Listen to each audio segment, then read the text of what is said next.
I was stationed on one occasion on the 16th floor, but primarily I was stationed on the 17th floor, where McGovern's suite of rooms and the Situation Room and Mr. Mankiewicz's room and Mr. Hart's room and most of the top-level staff people were stationed.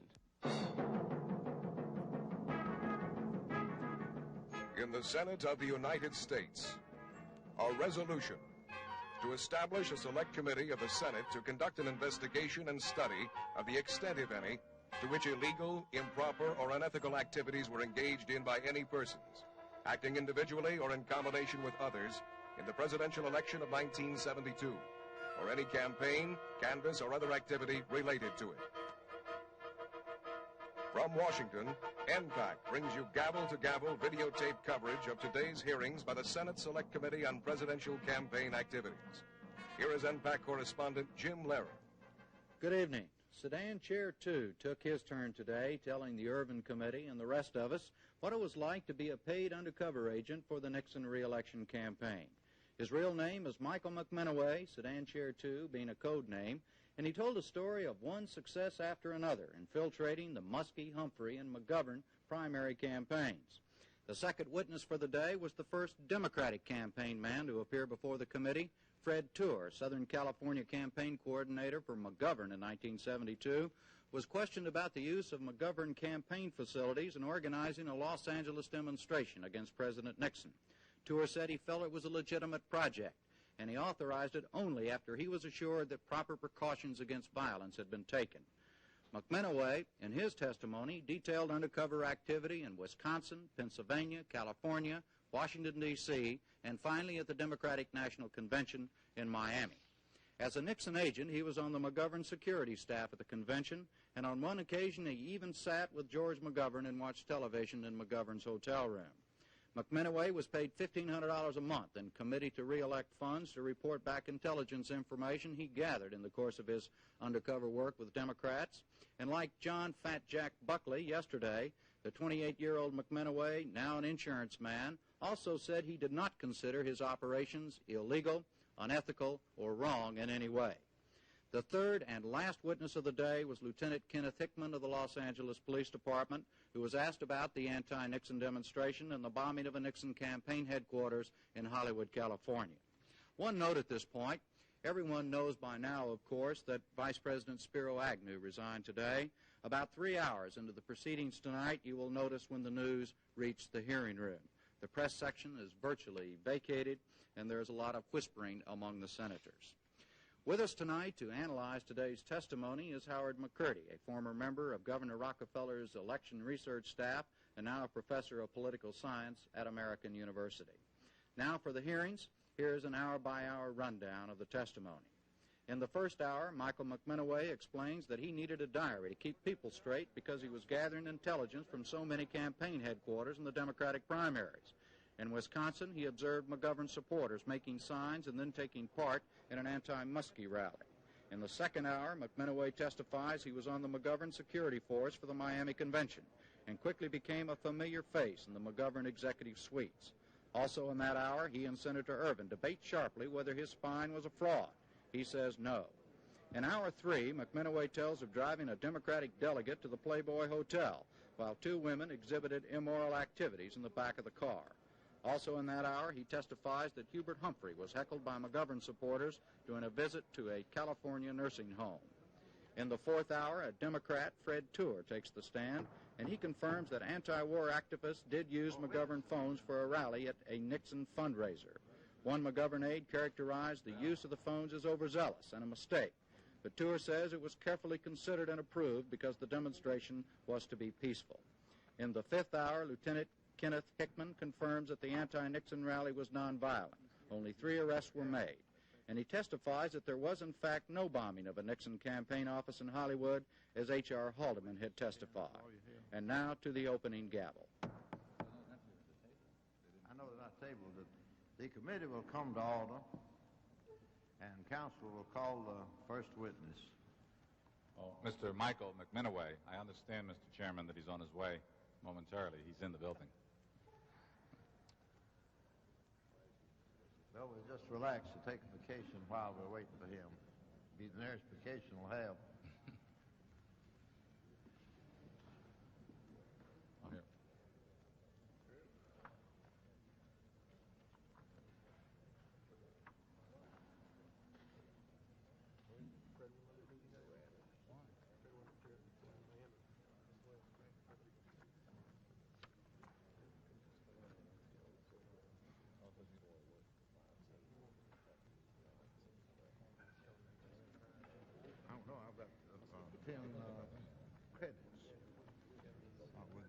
course, I thought I'd just use them up, not let them go to waste.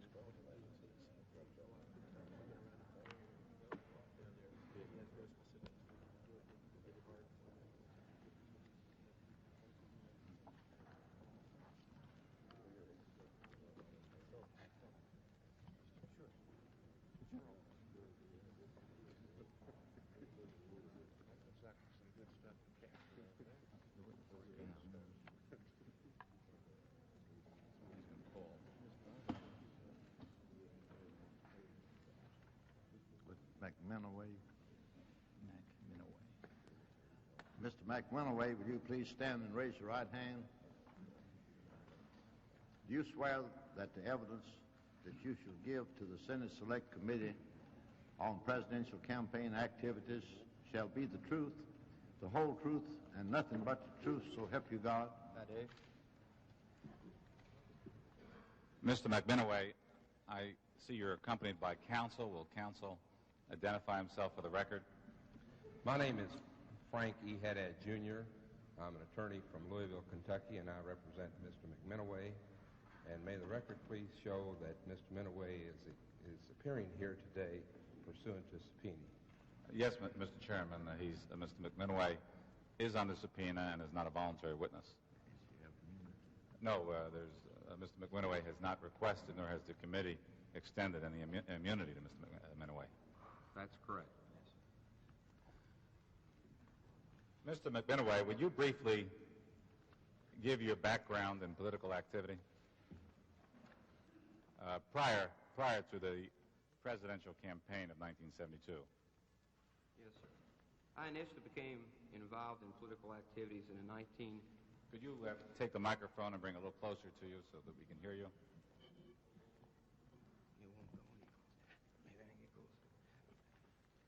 I had originally become active in political campaigns in 1956 during the presidential election of Dwight Eisenhower. Ever since that period, I've worked in every general election and every primary in my home state of Kentucky, with the exception of the 1966 Tennessee senatorial election and the 1972 national presidential election. During the 1972 presidential campaign, were you requested by anybody to be a political spy against different major Democratic candidates in primary campaigns? Mr. Dash, I was contacted in early February of 1972 and requested to undertake a political investigation and intelligence gathering operation. Well, who contacted you? Initially, I was contacted by an old acquaintance of mine, Martin Blackwell from Washington, who informed me that during the course of our conversation that if I was interested in talking with someone about activities on the national scale in the 1972 election, he would have an acquaintance of his contact me. And did such an acquaintance contact you? Yes, sir. In mid-February, I was contacted by a man who identified himself to me as Jason Rainier, who expressed the wish to meet with me in Louisville and discuss employment of the nature you've discussed. And what, when you say discuss the employment of the nature that you've indicated, just specifically, what was this nature of this employment? You said intelligence gathering. Right. What were you supposed to do to gather this intelligence? We had a meeting in Louisville, Kentucky at the Executive Inn Hotel on a Saturday morning in which we sit down and spend about an hour and a half working out the details of the specific assignment. The details, as explained to me, were to work in the presidential primary states and try to infiltrate into the Democratic organizations with the purpose of gathering information pursuant to organizations and personnel of the said Democratic candidates. So it was your express instruction to infiltrate into various Democratic campaign organizations? Yes, sir. Now, did you know, by the way, that the true identity of Mr. Jason Rainier was Roger Stone, an employee of the Committee to Re-elect the President? No, sir, I did not. Did you ever learn that Mr. Rainier was, in fact, Mr. Stone? Yes, sir, I did. In April of 1973, agents of the Federal Bureau of Investigation contacted me at my home in Louisville to arrange for an interview with myself and my counsel pursuant to the activities that I had undertaken in 1972, and it was the FBI that informed me of Mr. Rainier's true identity as Roger Stone. The record that we have already received, Mr. McMinoway, testimony before this committee indicates that Mr. Stone actually was an employee or assistant to Mr. Bart Porter of the Committee to Re-elect the President. And I'd like to read this brief reference to your employment that appears in the record that came from Mr. Porter's testimony at page 1543 of the record. Quote, I made total payment of about $6,000 over a 6-month period, again to Mr. Stone, that was passed on to a Mike. I cannot remember his last name again now. I believe it was McMinoway from Louisville, Kentucky, who worked in 2 or 3 of the primary campaigns. So that the record does show that not only was Mr. Rainier Mr. Stone, but Mr. Porter of the Committee for Re-election of President was in fact sending on the money. What financial arrangements actually was made by Mr. Rainier Stone to you, or with you? Initially, there had been an agreement reached that I would receive $1,500 a month for my services. And did you receive that amount? If you would refer to your tab 9 in the folder, this is the only documentation of any financial transactions between Mr. Rainier and myself. Now, you're referring in tab 9 to some financial statement that it appears on a lined piece of paper. Is this was this prepared by you? Yes, sir. And does this reflect the total amount of payments that you received? Yes, sir, it does. And it shows that on March 17, 72, $983. April 14, $983. April 30, $683. May 12th, $983. May 26th, $700. June 16, $487. June 29, $500. And July 8, $487.75. I left the 75 cents off at an earlier one. But the total appearing on your accounting is $5,808.10. Is that correct? Yes, sir. Now, were you aware, by the way, that Mr. Porter, at the Committee to Re-elect the President, identified you at the committee under the code name Sedan Chair 2? Not in 1972, Senator. Did you later learn that? Yes, sir. The staff members of this committee informed me of that. Were you ever aware that your reports, or some of your reports, coded Sedan Chair 2, were forwarded to Mr. Haldeman by Mr. Magruder through Gordon Strawn, Mr. Haldeman's assistant? I first learned of that when Mr. Strawn testified before this committee. And you also learned with the testimony of Mr. Strawn on the record that he, in fact, attached one of your reports to what he stated was a sophisticated intelligence plan being developed by the committee, which he later destroyed after the break-in on June 17. But were you aware of this activity? Not in Strawn was passing on this information. Not in 1972, sir. Right. And you learned it actually from either the FBI or staff consultations with us? The committee staff initially informed me of that, and then I witnessed it on the testimony, watching the testimony in Louisville, when Strawn testified to the fact that he had, in fact, I believe he labeled it tab 18 of my report had been forwarded. Who did Mr. Rainier actually indicate he was working for? On the initial contact in 1972, he informed me that he was working for a group of concerned citizens that were interested in the outcome of the 1972 presidential election. Did there come a time when you had any belief, suspicion that, in fact, you were not working for a group of concerned citizens? No, sir. I feel that they were concerned. Well, did you ever come to believe that you may actually have been employed by the Republican Party? Yes, sir. I began to suspect that probably after maybe a month of employment, when the general mode of the activities and the form of the operation was pretty well set into full force, and it was obvious that I was not bipartisan in respect to, in other words, I never worked in any Republican organizations.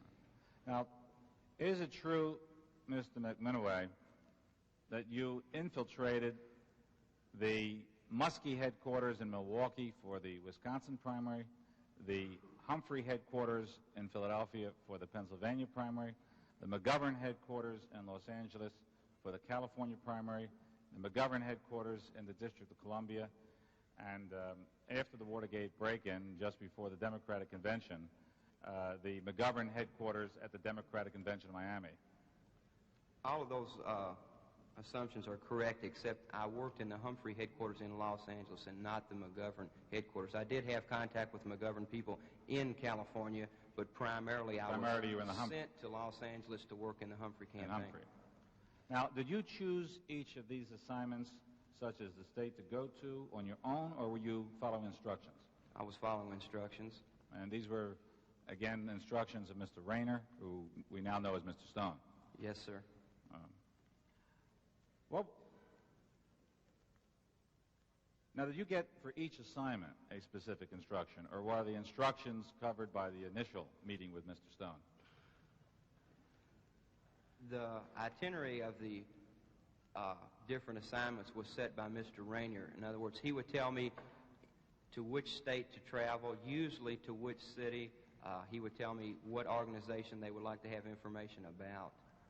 But the actual operational procedures were left entirely up to me.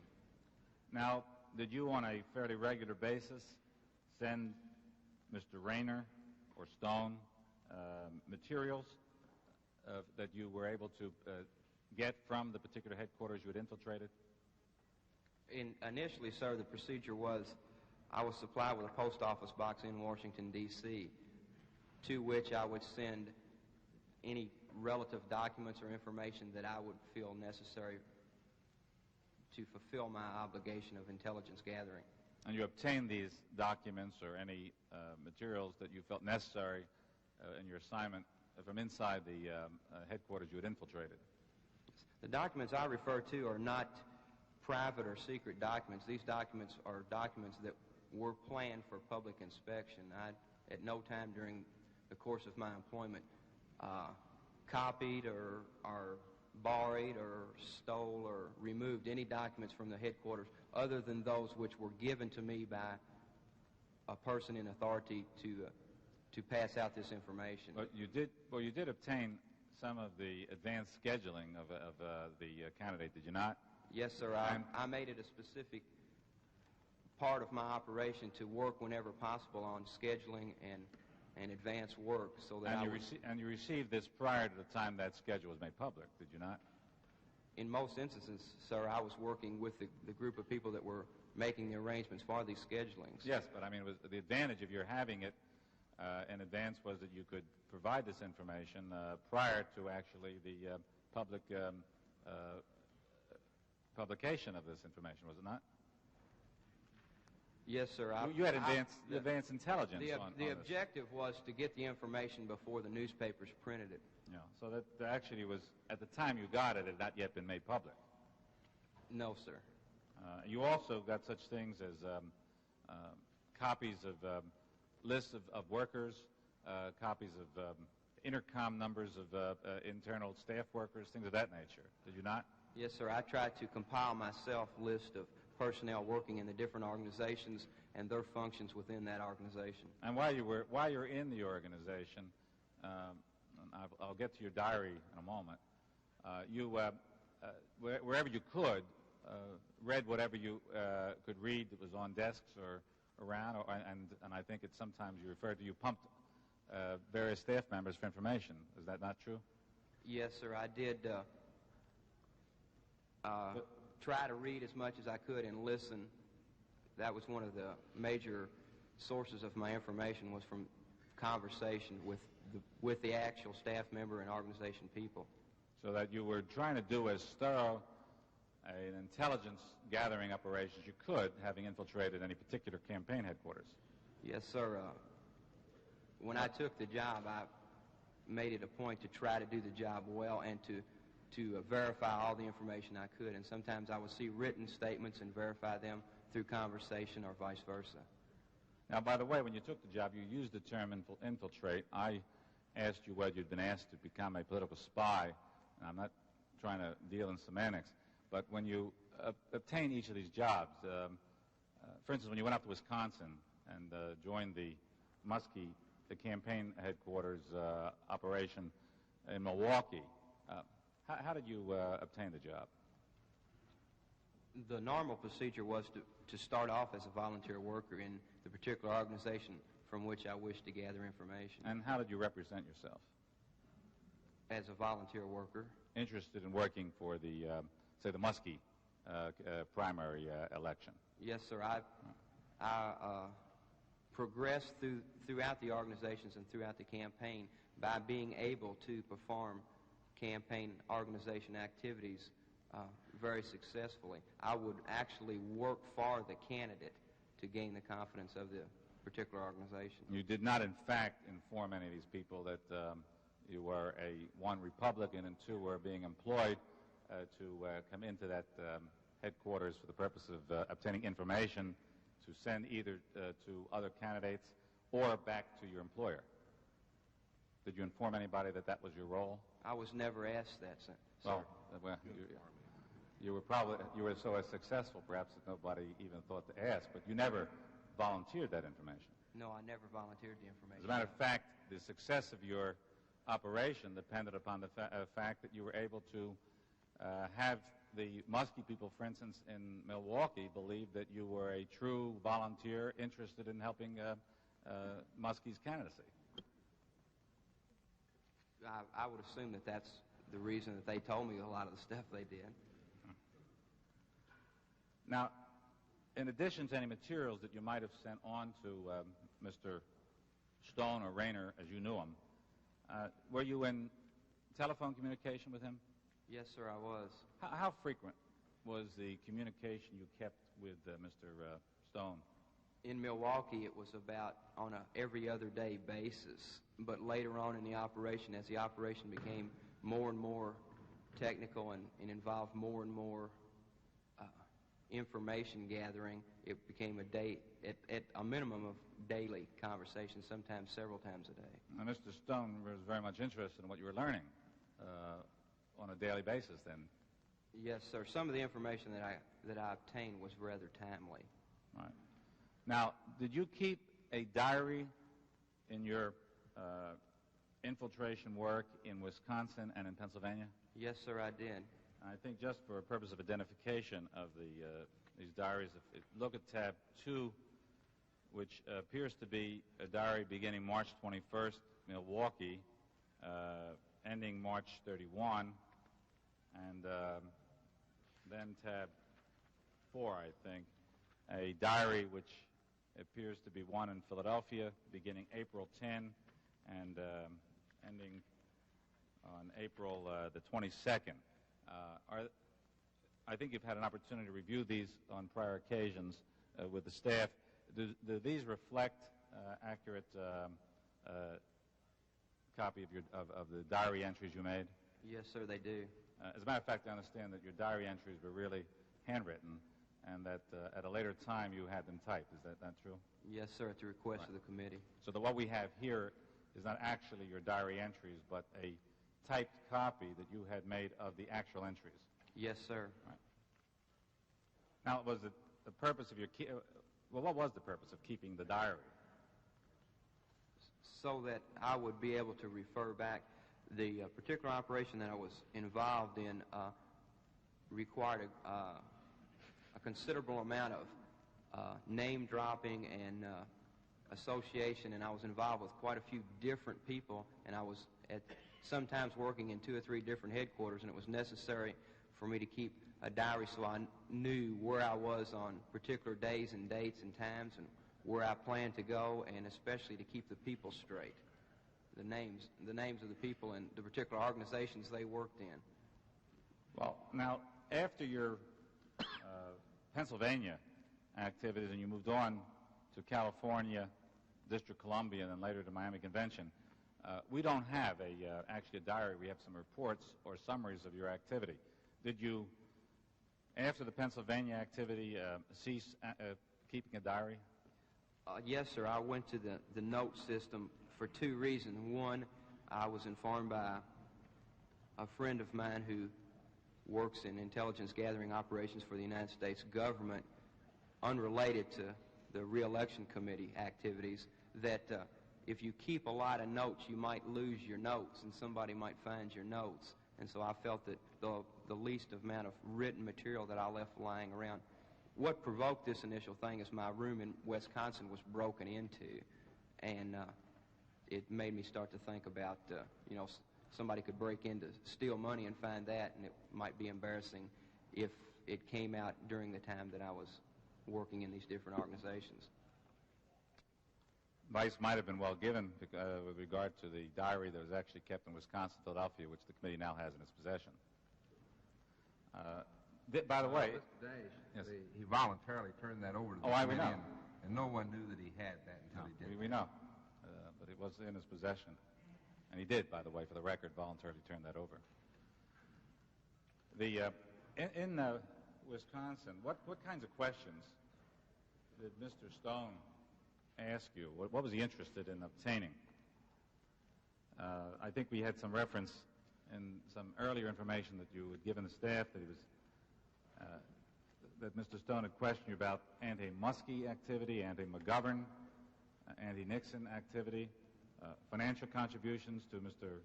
Muskie, McGovern, prominent supporters. Was this generally the area that you were interested in? Basically, that was at least a part of the information that I tried to gather.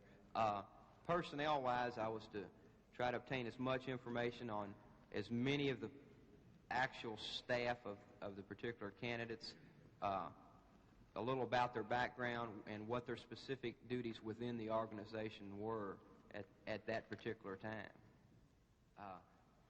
Initially, in the March period of time when I was working in Milwaukee, it was of interest to Mr. Rainier the contributions that Muskie was receiving, because this was in the gray line period right before the April 7th federal legislation on campaign financing came into effect, and they were interested in the amounts of money and, if possibly, who was donating the money and so forth.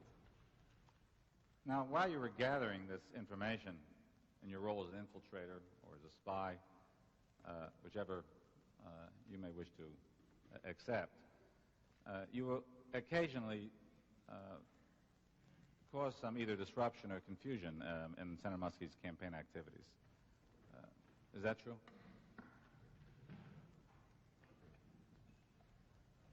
What do you have reference to? All right, now let me refer you to your diary on March 28, which says that the entry indicates that you took 4 people out to, it looks like A.O. Smith Company, to pass out leaflets. It was cold, so I talked them into drinking beer instead of passing out leaflets. I take it there may have been a reason that it was cold to go in and drink beer, but at the same time you saw to it that the leaflets were not passed out. Is that true? The leaflets were, in fact, not passed out. The motivation was not to disrupt at this particular time. It was just colder than hell on that day, and was it a coincidence that the leaflets were not passed out? I don't know whether it was a coincidence or not. It was in the interest of your operation that the leaflets should not be passed out, is it not? It was not in the interest of my particular operation, but personally I felt that if they didn't get passed out, it wouldn't hurt anything. Well, let's follow it up if this was not in the interest of your operation. Look at March 29. You say that you first went over to the Muskie headquarters and obtained a revised schedule of events, stayed at the headquarters all afternoon, and then your diary indicates that you went over to the Lincoln Avenue headquarters and removed the listing of people that were to be contacted Sunday, April the 2nd. So by your removing that, those people wouldn't be contacted Sunday, April the 2nd, would they? No, sir, that's not indicated in the diary, and that is in fact not, after reviewing the diary, that is not the case. The people were still called, but I copied the list because it was a list of names of campaign workers, and I forwarded that on to Mr. Rainier. That document of names and workers is in the material that I provided this committee. Well, is the entry then incorrect? The word you used in your entry is removed, not copied. The entry is correct, but the terminology or the interpretation of the terminology, by removed, I didn't mean that I removed it from the headquarters, but I did in fact obtain a copy of it. Well, what I'm getting at is in addition to intelligence gathering, there was some other sort of espionage activity you engaged in, and on March 30, for instance, your diary says that you went over to the Humphrey headquarters and gave them Muskie's schedule. Now, that wasn't intelligence gathering. You were actually giving Muskie headquarters, Humphrey headquarters, Muskie's schedule. Yes, sir. You know, and that was for the purpose of giving them some advantage, I take it, over Muskie. Yes, sir. And on March 31, there's an entry that perhaps you can give us some additional explanation. You say that it went down to headquarters and diverted some Election Day precinct materials. What does that mean? What did you do when you say in your diary you diverted some Election Day precinct materials? I don't recall this particular instance. I don't know. Now, on March 25, 1972, you made a significant entry in your diary. If you could look at the bottom of the first page of the diary, and let me just read this to you, and perhaps you can elaborate on this entry. It went to McGovern headquarters and talked to Southwick about Sunday TV interview with Muskie, that Southwick planned to disrupt. And then if you go on to the next page, the top of the page, you say you went back to McGovern headquarters and watched McGovern people making signs for Sunday like, quote, "America needs a leader, not a crybaby," end of quote. The McGovern people are very enthused about marches against Muskie. Did you notice, you indicated you saw these things yourself. Was this an event in which you were observing McGovern people actually preparing their posters and preparing to engage in anti-Muskie activity? Yes, sir, it was. Did you know how they were going to use these posters? I know how they used them. Could you tell us that? Did these people come out as McGovern workers, No, identified sir, as they McGovern didn't. workers? No, sir, they didn't. They came out as unidentified or unaligned protesters. The scheme of the thing was that, to put the thing in retrospective, Muskie had planned an appearance on a TV Meet the Press type program that was going to be taped live in Milwaukee during this campaign period.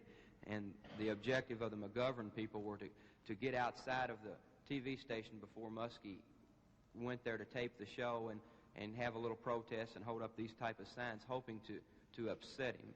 At this particular period of time, Mr. Muskie was very vulnerable to heckling and protesting, and the protesting and heckling did in fact seem to upset him and cause him not to be able to speak fluently and conduct himself in a controlled manner during campaign. Well, actually, on your entry on March 27, you write, or his referring to Muskie, his little speech was a disaster. Protesters started in on him as soon as he stood up to talk. They had the whole crowd shouting and hollering at him in about 5 minutes. The amnesty questions just totally ruined Muskie's whole program. But were these hecklers the same type of people you indicated from the McGovern headquarters, or identifying these? They were, in fact, the same group of people. The March 27th is a different day and a different incident. and this was at the University of Wisconsin in Milwaukee. And it was the same group of people who worked in the McGovern campaign headquarters in Milwaukee. But it was the same type of tactics, the heckling and the signs and so forth. Did you observe any other activity on the McGovern people or any other Democratic candidate which was directed at one of the other primary candidates in this way? Yes, sir, I did. Not only in the Wisconsin primary, but also in Florida and California. I'm going to take you very briefly to each of the other primaries. In Wisconsin, could you just briefly tell us what you noticed in Wisconsin? The most outstanding thing in Wisconsin are the 2 or 3 instances that you'll notice on tab 2 of your sheet under March 23rd, where they had planted question among, there was a debate at the University of Marquette in Milwaukee, and there was a debate planned between representatives of the McGovern staff and representatives of the Muskie staff, and the McGovern people had planted questions for they had a question and answer period, and they had planted questions throughout the crowd that they felt would embarrass the Muskie people. On March 23rd, you have in your diary that McGovern people were taking down Muskie signs. Did you observe that? Yes, sir, in several states. By the way, how was it that while you were a worker and having infiltrated the Muskie headquarters that you had such freedom of access to the McGovern headquarters? Because of my initial contact with the youth movement, my association with the youth movement of the McGovern people. Who was Mr. Southwick, who you referred to in your diary? He was McGovern's youth coordinator. And was he the one that you had got to know? Yes, sir. I had met him at a after headquarters closing beer drinking session.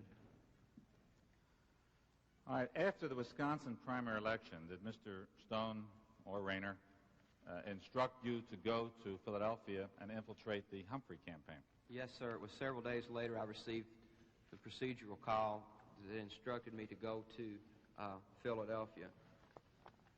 Now, how did you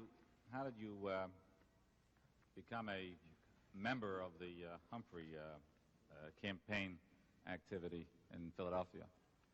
What did you do? How did you Part of the procedure that I followed throughout the campaign activities was the first day I would arrive in a city that I was assigned to go to, I would check out the locations of all the headquarters for all the different contending candidates, and I would make a chart of where they were, the phone numbers and so forth.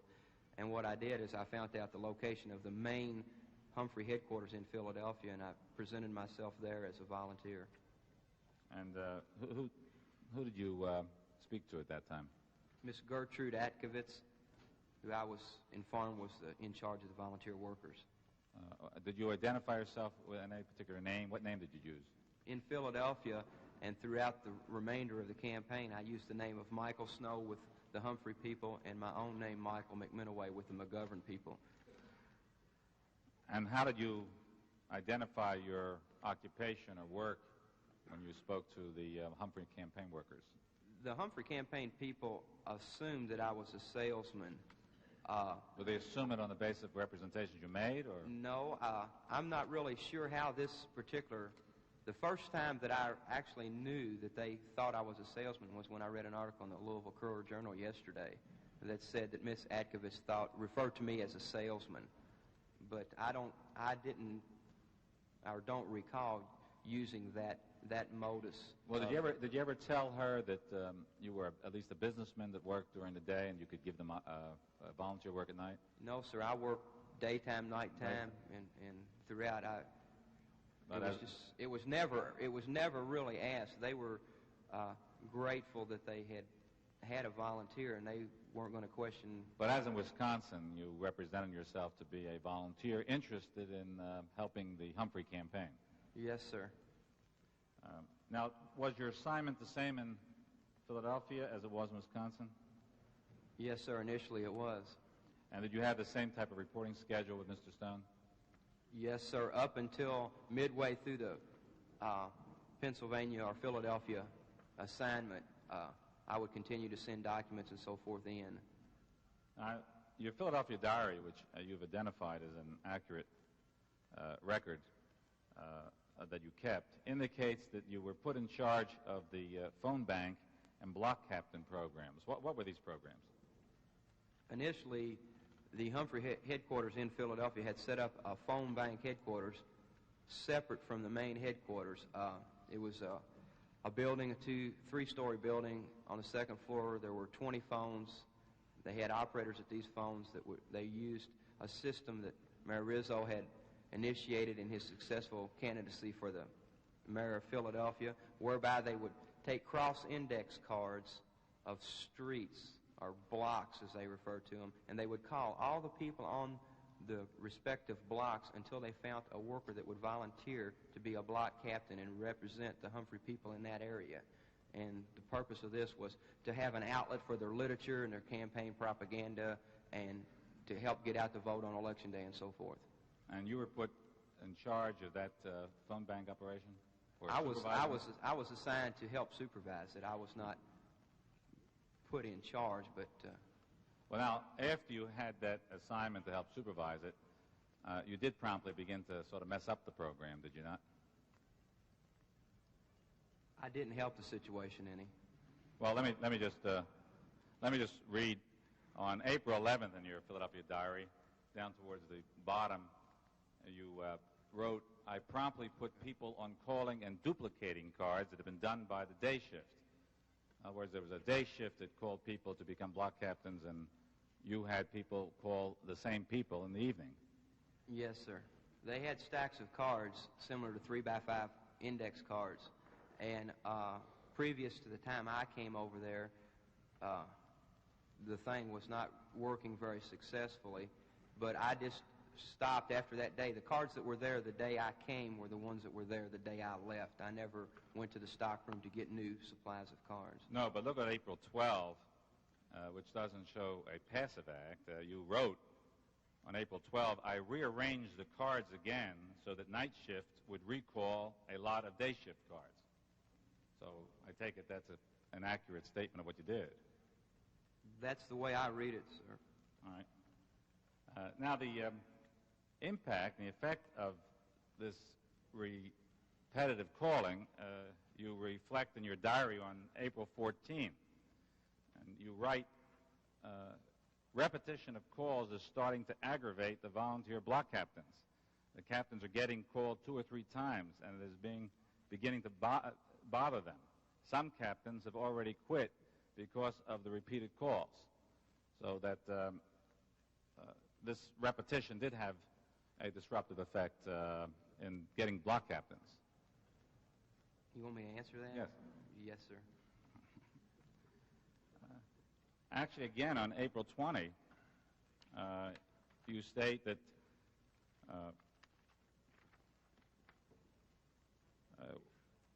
we put some lists on the phone tables and that had already been called, so that repeat calls will be made tonight. So this was continued again. Actually, this was quite a costly trouble for Mr. Humphrey, because don't you indicate on April 11 that Mr. Humphrey was spending 1/3 of his budget on the phone bank and literature packets that the block captains would distribute? This is the information that the Humphrey people had given me. So that causing this disruption in terms of repeated calls and getting block captains to be annoyed and some quitting was taking quite a bite also out of the expense that Mr. Humphrey had allotted for the use of the phone banks. True? Yes, sir, it was.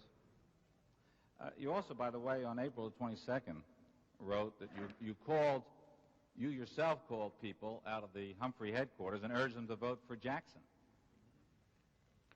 You did do that. Yes, sir. And that was 3 days right before the primary election. That's more. This is more than intelligence gathering, is it not? Yes, sir. Your diary also indicates that you played a role in hiring persons for the phone bank. in a later operation. Now, what did you mean on April 18 in your diary when you state that you say, I really lined up some winners? What did you mean by winners? Evidently, these people were of low caliber qualifications. So winners for you, losers for them, right? Possibly.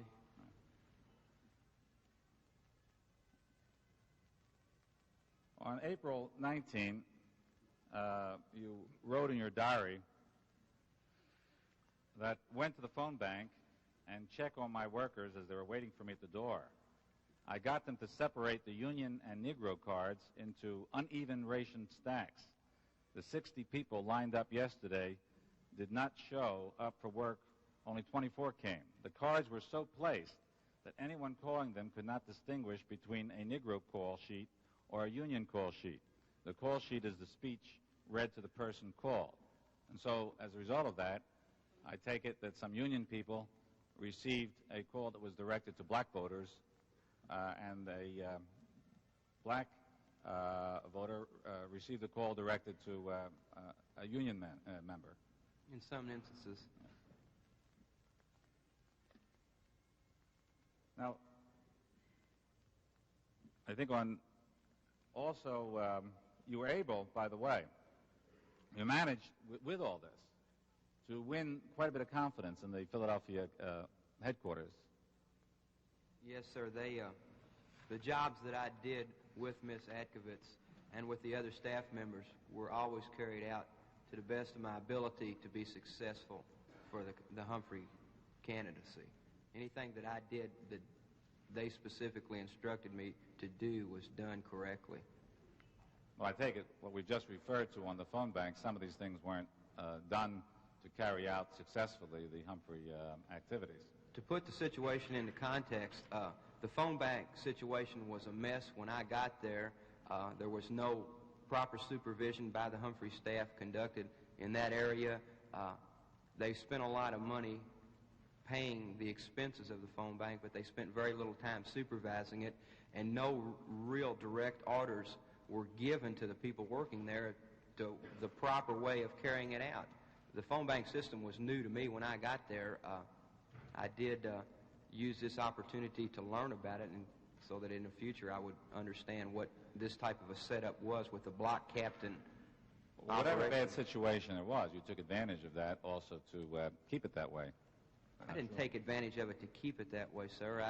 It was just my intention from the outset not to do anything that would really jeopardize my position or uncover my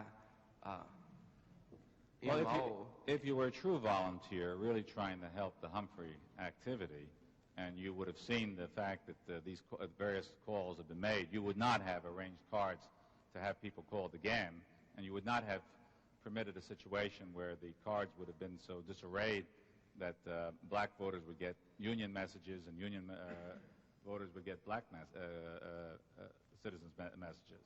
I think that's obvious.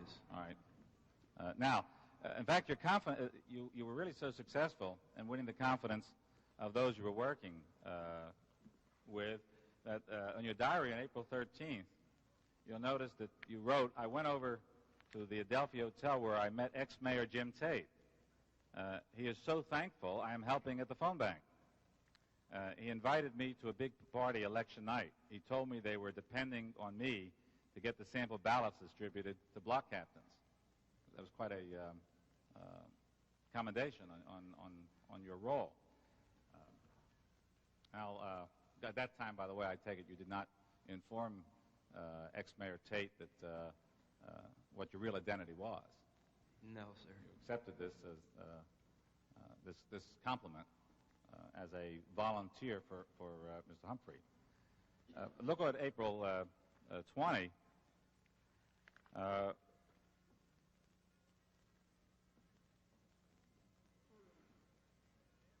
Where you say that after lunch, Sam Perelman, national coordinator from Washington, came by and talked to me about working in California.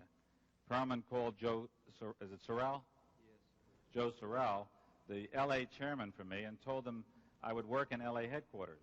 Mike Poland sent L.A. headquarters a big letter introducing me to them as an avid Humphrey supporter that could be trusted in any project. And I think that your crowning victory in terms of gaining confidence, you report in your Philadelphia report, which I think is on tab 5.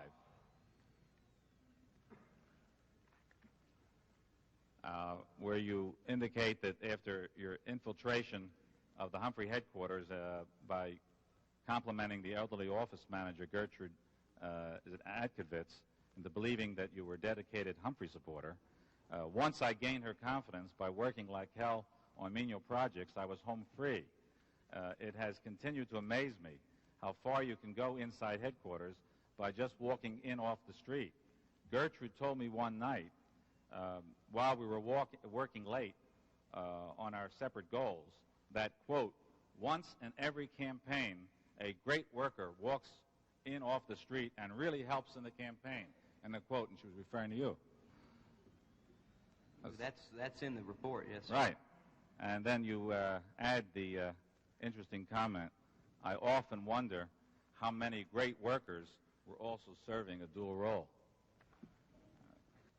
Now, did you also, by the way, cause some confusion in the mailing to block captains?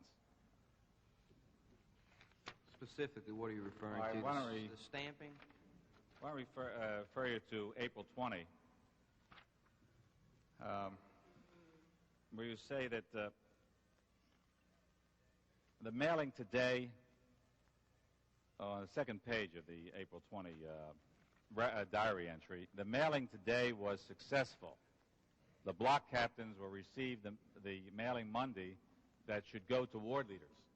Yes, sir. I'd like to point out also, back in the diary, it mentions Mike Poland, who was also in fact, a delegate to the National Convention for the Humphrey campaign. He was the titled supervisor of the headquarters. In other words, he was the one officially in charge of this headquarters, and he is the one that conducted the distribution of those sample ballots and so forth. And unfortunately for him, with no political experience, he did not notice the difference in the vertical and the horizontal voting machine situation on the sample ballots. Did you notice them? Yes, sir, I did. And you took no steps, of course, to correct it? No, sir. And therefore, when you said the mailing today was successful, this is, again, successful for you, but not very successful for them. Well, I'm not sure on this particular instance whether I was referring to the fact that it was successful from my standpoint, that it was not done correctly, or not, or in fact that all the mailing did in fact go out. Well, look at the sentence that follows. Says the block captains will receive the mailing today that should go to the ward leaders. Again, a separate sentence that could, unfortunately, I can't remember explicitly. Some of the details that you've asked me about, I remember as definite uncooperative activity, but not this particular incident. All right. Now, finally, before you left Philadelphia, you did see to it that some needed workers that were supposed to work at Humphrey headquarters the day or two before the primary election never went there. Look at your diary entry, April 22, where you state that the last part of the entry, the phone bank workers were supposed to help tomorrow and Monday at Adelphia, which I take it is the headquarters. Yes, sir. And I told them we would not need them because the phone bank is closed today.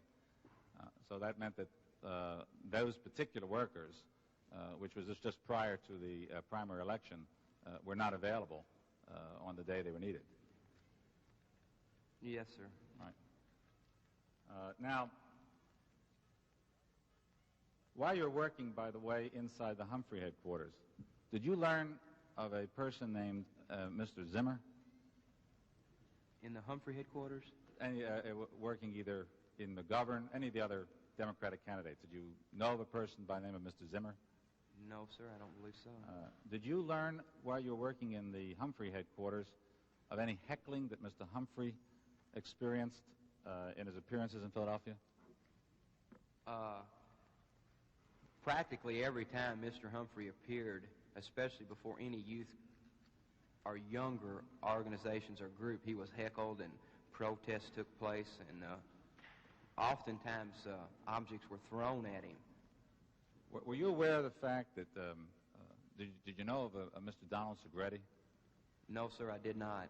Were you aware that there was a Segretti operative named Zimmer in Philadelphia who actually we've had read into the record through Mr. Segretti a statement that he had called Mr. Humphrey's headquarters, representing himself to be a reporter, and blaming the Muskie people for the hecklers and the disruptors. Did you know that Humphrey believed, or did you have any information that you received, that the Humphrey workers believed that some of the Democratic candidates were actually creating this trouble for them? Yes, sir. I know, in fact, that some of the Democrats, as I testified to earlier, some of the other Democrats were, in fact, sabotaging Democrat campaigns. But did you know, in fact, that there were some agents actually hired by a Republican worker, Mr. Segretti, who was creating some of this heckling for Mr. Humphrey? No, sir, I did not know that until I heard testimony before this committee. No. Now, after the Pennsylvania primary election, were you instructed to infiltrate the McGovern campaign in Los Angeles for the California primary by Mr. Stone or Rayner? No, sir. I was specifically instructed to follow up my contact with the Humphrey people and go to Los Angeles and work with Humphrey people. Although while I was in California, I ran into a lot of the people. I stayed in Santa Monica, and there was a headquarters right down the street from my hotel. So you were in the Humphrey headquarters, but you're also in contact with McGovern with McGovern people. And I think you told us a little earlier that while you were in California, you used two names, your own name, Michael McMinoway, and Michael Snow, which you had been using in the Humphrey campaign. Were you registered in the hotel under those two names? Yes, sir. After Wisconsin, when I became successful in infiltrating both the McGovern headquarters and the Humphrey headquarters, it was necessary that I always register in a hotel with both names. So I take it if Humphrey people wanted to call Michael Snow, they got Michael Snow, and if McGovern people wanted to call Michael McMinoway, they got Michael McMinoway? Yes, sir. Because those and that was names, you? Those two names appeared on the registration. Right. Now, was your assignment, again, the same in Los Angeles as in the Milwaukee activity and the Philadelphia activity? Basically, it was. And were you keeping up a regular reporting schedule with Mr. Stone? Or Mr. Yes, Raymond? sir. By this time, we were on a daily phone conversation system. The mailings and the written report system had been dropped. Did you become aware of any anti-Humphrey pamphlet showing him holding a big fish with the slogan, quote, "A fishy smell in the White House, question mark, unquote"? No, sir, not until, Monday morning when members of this staff asked me about it. Well, I think when we asked you about it, you said that you were aware there was a anti-Humphrey pamphlet, and you saw it in the headquarters. Yes, sir. When I knew of the pamphlet's existence, but I did not know who had... No, I'm not asking you whether you knew who had actually instigated the pamphlet or produced it, but you knew about the pamphlet while you were working for Humphrey. What was the Humphrey staff reaction to that pamphlet? Well, not only this pamphlet, but other incidents that took place in California. By the time of the California election, it had pretty well narrowed down to Humphrey versus McGovern, and it wasn't a very wide open field, just those two. And there was considerable amounts of hard feelings towards the other side. Well, it's just speaking for the moment of the pamphlet and get to other matters. Was there a feeling from the Humphrey people that this was a McGovern trick? Yes, I believe at that time they thought it had been put out by the McGovern people. And I think you have indicated that you at least heard, at least from the testimony here, and our committee has already received evidence that this particular pamphlet was the work or product of Mr. Donald Segretti and his operatives who were working for White House officials, Mr. Chapin. Did you observe any heckling that Mr. Humphrey had to go through while in Los Angeles? Yes, sir, I did. Could you give us an instance of that? Probably the two best examples of campaign heckling was on one occasion there was $100, I believe it was $100 a plate dinner at the Beverly Hilton Hotel in Los Angeles, given for to raise campaign funds for the Humphrey group. And on this occasion, the Santa Monica McGovern youth workers emassed into little vans and drove down to the Beverly Hilton and marched up and down in front of the hotel where the dinner was going to be held with the purpose of trying to harass the guests for this dinner. Another occasion, in fact, that I can remember where I was present was Humphrey and his wife had a prearranged press, what I call a videotape commercial. They had called a bunch of press people that were extremely favorable to them, and they had planned a series of tours through nursing homes and throughout the Los Angeles area. And the idea was that Humphrey would go in and show his deep concern for all the old people and the sick and the downtrodden, and the newspaper people would, take pictures of this and use it in news. And then they also had Humphrey people taping these events to use for a TV commercial they planned to use later in the campaign. And did this cause bitterness among the staff workers and Mr. Humphrey himself as to other members of the Democratic staff candidates?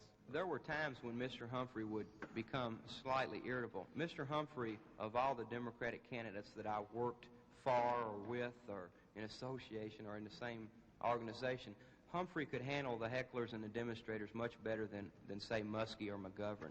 Even McGovern, with his youthful campaign strategy and all the youthful workers he had around, he really couldn't handle the direct protest against him. This particular one you just told us about, involving the old people's appearance, did this affect Mr. Humphrey very much?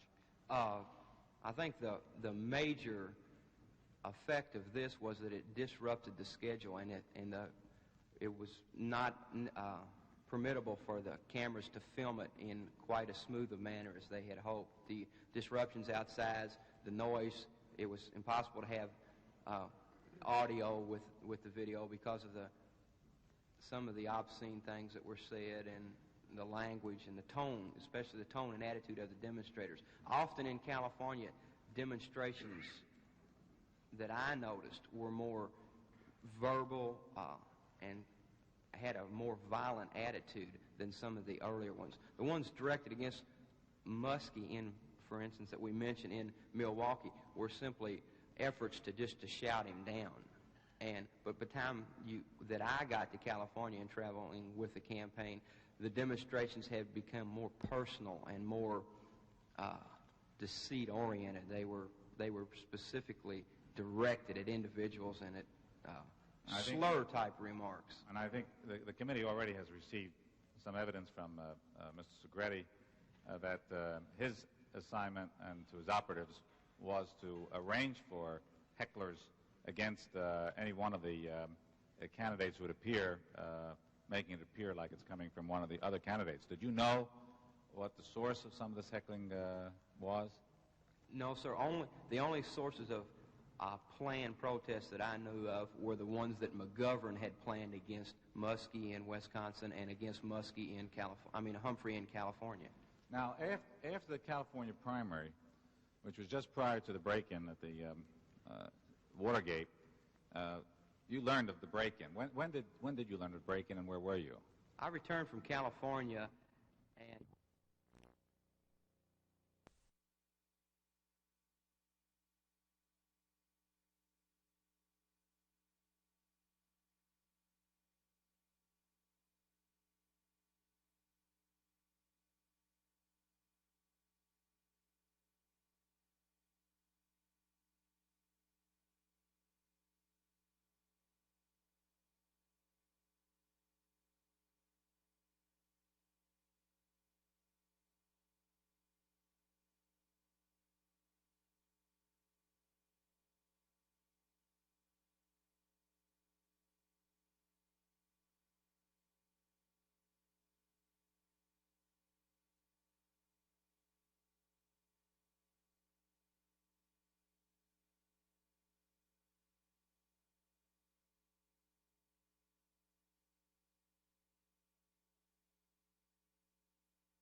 to Donald Segretti and his operatives who were working for White House officials, Mr. Chapin. Did you observe any heckling that Mr. Humphrey had to go through while in Los Angeles? Yes, sir, I did. Could you give us an instance of that? Probably the two best examples of campaign heckling was on one occasion there was $100, I believe it was $100 a plate dinner at the Beverly Hilton Hotel in Los Angeles, given to raise campaign funds for the Humphrey group. And on this occasion, the Santa Monica McGovern youth workers amassed into little vans and drove down to the Beverly Hilton and marched up and down in front of the hotel where the dinner was going to be held with the purpose of trying to harass the guests for this dinner. Another occasion, in fact, that I can remember where I was present was Humphrey and his wife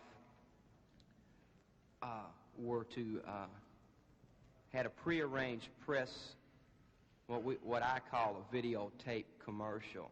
They had called a bunch of press people that were extremely favorable to them, and they had planned a series of tours through nursing homes and throughout the Los Angeles area. And the idea was that Humphrey would go in and show his deep concern for all the old people and the sick and the downtrodden, and the newspaper people would, take pictures of this and use it in news. And then they also had Humphrey people taping these events to use for a TV commercial they planned to use later in the campaign. And did this cause bitterness among the staff workers and Mr. Humphrey himself as to other members of the Democratic staff candidates? There were times when Mr. Humphrey would become slightly irritable. Mr. Humphrey, of all the Democratic candidates that I worked for or with or in association or in the same organization, Humphrey could handle the hecklers and the demonstrators much better than say, Muskie or McGovern. Even McGovern, with his youthful campaign strategy and all the youthful workers he had around, he really couldn't handle the direct protest against him. This particular one you just told us about, involving the old people's appearance, did this affect Mr. Humphrey very much? I think the major effect of this was that it disrupted the schedule, and it was not permittable for the cameras to film it in quite as smooth a manner as they had hoped. The disruptions outside, the noise, it was impossible to have audio with the video because of some of the obscene things that were said and the language and the tone, especially the tone and attitude of the demonstrators. Often in California, demonstrations that I noticed were more verbal and had a more violent attitude than some of the earlier ones. The ones directed against Muskie, for instance, that we mentioned in Milwaukee, were simply efforts to shout him down. But by the time that I got to California and traveling with the campaign, the demonstrations had become more personal and more deceit-oriented. They were specifically directed at individuals and at slur-type remarks. And I think the committee already has received some evidence from Mr. Segretti that his assignment and to his operatives was to arrange for hecklers against any one of the candidates who would appear, making it appear like it's coming from one of the other candidates. Did you know what the source of some of this heckling was? No, sir. The only sources of planned protests that I knew of were the ones that McGovern had planned against Muskie in Wisconsin and against Muskie in Humphrey in California. Now, after the California primary, which was just prior to the break-in at the Watergate, you learned of the break-in. When did you learn of the break-in, and where were you? I returned from California, and there was a period of time after California when speculation around, not only my own speculation, but speculation around the country, was that McGovern had managed to obtain enough delegates to get the nomination, and there were no more. That was the last primary state, and there was a period of about 2 weeks between the time I came home from California until the next event on the calendar of the year would take place, which was the Democratic convention in Miami. And I went on a little rest and recreation to my favorite fishing place in Kentucky, and I was more or less camped out at the lake. And I first learned of the Watergate break-in upon my return home when I picked up the local papers there in Louisville and read the headlines that Did that cause you some concern when you read that? Yes, sir. It caused me a great deal of concern. Well, why? Well, basically because, as I indicated earlier, I had suspicioned that the MO of the operation I was undertaking was at least, if not Republican initiated, it was at least in the same philosophy and strategy of, at least of my Republican beliefs, and that it was not geared to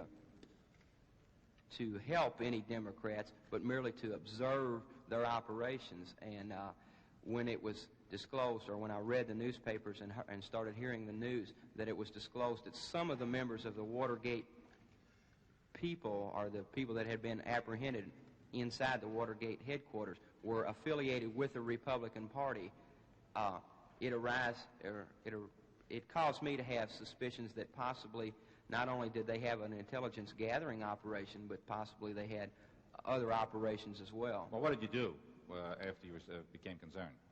That particular evening, which was a Sunday evening, I began to call the number that I had previously used to contact Mr. Rainier in Washington.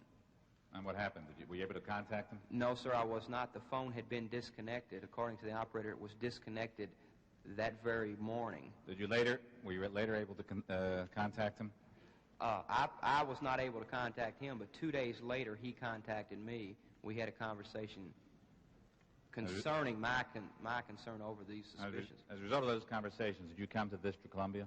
Yes, sir. I was very reluctant to continue any of the activities that I had, at least until I was sure of myself that I could investigate what was going on and find out. As I say, I was not aware of all the details of the Watergate thing. I had been away for some time, and he instructed me that if I would come to Washington, he assured me first that I had not partaken of any illegal activities, nor was his group partaking of any, and he instructed me that if I would come to Washington, he would arrange a meeting with me and his boss so that his boss could, in fact, reaffirm his convictions that this was illegal. Did you get such a reassurance? Yes, sir. I came to Washington and received a call in my hotel anonymously one night. The man identified himself merely as Mr. M, just for the matter of having something, a reference for me to and he reassured me again that the organization I was working with was not involved in any illegal activities, and quite strenuously passed on to me the fact that they were not, in fact, connected with the people that were apprehended.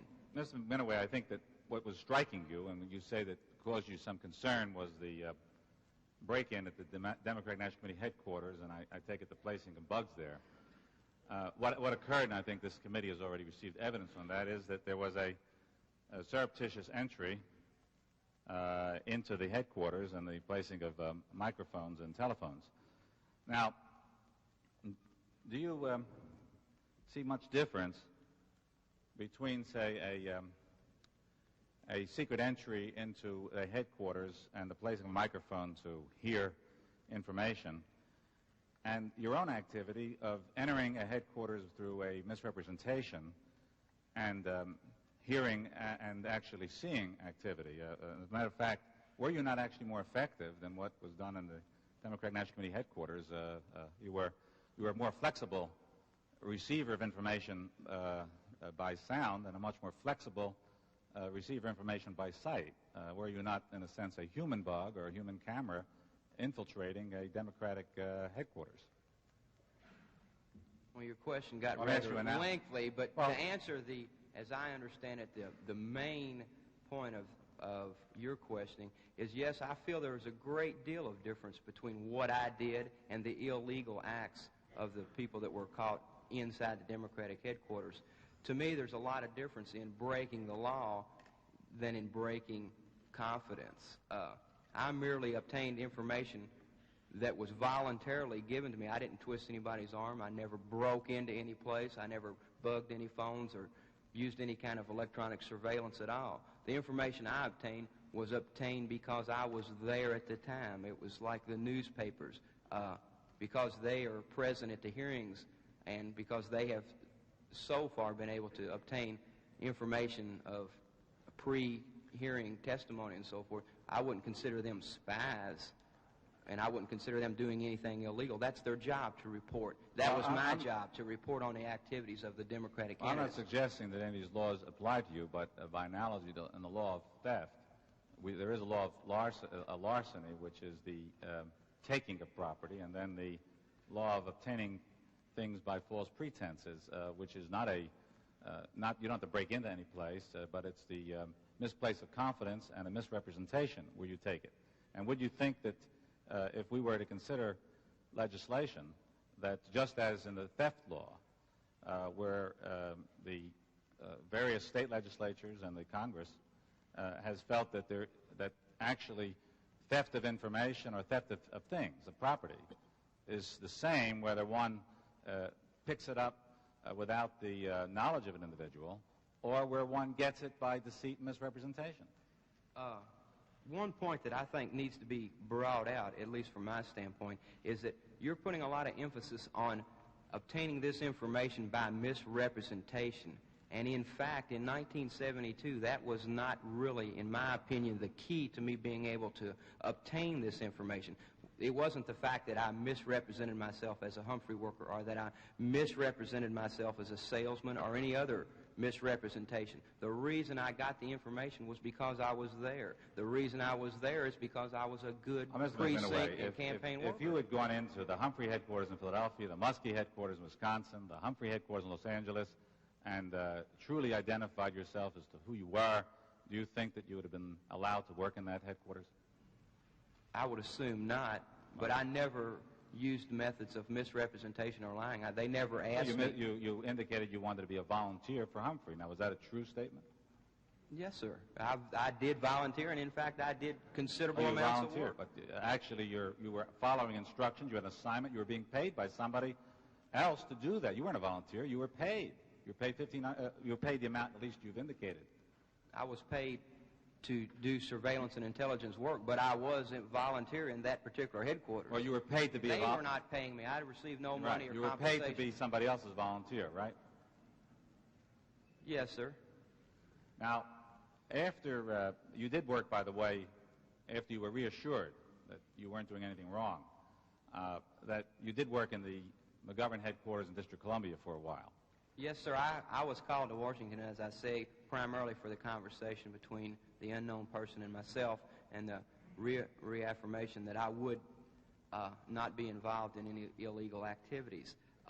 And there was a period of about 9 days before the convention started. One of the results of the conversation I had with the gentleman in Washington was that the plans had already been previously made for me to go from California to Miami.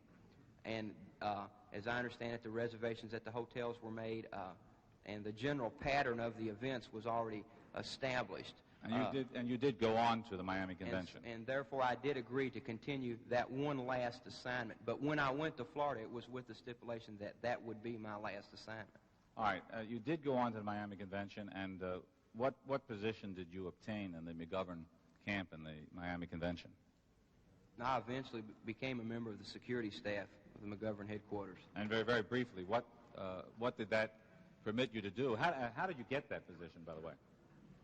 Initially, I followed, as I mentioned, the same procedure. I found out where I was in Florida about 5 days before the convention. I used this time to amass information on where different delegations were staying, where different headquarters were, the locations, and so forth. This information I did not receive from Mr. Rainier. I had to dig this information out myself. After I found out the location of the McGovern headquarters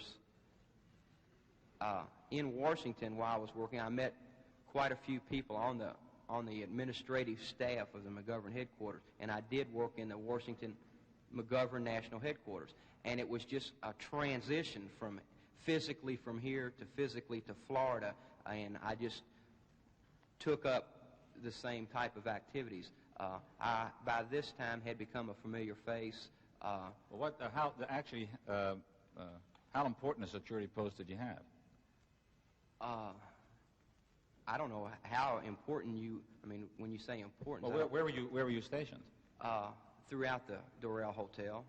And were you also stationed up on the 16th floor where persons had to appear if they wanted to go up on the 17th floor where Mr. McGovern had a suite? I was on the 16th floor. This is, I believe, a misunderstanding through the press and through maybe some of the earlier conferences that we've had. I was stationed on one occasion on the 16th floor, but primarily I was stationed on the 17th floor where McGovern's suite of rooms and the Situation Room and Mr. Mankiewicz's room and Mr. Hart's room and most of the top-level staff people were stationed. Well, look at I think it's tab 8, in which apparently you had, at least according to your own statement, quite a bit of control. You said that once I was on the staff, I had even a better chance to go throughout the building. For 3 nights, I was a guard on the penthouse floor, which I take it is the 17th floor, that McGovern was staying on. I had complete control over who was allowed on the floor and how long they stayed. The Secret Service men assigned to McGovern, cooperated with me. And if I said someone could not come on the floor, then they were not allowed on the floor.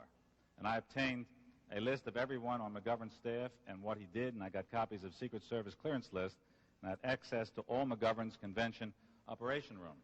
Is that a correct statement? That's in your report.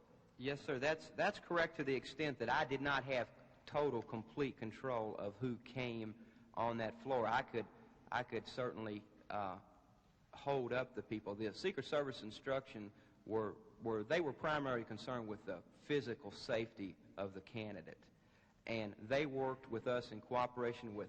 We had a command post at the staircase entrance to the 17th floor. When someone would present himself at that door, they would identify themselves, identify the person they wanted to speak to, and we would go through the procedure of contacting that person and see if they would be permitted on the floor. And if I told a Secret Service man, Mr. McGovern or Mr. whoever on that floor does not want to see this particular individual, the Secret Service people were there ready and willing and able to assist us in removing the people from the stairwell. Well, now, according to your OSCE report, you indicated that you had such access that you actually spent part of on an evening in Mr. McGovern's suite, Senator McGovern's suite, actually watching TV with him as he was watching the California delegate vote.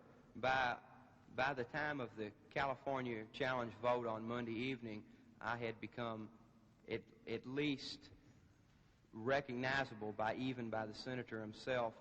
I had previous to this had several chats with him in moments of passing in the hall and in different operations rooms and so forth in the building.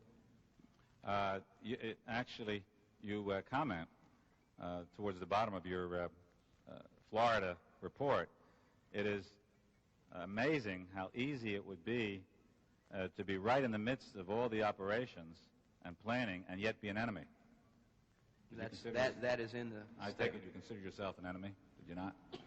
Enemy may not be the proper word. I definitely do not agree with the political philosophies of George McGovern. No. But you were there as a infiltrator and to gather information, and therefore you were doing political espionage work, were you not? I was doing political intelligence gathering. All right. Well, now, did you have, by the way, as a result of this, did you receive a McGovern staff button, which you wore, McGovern Staff Convention 72? Yes, sir. There were 3 types of staff buttons initially designed to designate the different levels of staff importance. And at one time or other at the convention, I had all 3 different buttons. And these were given to me by McGovern staff people. And as a result, by the way, these staff buttons were just not the value of them. It was just not the button itself, but they also permitted you to gain access to certain places, did they not? Yes, sir, they did. And the more restrictive the button, the higher the button, allowed you through certain places where the Secret Service people would ordinarily stop others. Is that not true? Yes, sir. During my entire tenure with the McGovern Security Force in Florida, I was never challenged in any way as to access to any particular part of you the got this button only because you represented yourself to be a volunteer for Mr. McGovern and were working on his behalf. Is that not true? No, sir, I don't really agree with that. I got the button because I was on the security staff. I don't think the misrepresentation is the reason they gave me the button. The reason they gave me the button was because I was assigned to that particular job. Well, I don't want to... All of the Secret Service people that were assigned to guard George McGovern were either American Party registrants or Republican registrants. There was not a single Democrat on his whole Secret Service force. But you wouldn't be a security man unless you had indicated that you were an active worker for McGovern. Is that true? If I had not been participating in the operations, I doubt seriously if they would have given me the button. Right. I know of no one in the Republican headquarters that have them. No. All right, let me just ask you that while you were working in Mr. McGovern's headquarters at Miami Convention, what, if anything, did you observe or overhear concerning the employment of any women to influence delegates? Yes, sir. There were instances that I remember of women being present that were not explicitly staff people assigned to secretarial or administrative duties in the hotel. Is that all you remember? No, sir. There was a situation in the Dole Hotel where there was a hospitality room set up for the delegates to come in and be hospitable and drink and talk and discuss issues or just anything they wanted to do. And on frequent occasions, I stopped by this particular room and primarily to see who was there. And on different occasions, I noticed people that I would classify as prostitutes or people with at least with low, if not prostitutes, they were at least people with low moral standards. Did you ever overhear any staff member? Did you ever overhear any staff member suggest that such prostitutes or people with low moral standards be used for influencing delegate votes?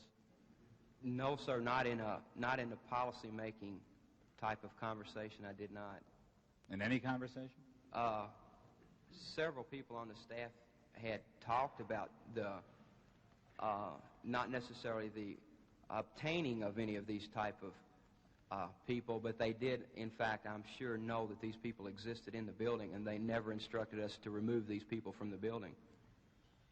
Did you, in fact, drive a delegate with two women in the car, in a McGovern car? Yes, sir. I was instructed by a staff member who I cannot recall specifically to use one of the transportation pool cars to take a delegate from the Dole Hotel to the Playboy Plaza, which is maybe a 15-minute drive up the road. Now, when I refer to a McGovern car, what kind of a car was this? Was this a lease to the campaign headquarters? Yes, they had a whole fleet of cars that they had rented to use for transportation, to provide delegates with transportation to and from, and to provide staff and assistant people transportation and access throughout. As you may recall, the Dole Hotel was directly adjacent to the Fontainebleau Hotel, where the national headquarters, official Democrat headquarters were, and the convention was some maybe 5 miles away, and it was necessary to have cars to use for transportation from the Dole to the Fontainebleau to other delegations, hotels, and so forth. And you have no information, or your testimony isn't that Senator McGovern was aware of any of this kind of operation. The women that you were in the car that you drove, are these the kind of women that you were telling us a little while earlier, who were either prostitutes or women of low morals? Definitely. And who else was in the car with them? The delegate that I was assigned to drive to the Playboy Plaza. Now, I'll just one final question at this time. In the course of your assignment in Wisconsin, Pennsylvania, California, D.C., and Miami, You did, in fact, did you, at least if not, as you say, overtly misrepresent, allow persons to believe that you were a volunteer working for the particular candidate and did not inform these people that you were a paid intelligence gatherer for somebody else you later believed to be the Republican Party. Is that a true statement? Yes, sir, that's fairly accurate.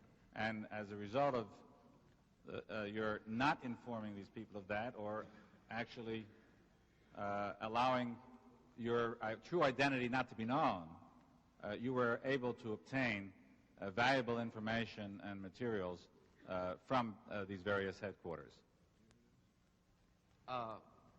Not necessarily materials. I never removed materials or documents. When I say materials, some of these things were advanced schedules. That's materials, is not? Yes, sir, but I never, in the course of the activities, when you refer to materials, in relation to some of the previous testimony given before this committee, I did not remove that type of materials or with the intent of stealing or contramanding the materials. The materials that I removed were materials that were printed up for distribution, and these materials would eventually be distributed to the public. Oftentimes, I would get them as soon as they printed up, and they would not be distributed till maybe 2 or 3 days later. But there was if there was not materials, and you didn't remove the materials, there was information you read, became knowledgeable about that you were able to get because of your infiltrated position, and were able to convey that information to Mr. Stone or Mr. Rayner.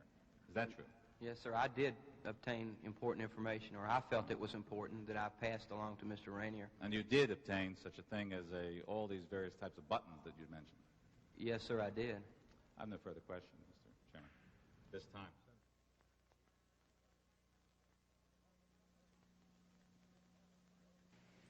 In a moment, Minority Counsel Fred Thompson wants to know if any Democrats ever checked up on McMinoway's credentials. Right now, we're going to take a break. Public television coverage of the Senate hearings will continue after a pause for station identification. Unabridged coverage of the hearings is being broadcast as a public service by your local public television station. This is PBS, the Public Broadcasting Service.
From Washington, NPACT continues its coverage of hearings by the Senate Select Committee on Presidential Campaign Activities.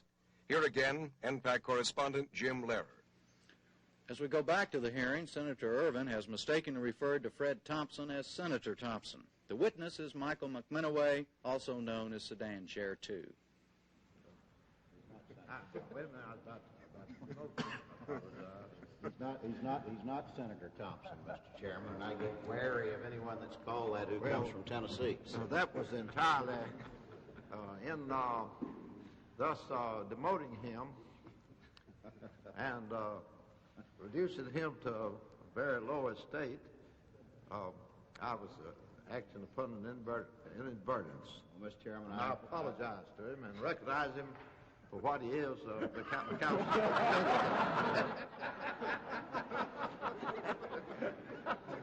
Mr. Chairman, I am placated and he is humiliated. Anytime you want to make that mistake, Senator, it's perfectly all right with me. Mr. McMinoway, as I understand it, you didn't know that you were being referred to as Sedan Chair 2. No, sir. I wasn't using any code names per se. These military SIA-type code names, I've never used those during the course of my employment. Did you have any contact with anyone in the committee to re-elect besides Mr. Stone or Mr. Ranier? No, sir. During the operations, I did not. The only other contact that was ever made to me was the initial call by Martin Blackwell setting up the meeting with Mr. Ranier and the telephone call in Washington. Mm-hmm.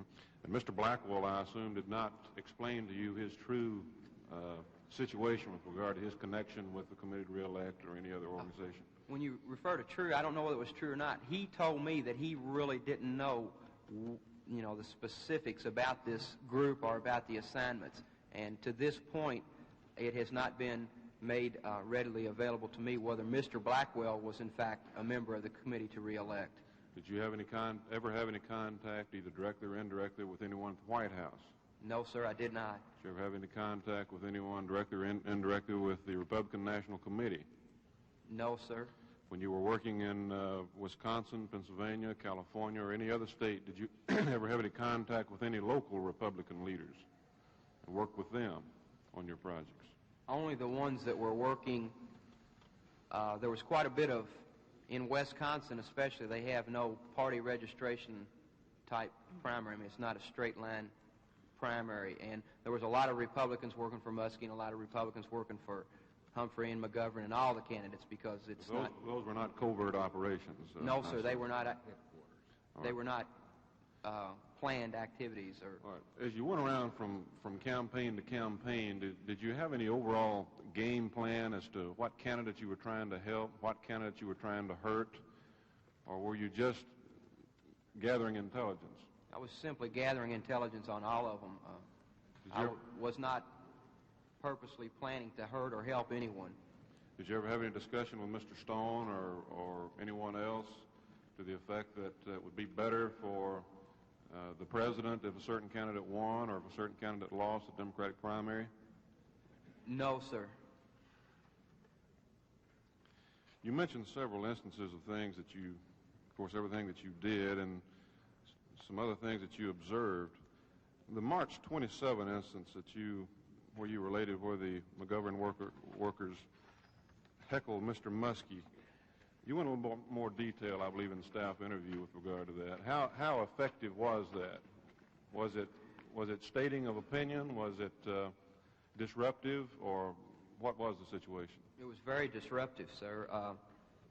What happened is it was a pre-planned speech by Muskie at UWM. I think his planned topic of speech was on the Vietnam War, and the protesters, the McGovern people at least, game plan in this particular operation, as it was explained to me by the McGovern youth, was to go to the thing and holler and scream and catcall and shout, in some instances, as I mentioned later on, especially obscenities were used, but basically just to shout and heckle and cause as much noise as you could to possibly override the audio part of the Muskie appearance. And it was extremely effective. As I mentioned before, Mr. Muskie was extremely vulnerable to heckling and harassment by the crowds. He did not handle himself well at all. Was he able to finish his speech on this occasion? No, he did finish his speech, but it was not the planned finish. I mean, he did not complete his pre-planned program. All right. Did you ever observe in any of the headquarters that you worked in mailing lists that had been obtained from other candidacies or other headquarters? Yes, sir. It was fairly common practice to be in the McGovern headquarters and find lists of staff people for Humphrey or vice versa. Oftentimes... What do you mean staff people? You know, precinct workers, ward chairman and so forth, campaign workers, mailing list. The list of those people. Yeah, right. To. All right. How do you know that they were lists of the other candidates? Sometimes you would notice, for instance, in Milwaukee in the Muskie headquarters, there was a list of 1968 campaign workers for Humphrey and precinct people that they were using to call to solicit support for the Muskie organization. In California, in Humphrey headquarters, one time there was a list on McGovern stationery of names and addresses and phone numbers that had evidently, in my opinion, been compiled by McGovern people and then were being used by Humphrey people for mailings and for direct mail and for direct phone calling.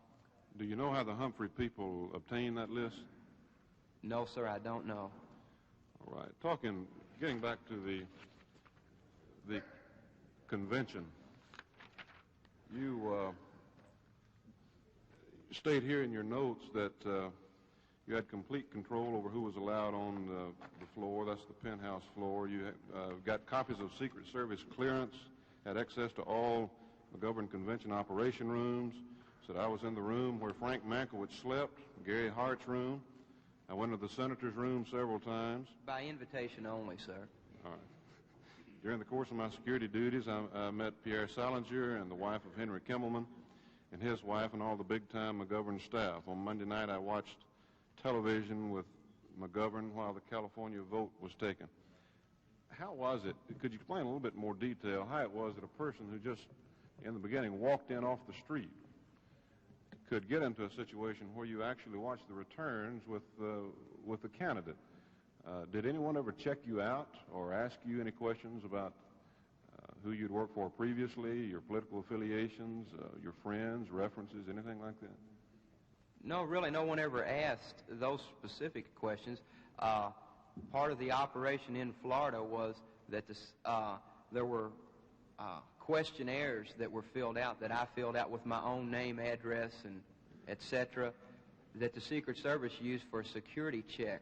I believe the extent of the check was to uncover alien forces or possible hostile forces, because in 1972, one of the major candidates was shot, and there was some concern for the physical safety of the candidate. And as I mentioned before, in talking during my tenure of service on the security staff with the Secret Service people that were there to guard McGovern, I found none of them philosophically aligned with his beliefs.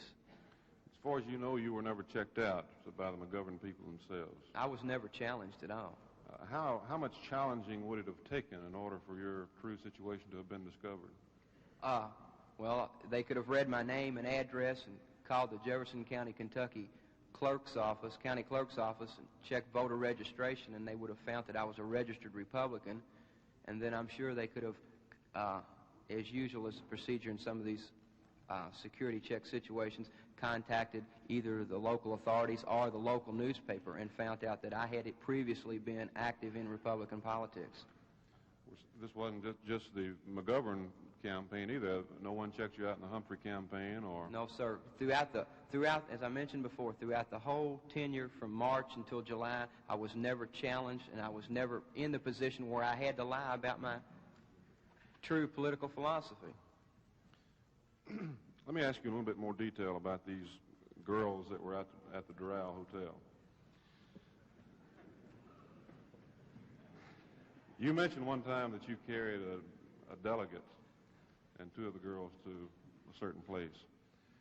Who instructed you, if you recall, to use the McGovern car for that purpose? It was a staff member, but I cannot be specific.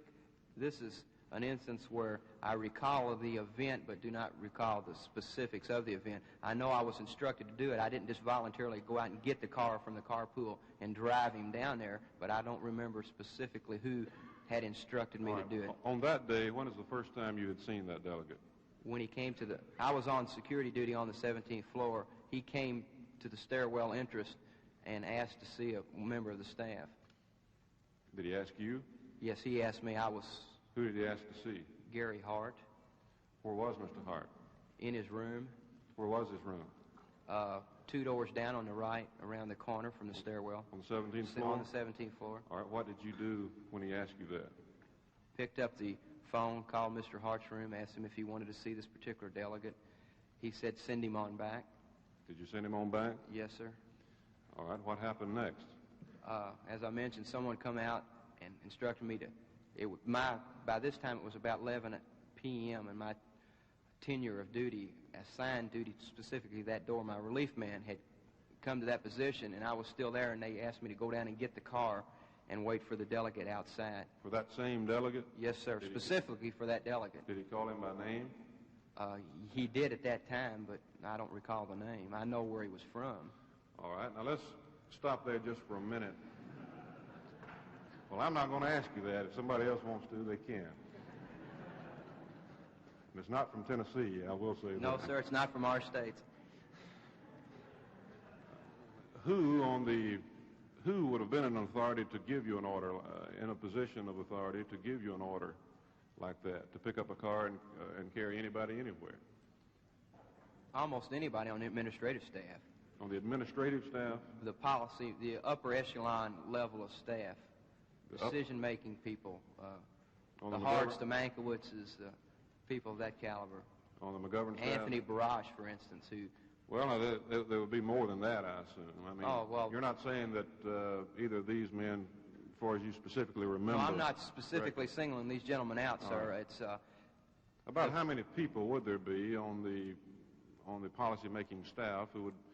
Practically anyone who was in residence on the 17th floor would have been in that capacity, sir. All right. Was your instruction given to you by someone in residence on the 17th floor, to the best of your memory? It was definitely by someone who had access to that floor, liberal access to that floor. All right. If someone whose job was to carry coffee around for people had told you to do that, would you have responded? No, sir.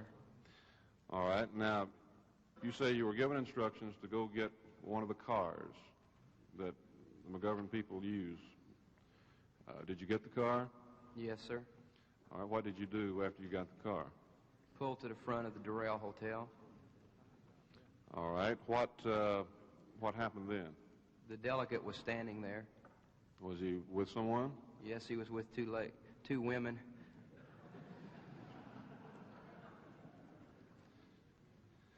Did anything happen after they got in the car to indicate to you that they were not ladies but women? Yes, sir. I'm not going to go any further on that one either. Were all three of them in the back seat of the car? Yes, sir, they were. All right, and where did you take them? Playboy Plaza.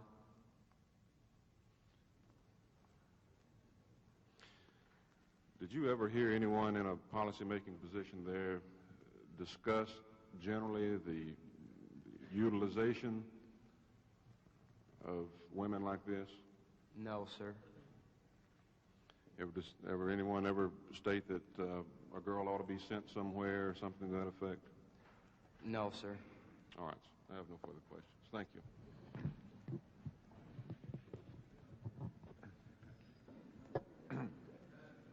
Let me confess that I admire your dexterity and versatility. Now, you by deceiving the supporters of Senator Muskie, you infiltrated his organization in Wisconsin. I worked in the Muskie headquarters in Wisconsin. Well, my question was, by practicing deception as to your identity and purpose, you infiltrated the organization of Senator Muskie in Wisconsin and did everything possible that you possibly think of to confuse and disrupt his campaign. No, sir, I did not. With Muskie, there were no examples of any disruptive activities on my part against Muskie's candidacy. What exactly did you do in the Muskie headquarters? Worked as hard as I could to carry out any task which they assigned me. Did you do that in good faith? Yes, sir. At this point, I was trying my best to be the best volunteer worker they had in the organization. And you were getting pay from indirectly from the Republican committee to re-elect the president for so doing? I was getting paid by them to gather the information. By who? By Mr. Rainier. Well, who was he getting money from? Who was I don't really know who he was getting from. There's been testimony before this committee that he was getting it from Mr. Porter. Well, then you were double-crossing the Republicans. No, sir. In other words, you're taking money from them and working to the best of your ability in behalf of the candidacy of Senator Muskie. It was merely a primary campaign, and this was my instructions to work in these headquarters. I was not instructed to disrupt the headquarters. You were instructed by the Republicans, by Mr. Republican politician, and paid by him to go into the Muskie headquarters and work the best you could for the success of the Muskie campaign. Is that what you tell us? Yes, sir. That's what they wanted me to do, so that I would be in a position to obtain the information that they wished for me to pass back to them. Well, what did you do with the information you got? Passed it along to Mr. Rainier. And who was he working for? As I stated before, I didn't know who he was working for. So you were a double agent there? No. You heard talk about double agents. You were working in good faith for the Muskie campaign while drawing pay and receiving instructions and delivering information about the Muskie campaign to somebody that you knew was working for the Republican Party. I was not a double agent. I was undertaking two separate activities, one of gathering information and one of working in the headquarters. You were trying to run with the fox and hunt with the hounds. Now then, you went to the Humphrey headquarters you went to Humphrey organizations in Wisconsin, Pennsylvania, and California. I mean in California also. Philadelphia and California. Yeah, 3 different states. And you represented to them that you were a strong supporter of Senator Humphrey's candidacy for the Democratic nomination for the presidency, and you would like to work for him to further that candidacy for nothing. Senator, I think you're dramatizing a little more than I had to. I just merely presented myself as a volunteer, and they were damn glad to get a volunteer. Yes. But you volunteered to work in behalf of his candidacy. And I did, Senator. But at the same time, you were doing all you could to make confusion more confounded, and were taking the information you got and turning it over to the man that was actually paying you for infiltrating his organization. I did not specifically do things to disrupt with that in mind. My objective was to work within the organization to gain their confidence and to therefore be able to be in a position where I could personally observe and find out the information that I felt important to the organization and the structure. Are you testifying upon your oath that you were attempting in good faith to promote the candidacy of Senator Humphrey for the Democratic nomination for the office of president? I personally was not promoting his candidacy, but I did, in fact, work in his organization. Well, how did you happen to infiltrate his organization? At whose instance? Pardon? At whose instance did you infiltrate the organizations of Senator Humphrey in Mr. Rainier's? In Wisconsin, Pennsylvania, and California? Mr. Rainier's? And he paid you for it? Yes, sir. And you know that he was not supporting the candidacy of Senator Humphrey? No, sir, I don't believe he was. And you were sneaking information out of the organizations of the offices of the McGovern campaign to your employer? No, sir, I wasn't sneaking anything in or out. I physically walked in and out, and I never snuck around anywhere. Well, you walked in and out with information. You walked out, you went in without information, and you came out with information, and you gave it to your employer, didn't you? Yes, sir. So you were practicing deceit on the supporters of Senator Humphrey. I think this is a matter of semantics. I don't think it was deceit. You were actually working for your employer and pretending to be working in the interest of Senator Humphrey.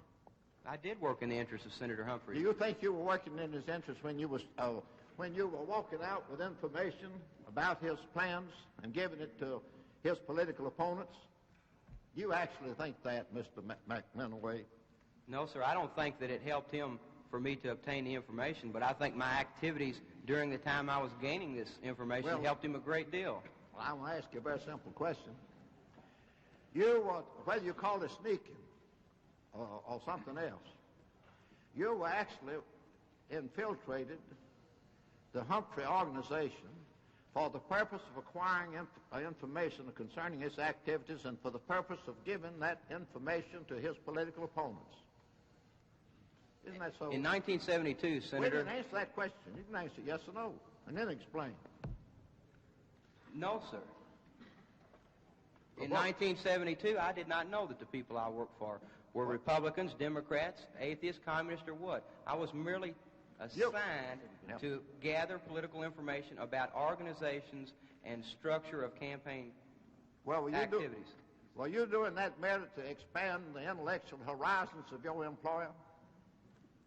Did you just say that question again? I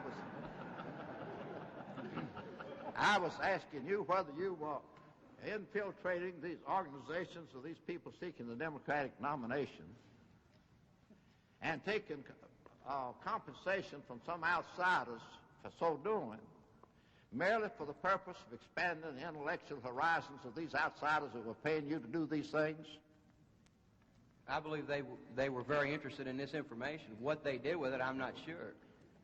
You don't have any idea what their political affiliations were or what their purposes were, do you? No, sir, not at that time. I did not. Well, when did you discover that? This committee helped to enlighten me towards that aspect. Well, didn't you begin to suspect that it was somebody other than the well-wishers of Senators Humphrey and McGovern and Muskie that you were working for? The terminology I used was not other than well-wishers. I felt that it was people that were interested in their activities so that they may possibly strengthen their own political... Well, if you thought they were honestly interested in their activities, why didn't you suggest to them they come down and talk to the people supporting the candidacies in good faith of these persons? Because probably they would have got no information of the type that I was able to obtain. Well, you had to get it by what you call intelligence. Yes, sir. Now, you seem to abhor the use of the word political espionage. Will you please explain to a simple-minded man like myself the exact difference between political intelligence as practiced by you and political espionage? In my opinion, intelligence gathering is the obtaining of information, primarily structural information and factual information. Espionage, to me, is with the explicit intent of destroying or disrupting something or are purposely trying to damage something. Well, were you gathering your information for the purpose of assisting and promoting and elevating and furthering the campaigns of Senators Muskie and Humphrey and McGovern? No, sir. Well, what were you getting it for? For my employers who wish to know the structural organization of the candidates. Well, did you get nothing except the structural organization information? Is that the only thing? Basically, that was the type information, the Well, categorized information I got. Personnel files, types of people. Yeah. Well, now, were you schedules engaged? And so forth. Were you engaged merely in getting information about the structural organization of the Humphrey forces in Philadelphia? No, When sir. you mixed up the cards relating to the blacks and those relating to Union people? No, sir. Well, what were you doing then? I was And just why were you doing it? in reference to the cards. Yes. In reference to the cards, it was just an attempt on my part not to volunteer any information that or any assistance that I felt would be helping out the situation. Well, This you was not assisted. my instructions to disrupt Humphrey's candidacy. You when you mixed up the cards so that the wrong people would get the wrong messages, what were you doing that for? I think you misinterpret the wording of the diary statements when you say in the diary it merely says rearrange and so forth. That does not mean that there was a You plan. weren't mixing things up. You were just rearranging them. Senator, I'm not trying to be funny. I don't want to interrupt your chain of thought, but we're getting into a situation where we're having, I believe, unseemly and inappropriate audience response, and I think we're getting to the place where I can't understand the full import of the witness's answer. So I seldom do this, but I would respectfully request that we restore some sort of order to these proceedings. I'm going to request the audience not to demonstrate any reaction on their part to anything that occurs here. You're here as guests of the committee and as guests of the Senate, and I ask you to conduct yourself quietly as such. Now,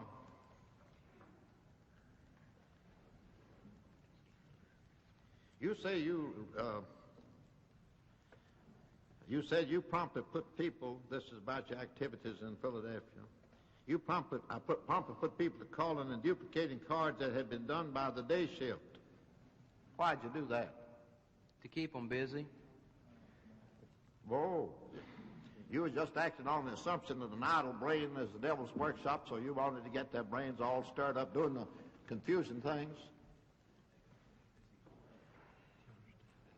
Do you want me to answer that? Yes, I'd like to have it answered.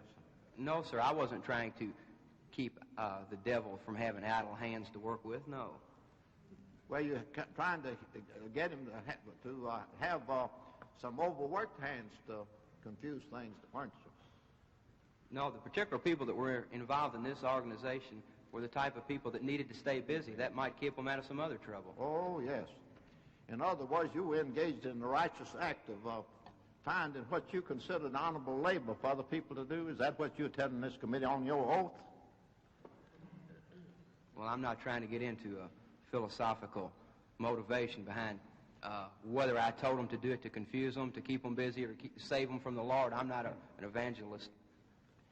Well, I wasn't impressed with the fact you were an evangelist, but I'm glad to have you to corroborate my reaction in one respect, at least. You say that when the McGovern forces went down to Florida, that you went along as a Secret Service man? No, sir. What were you doing down there? I went along. I had worked in the Washington headquarters for McGovern, and practically I would estimate that 99% of the whole staff, volunteers, and all went to Florida. Yep. Well, you went along, didn't you? I didn't go with them, but I went to the same place they were going. Well, did you travel from Washington to Miami? Washington to Louisville, then to Miami. Yeah. And then when you got to Miami, didn't you tell this committee when you got to Miami you worked for what you call the Secret Service for McGovern? No, sir. I was on McGovern's personal security organization staff. Secret Service operatives assigned by the United States government were assigned by the President of the United States to guard McGovern's personal body. Well, was it your staff, the staff on which you worked, that you said that virtually all of the members of it were either supporting Wallace? Sir. No, sir. Not the staff I worked on. Well, the staff of Secret Service agents supplied by the government, in their conversations with me, had expressed the philosophy that they did not agree with McGovern and that they were American Party advocates. You said you didn't agree with Senator McGovern's philosophy. I certainly didn't. Well, why did you pretend to be working for it, its furtherance? Because that was one of the assets of my obtaining this information. Yeah. Now, you said that you have some distinctions that I find difficult to comprehend. You said that there was that using force like burglary to obtain information, or by bugging to obtain information, were bad, evil. Yes, sir. I believe when you break the law, but obtaining information by fraud is not.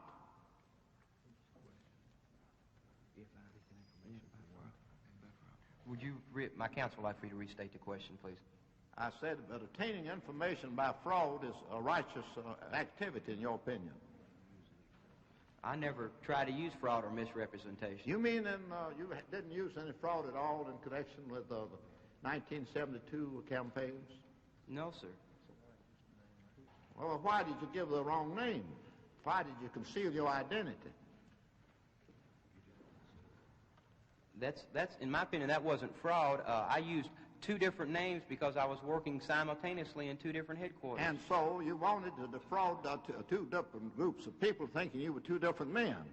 No, sir, it was not with that purpose. The purpose of the dual name situation arose in Milwaukee when I started receiving phone calls from the Muskie people at my hotel room. Therefore, it was necessary to have a name for them to call me when they called the hotel. They couldn't just call up and say, hey, you know the guy that's working for us?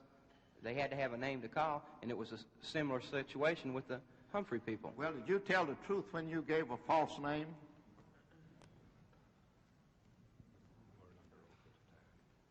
I wasn't under oath at the time, and well, you think it's all right to lie when you're not under oath and practice fraud and deception just because because you're not under oath? No, sir, I don't. Well, you don't think you were practicing fraud when you tried to deceive one of these organizations and believing you were a different man from McMinoway, did you? No, sir, I don't think I was being fraudulent. You don't even think that was lying, do you? Pardon? You don't even think that was lying when you gave a false name? No, sir, that was not in context of falsification of any proof. You think that when you gave a false name to one organization to induce them to believe you were somebody besides McMinoway, that you were not lying to them? No, sir. You're trying to read into my testimony and my statements that I purposely, with the intent of fraud, used different names, and that is not the case. Now, that wasn't my question. You are stating upon your oath that when you told one of these organizations, gave one of these organizations a false name to call you by and to phone you by, that you were not attempting to deceive them into believing you were not McMinoway? No, sir, I was not trying to deceive them. There was never an attempt on my part made to conceal the fact that I was Michael McMinoway, registered Republican voter from the state of Kentucky. You were a registered Republican voter? Yes, sir, at that time. And you voted in the election 1972? I've voted in every election since I was old enough, sir. And you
were either supporting No, Wallace. sir.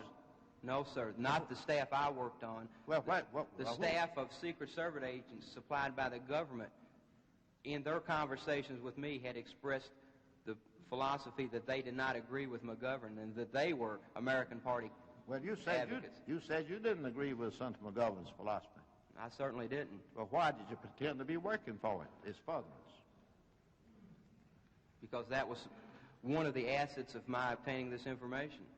Yeah.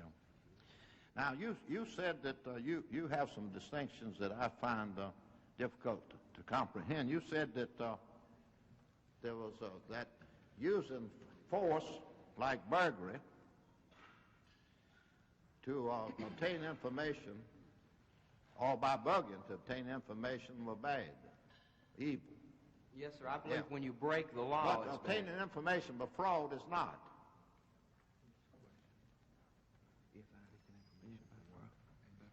Would you, my counsel would like for you to restate the question, please?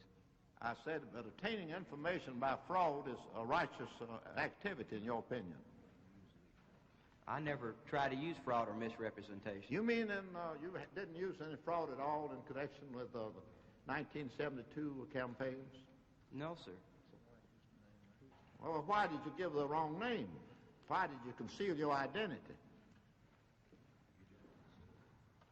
That's in my opinion, that wasn't fraud. I used two different names because I was working simultaneously in two different headquarters. And so you wanted to defraud two different groups of people thinking you were two different men. No, sir, it was not with that purpose. The purpose of the dual name situation arose in Milwaukee when I started receiving phone calls from the Muskie people at my hotel room. Therefore, it was necessary to have a name for them to call me when they called the hotel. They couldn't just call up and say, hey, you know the guy that's working for us? They had to have a name to call, and it was a similar situation with the Humphrey people. Well, did you tell the truth when you gave a false name?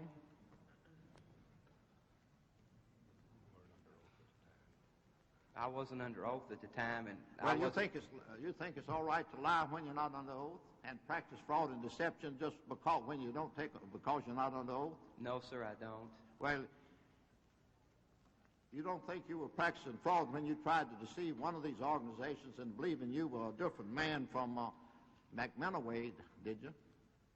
No, sir, I don't think I was You don't even being think that was fraudulent. lying, do you? Pardon? You don't even think that was lying when you gave a false name?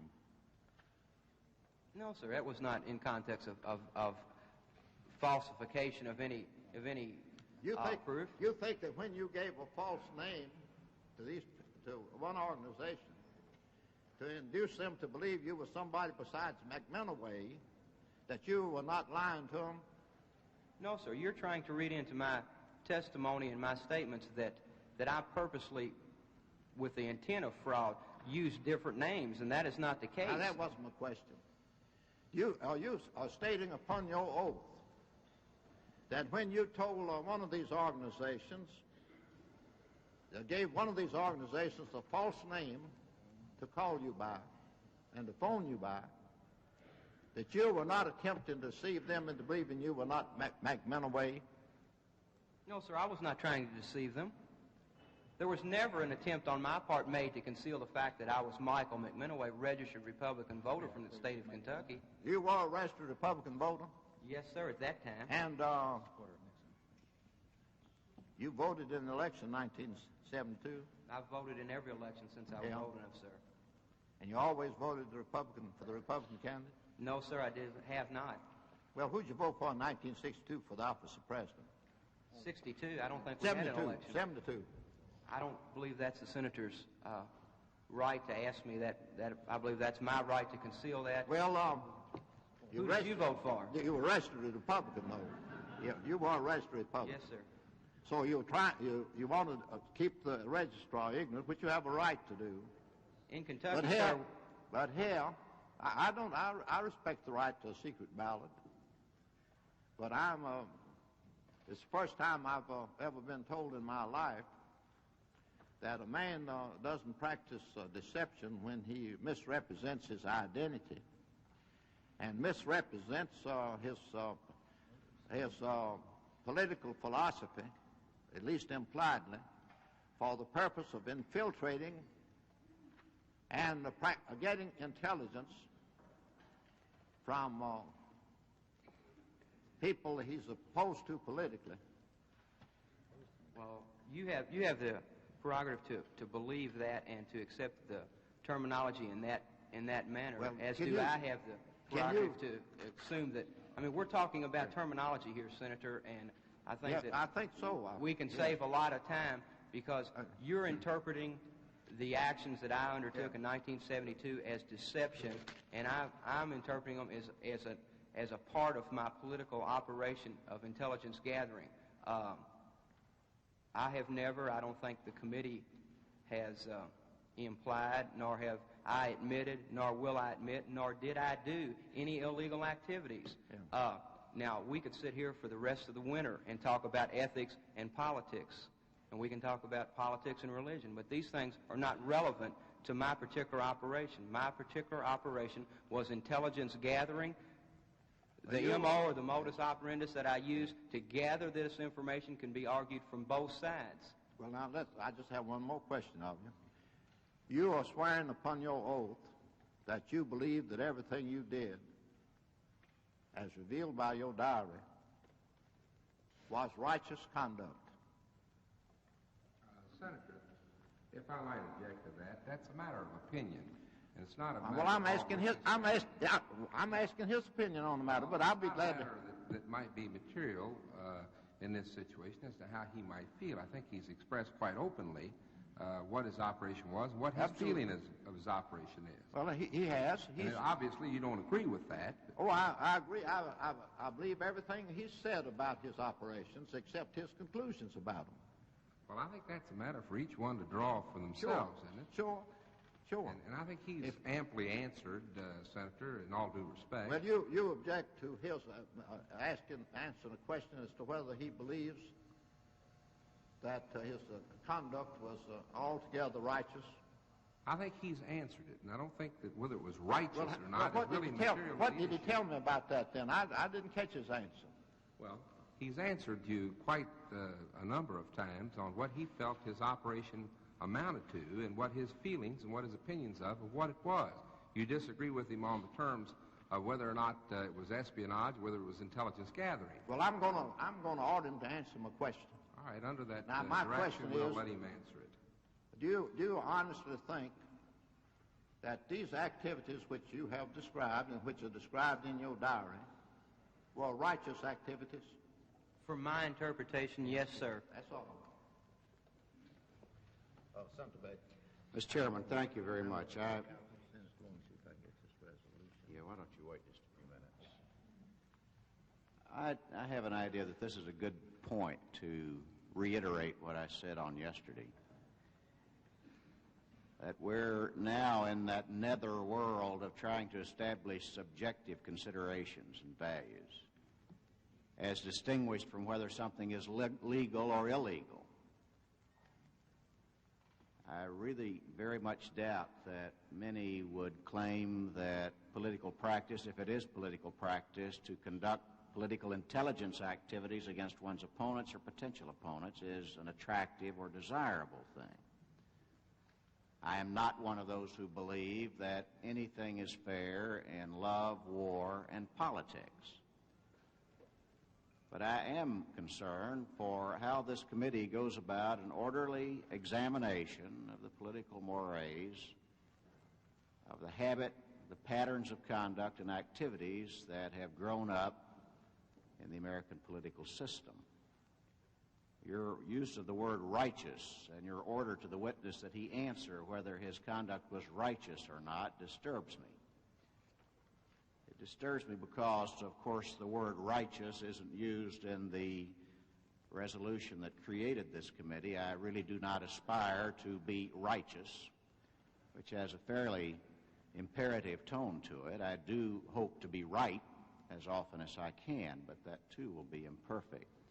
What we are mandated to inquire into is to what extent we can recommend legislation to the Congress of the United States relating to illegal, unethical, or undesirable conduct. And once again, I think we're going to have to try to establish the benchmarks by which we judge what is undesirable And maybe then when we've done that and finished our undertaking, then we can aspire to be righteous. But I'd like to go into this just for a minute more. I don't think there's any doubt that this witness has testified that he was, in fact, a paid agent, that he was an agent to collect information, that he may or may not, wittingly or unwittingly, have caused injury and harm to the candidacy of a particular candidate. I will violate the precept I established and the discipline I imposed on myself when I said early in these hearings that I would not comment on the relevancy or the importance or credibility of any witness by saying I characterize this sort of conduct as undesirable. Now, whether it is immoral or illegal or unethical or whatnot has to do rather with subjective individual values and with the unfortunate pattern of conduct that may or may not have grown up in the American political scene. But I'm going to do the best I can to find out what is going on and what has been going on for a long time. On yesterday, when we had our witness, he indicated that his previous foray into politics, I believe, was campus politics. I was in campus politics. I ran and was elected to be president of the student body at the University of Tennessee, which is the only other elective office I ever held. And I'd rather say that some of the shenanigans that go on in campus politics would really wither one's conscience. It really is blatantly bad in many cases, and I'm concerned for how that example carries forward into our more adult occupations. I do not propose that SRS 60 be amended to inquire into campus politics, but it's something I'm going to give some more thought to. But let's start from the premise, Mr. McMinoway, that you were, in fact, a paid agent. We have no disagreement on that, I take it. No, sir. Let's go from that to the proposition that your agentry took you into the operations of Senator Muskie, Senator McGovern, and Senator Humphrey, and that your pattern of operations was essentially the same in all three. Is that correct? Yes, sir, it was. And I observed from your testimony these fundamental things. One, you had no trouble at all, even without lying about your affiliation, simply by saying nothing, in working yourself into very extraordinarily sensitive and important positions in those campaigns. Yes, sir, that's correct. And that while you worked in those campaigns, I suppose for the sake of double agentry or for the sake of the agent relationship, you did in fact do your best to help the particular candidate that you were working with at that moment.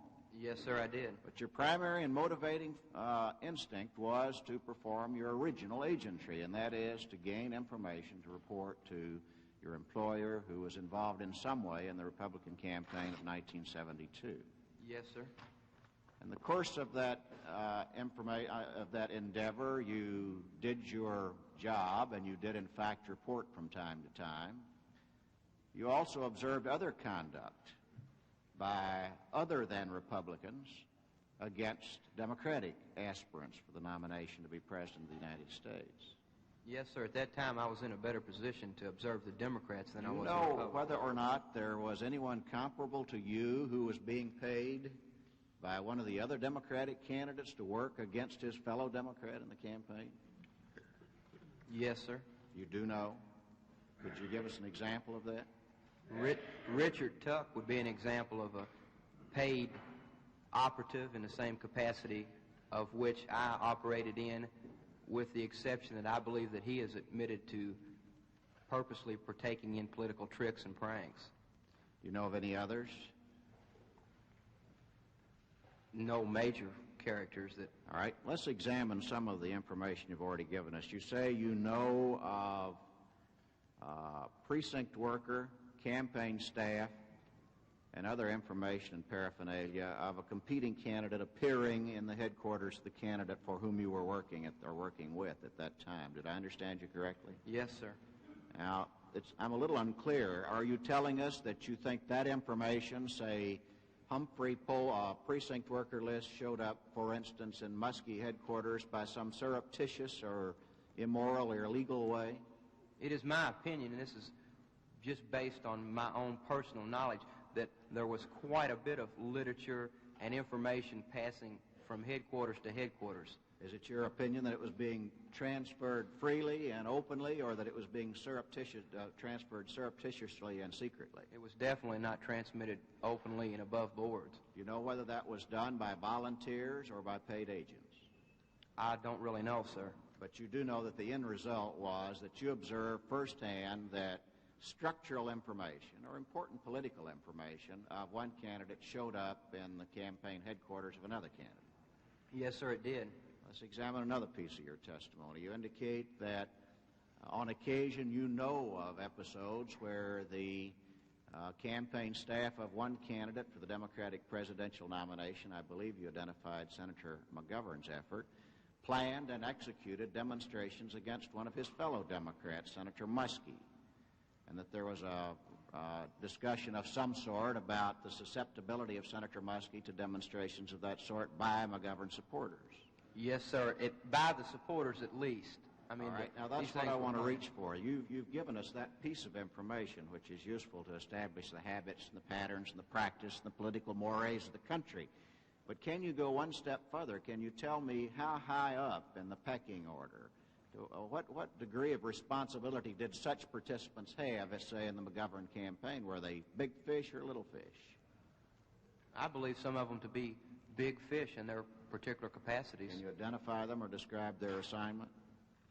Well, the youth coordinator for the McGovern National Committee was one of the organizers of some of the protests and the heckling.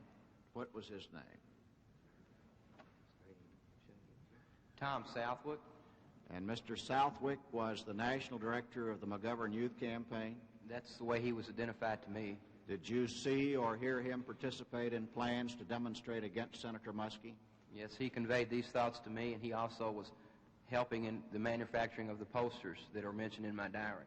Do you know how the money was come by to make those posters or to promote that activity against Senator Muskie? Not exactly. I mean, I can't testify specifically that it came from staff funds. I know on the instance of the poster making at the McGovern headquarters, they were using office paper and glue and, scissors and at least using the office supplies that were there at the time. It was McGovern equipment, McGovern people in the McGovern headquarters that planned, created the paraphernalia for, and executed a demonstration against Senator Muskie. Yes, sir. You consider that righteous? No, sir, I don't. Okay, well, let's stay away from that. That's my quid pro quo. Now, let's move on then to some of the other situations. You spoke of the campaign in California, and I'm sorry that I was called away from the room for a while, and I didn't get the full burden of your testimony in that respect. But I'm going to move next to the National Convention, the Democratic National Convention in Florida. You've implied some fairly important things, but neither Mr. Dash nor Mr. Thompson pressed you to the point where I could understand what you're talking about. You were part of the McGovern security force on the 17th floor of his headquarters hotel at the convention, the Democratic National Convention in 1972. Is that correct? This is correct. And on one occasion, the one to which you've testified, a delegate from a state asked to see Mr. Gary Hart. What was Mr. Hart's title? I believe he was campaign manager. For Senator McGovern. Yeah, it's not clear in my mind exactly what his title. He was Frank Mankiewicz and Gary Hart were the two top policy-making administrative And staff. the delegate involved did, in fact, come to the 17th floor and was shown to Mr. Hart's room. Yes, sir, he was. Were you present in Mr. Hart's room when he had his conversation? I walked the delegate to the door. Did you hear the conversation No, sir, I between didn't. Mr. Hart and the delegate? How long was he with Mr. Hart? Probably 10 or 15 minutes. Was anyone else present in the room? I didn't go into the room. And he came back out and left. Is that correct? I know he left. I was outside I know I escorted him from the premises. All right. And someone in authority on the 17th floor of the McGovern Hotel headquarters asked you to get a car from the carpool and to meet this delegate and take him to the Playboy Plaza. No, sir, they didn't give me the destination. It was common practice at the convention to provide cars for delegates and their family and friends. I was merely instructed to go down, get the car, and wait for the delegate. Did they give you any other instruction? No, sir. The delegate himself gave me the destination. All right, and he came out of the hotel and he had two people with him, When I pulled in front of the hotel with the car, he was standing on the they have a drive-through driveway into the Rail Hotel. Did you know the two girls he had with him?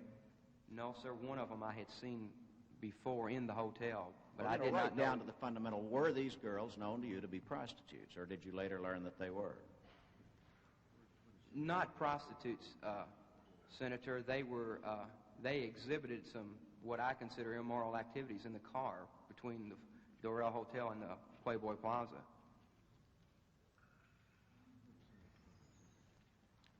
Can you tell this committee that there was a link or connection between the immoral activity of those two women and the delegate in the back seat of that car and his visit to Gary Hart? Not specifically. In other words, I cannot testify that. I don't know whether the girls could have possibly been with him when he came. He could have met them coming in or going out. I can't say that he was supplied those two girls by the McGovern staff. No, sir. So the broad outlines of what you're telling us is that a delegate from a state at the National Convention visited with Mr. Hart and left. You were instructed to provide him transportation, that he came out of the hotel in the company of two women who you declined to characterize as prostitutes, but with which he engaged in immoral activity in the back seat of the car, and that's all you know about it? Yes, sir. Do you know of other episodes of that type? Not of that specific, in that specific degree when I was present. It never happened in my presence. I do know that there were several women throughout the hotel, and there were many, many in Florida that I would classify as prostitutes, and women that were making propositions to delegates, non-delegates. Do you know of any effort by any candidate at the Democratic National Convention in 1972 to utilize the good offices of these women in connection with their delegate activities? No, sir.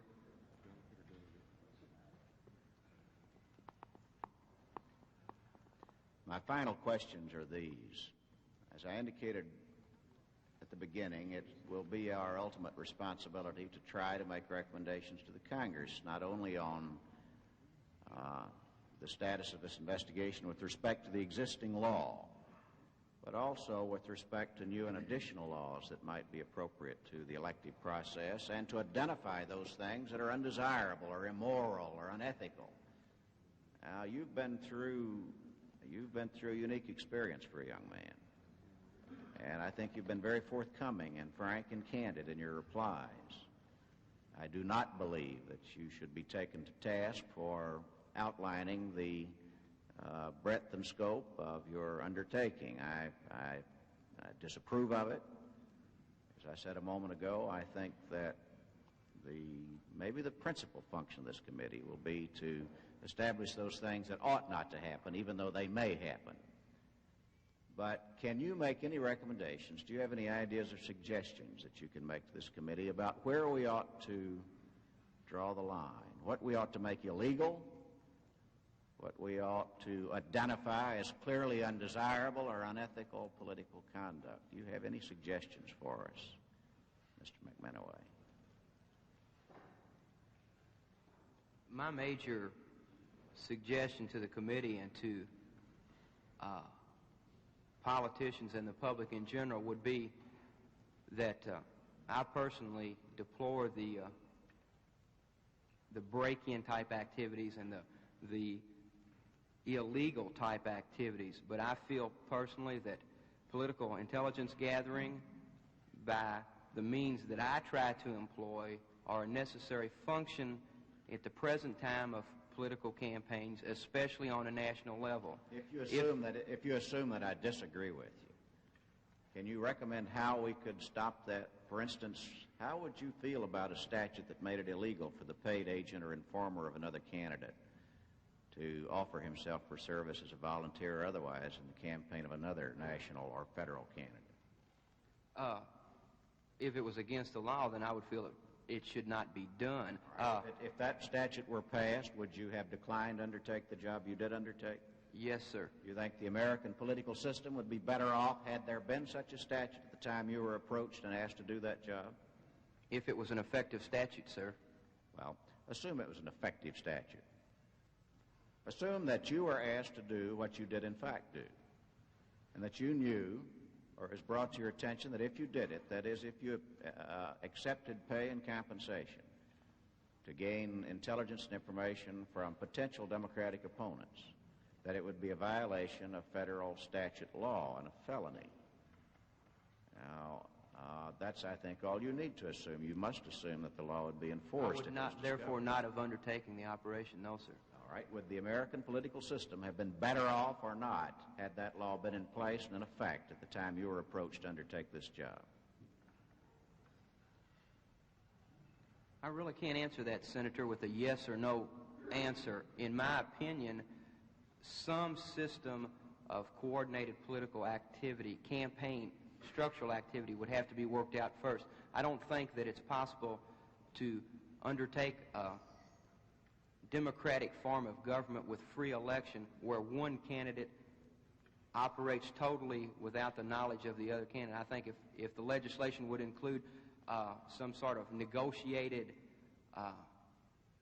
revelation between the different candidates where the right arm would know what the left arm was doing. In other words, not necessarily specific actions, but I think that it's necessary for one candidate to know the other candidate's primary issues and what he plans to make campaign issues so that he is granted a free and equal response to these issues. And if this type of system could be worked out where that one senator would know, senatorial candidate would know what the other senatorial candidate plans to do strategy-wise, then possibly a system of this type would work. But as long as the mere legislation would be passed just to make it illegal, the only thing I think that type of legislation would do would create more lawbreakers, because I believe that it's impossible to operate a successful campaign without knowing what the other man's doing. Well, that's really a broader answer than my question, but I thank you for it. But I think I can rely on your previous answer. You know, any penal statute has two parts. It has the deterrent quality and it has the punishment factor. And I believe your answer already is that had we had such a statute in place and effective at the time you were offered this job, that the first part of that statute, the deterrent factor, would have prevented you from taking this job. Yes, sir, it would have. Thank you very much.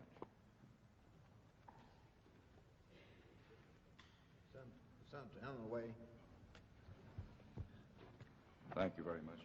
Mr. McMinoway, in response to a question relating to your employer, you said that you weren't certain who you were working for. It could have been a Democrat, Republican, atheist, communist, or what have you.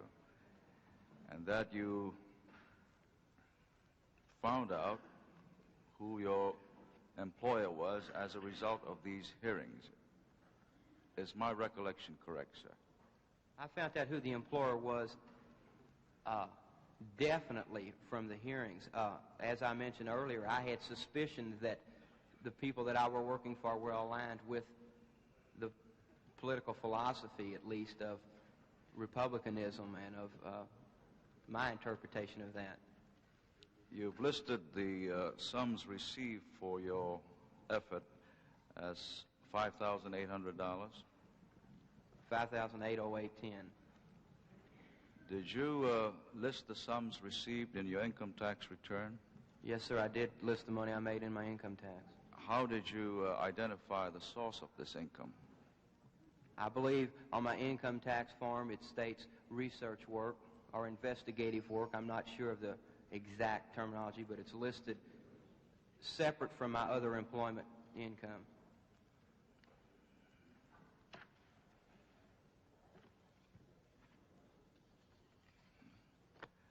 You've testified in interviews with the staff that you met with the chief of the security division of the McGovern headquarters on Saturday, July the 8th?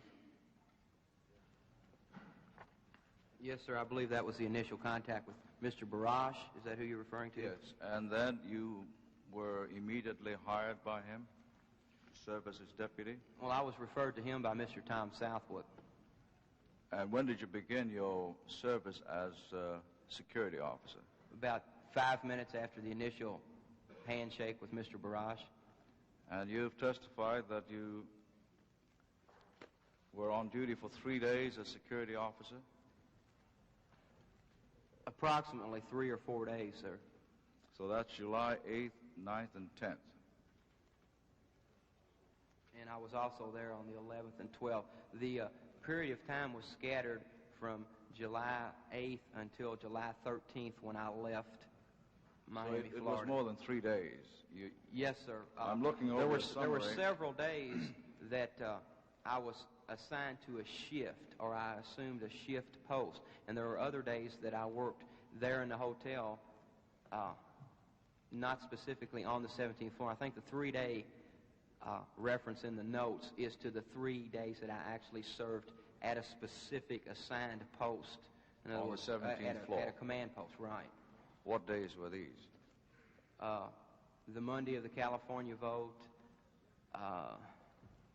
Sunday afternoon for a while, on Tuesday, and I believe Wednesday afternoon that I specifically had those, that particular post to be responsible for. In June of this year, you had an interview at which time you indicated that Mr. Mankiewicz told you that he was aware of Mr. Eagleton's hospitalization? No, sir. I believe you have that incorrect. That particular statement was reported in one of the newspapers in St. Louis, I believe. Now, that's not true. The actual instance of that was that I had overheard a conversation about Mr. Eagleton's health, period, not any reference to mental health or breakdown or anything, but just health. This same line of questioning was discussed about every potential vice presidential candidate. I'm assuming they wanted to make sure the guy wasn't going to drop dead. So then this article of June 24th, 1973 is not correct? No, sir, it isn't. Is that, if you're referring to the St. Louis Yes. Post? Yes, sir, that is misrepresented. Now, getting back to my first question, at which you responded you were not certain who your employers were. Is it not a fact that you were first contacted by a friend of yours? An acquaintance, yes, sir. It's an acquaintance that I had known some years earlier. As a result of Republican campaigning? Yes, sir. I met him while working in a Republican campaign, yes. And weren't you told that you were hired by a group of conservative Republican businessmen? I believe the terminology that I remember, sir, was concerned citizens. The indication possibly was made of businessmen, but actually my recollection of that is not as clear as some of the other actual operational matters. I gather from your background that you're not politically naive. You've been executive or president of the Young Republican organization in college. You took part in a gubernatorial campaign. You've been very active for many years. I find it rather difficult to understand how a young man with such a political background would accept employment to do political espionage, not knowing who his employers were. As you've mentioned, Senator, I was politically active for a number of years and in a number of different campaigns. I had participated in local and state and national elections quite frequently. The interest in this particular assignment, or the drawing factor to this particular assignment to me, was the travel around the country, and it was something that I had never done, and it was a challenge, and I appreciated that challenge. With your Republican background, you're willing to work for a Democratic organization? I have worked for Democratic organizations, Senator. No for pay? Pardon? In this case? Not as intelligence gathering, but I've worked in political organizations other than the voluntary work with the 72 primaries. I have several questions, but the last one for this round. Are you aware of Chapter 817 of the Florida Criminal Code? No, sir. I'll read this to you. It's 817.02, obtaining property by false personation. Whoever falsely personates or represents another, and in such assumed character receives any property intended to be delivered to the party so personated, with intent to convert the same to his own use, shall be punished as if he had been convicted of larceny. You received a button which very few people received during the Democratic Convention, a button that permitted you to full access of the 17th floor, something that permitted you to gather valuable information, an area which was carefully guarded by the Secret Service, this little thing here. Do you think you violated this section of the Florida Code? No, sir, I don't. That button was given to Michael McMinoway. It was not given to any misrepresented person. You actually believe that you were working for Mr. McGovern at that time? That button is a designation of staff position with the McGovern organization. And while I was at the McGovern organization and while I wore that button, I partook of the activities and the obligations and responsibilities of that position, and I did not falsify or do anything except do a good job with that particular activity. I thank you very much, Mr. Chairman.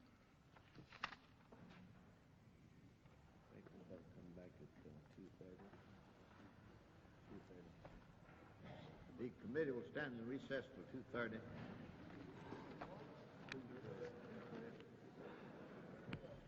As the senators take a luncheon break, we're also going to take a short pause. Public television coverage of the Senate hearings will continue after this break for station identification. Unabridged coverage of the hearings is being broadcast as a public service by your local public television station. This is PBS, the Public Broadcasting Service.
From Washington, NPACT continues its coverage of hearings by the Senate Select Committee on Presidential Campaign Activities.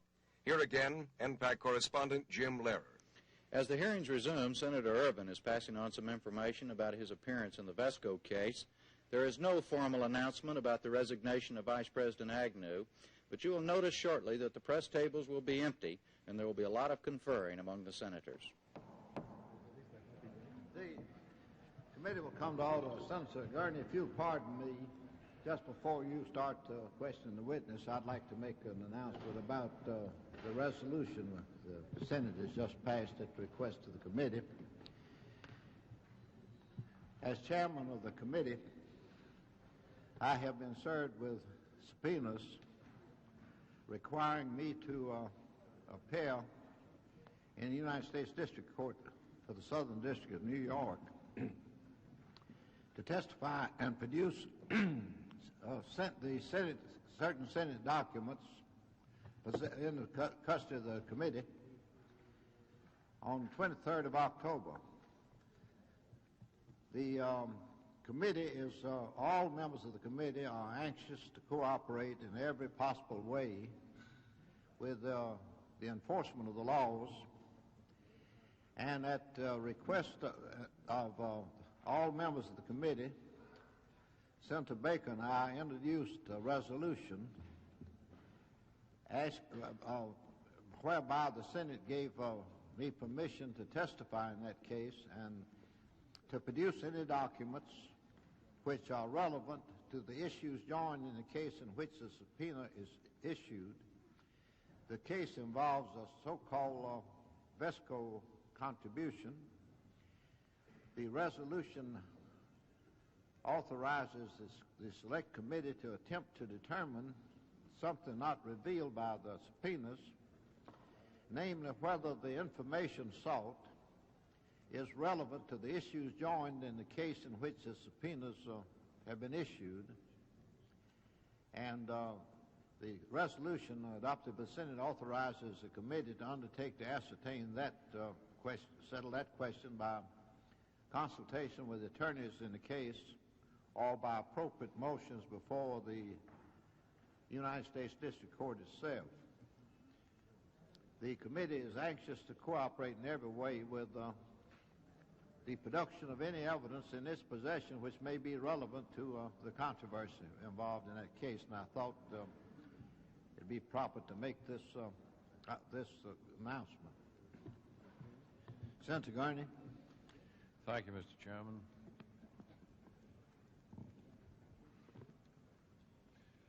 Mr. McMinoway, turning to your diary on the entry on March 25th, you touched on this planned disruption of Muskie's television interview, but would you explain in detail exactly what happened? Yes, sir. As is noted in the diary, I personally observed the production of signs and placards and what have you that were intended for use in a demonstration that was to be held at the TV station in Milwaukee on the day. These signs were manufactured, produced in the McGovern headquarters? Yes, they were. And what did they say? What kind of signs were they? Well, the one that's noted in the diary form that is tabbed Exhibit 2 is the quotation, "America needs a leader, not a crybaby." And this was, I felt, a derogatory cut at Senator Muskie's emotional outbreak over the New Hampshire incident. How many of these signs were there? Do you recall? Not specifically, Senator, but there were a number of signs being made. Were there other signs in addition to this particular crybaby one? Oh, yes, there were. Each sign had carried a different slogan. Do you recall some of the other slogans? No, sir, not specifically. Well, can you give an approximate idea of how many numbers of signs there were? There were approximately 8 to 10 people working on the signs. Each individual was making, in my passing through, they were making, they were all working on different signs. So and each one was making several signs. Right. Go on now.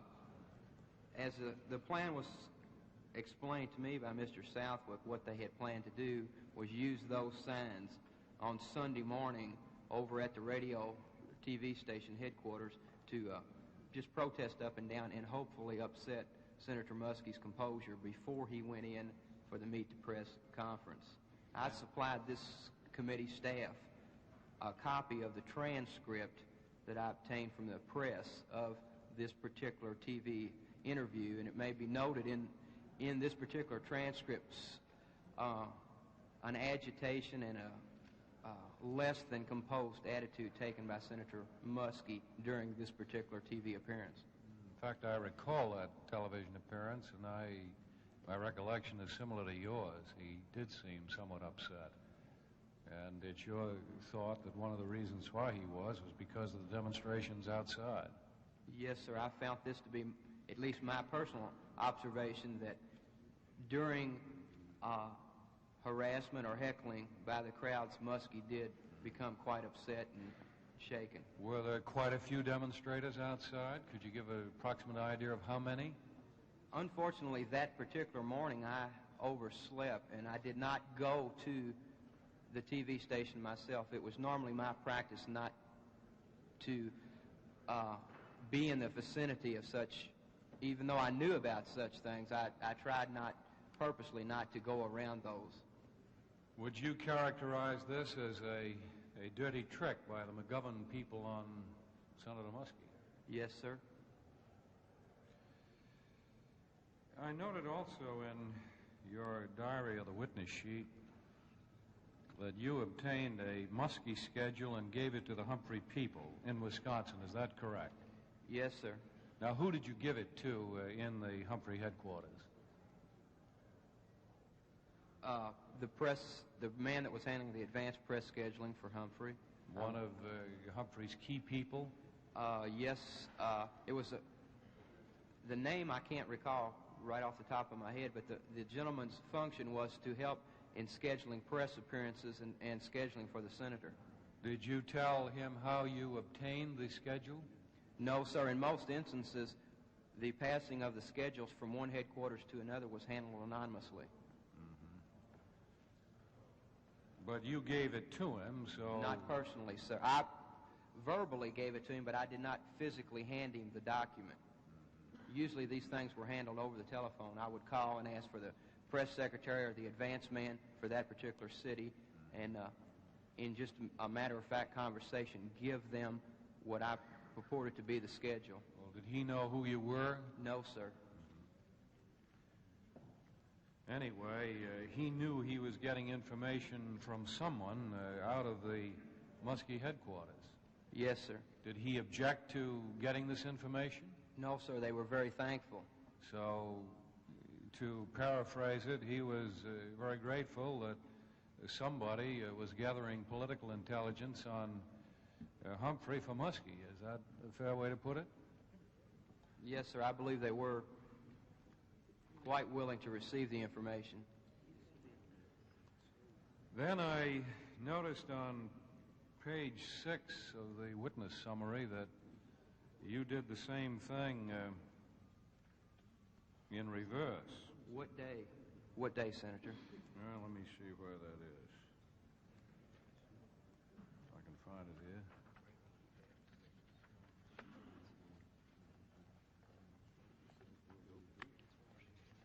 Or perhaps I had better ask you the question, did you do that in reverse, get Humphrey's schedule for the Muskie people?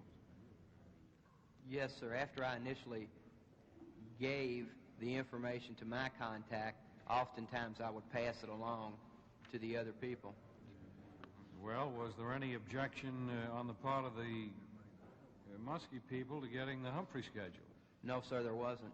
The same attitude persisted in each and every organization that I encountered. So what you're saying is that any political intelligence that you were able to generate for either Muskie or Humphrey in Wisconsin was very gladly received by both camps. Is that right? Yes, sir. And they have no objection to political intelligence gathering on the other fellow? No, sir, they didn't. Or, if we can put it a little more baldly, you may be offended by this term, but they had no objection to political spying either. No, they didn't. So it works for Democrats as well as Republicans. Very often. And it's a pox on both your houses. It's certainly in 1972 campaign. I mean, it was going on, to your knowledge, in the candidates' camps on the Democrat side. Very definitely. Let's go to the University of Wisconsin speech that Muskie made that you referred to, and you talked about it before, but again, I'd like to find out more in detail what happened. Can you give a more voluminous description of this particular heckling? Yes, sir. Senator Muskie had planned, and it was an announced public announcement had been made that he would speak at the University of Wisconsin to the student body. There was not really a large crowd there, but it was an enthusiastic crowd. And at this particular instance, I was there because I went out with the Muskie people to the university. And I noticed a lot of heckling, a lot of catcalling, and this type of, boisterous type demonstration. There were a few signs, but I did notice that some of the catcalling and some of the heckling was coming from people that I recognized from the McGovern youth movement. So in this instance, again, of your own personal knowledge, you know that at least some of the heckling and disruption was done by McGovern people because you had seen them in the McGovern headquarters. Yes, sir. Can you give, were there obscenities used by these hecklers? Not to a large extent in Wisconsin, but as we progressed through the campaign to California, the attacks became, as the field of candidates narrowed down, the attacks became more personal and more obscene in some cases. Well, what kind of heckling occurred at this Wisconsin rally? Catcalling, whistling, screaming, hollering,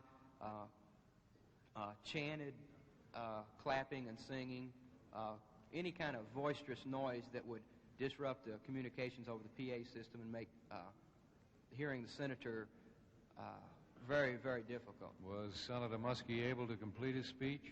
No, sir.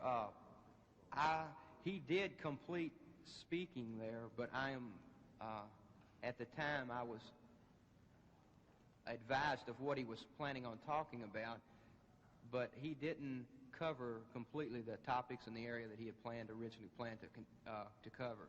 In other words, the heckling was so serious or so boisterous, or it annoyed him so much that he cut short his speech and did not cover the points that he intended to. Is that a fair thing to say? In my opinion, he did cut the speech, and he was obviously very, very upset.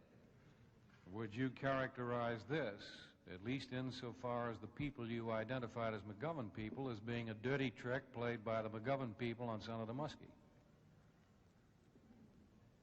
I feel that everyone has the right to their own opinion, but to express your opinion at the expense of someone else is definitely not desirable, to say the least. Let's go to the Humphrey fundraising dinner that you talked about that occurred at the Beverly Hilton Hotel in California. I understand there, too, there was picketing and harassment. Could you describe that in more detail? Yes, sir. This was one of the extravaganzas of the California campaign from the aspect of Senator Humphrey's fundraising drives.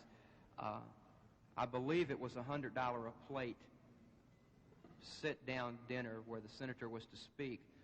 It was rather a formal affair.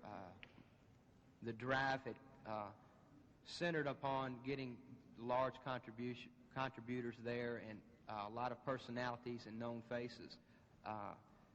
The McGovern youth people who worked in the Santa Monica area, who I was familiar with, at least from a standpoint of recognition on site-wise and from knowing around the headquarters, had gotten together a group of people primarily from around the college campus area, UCLA and so forth, and they proceeded over to the Beverly Hilton Hotel approximately an hour and a half before the scheduled start of this dinner.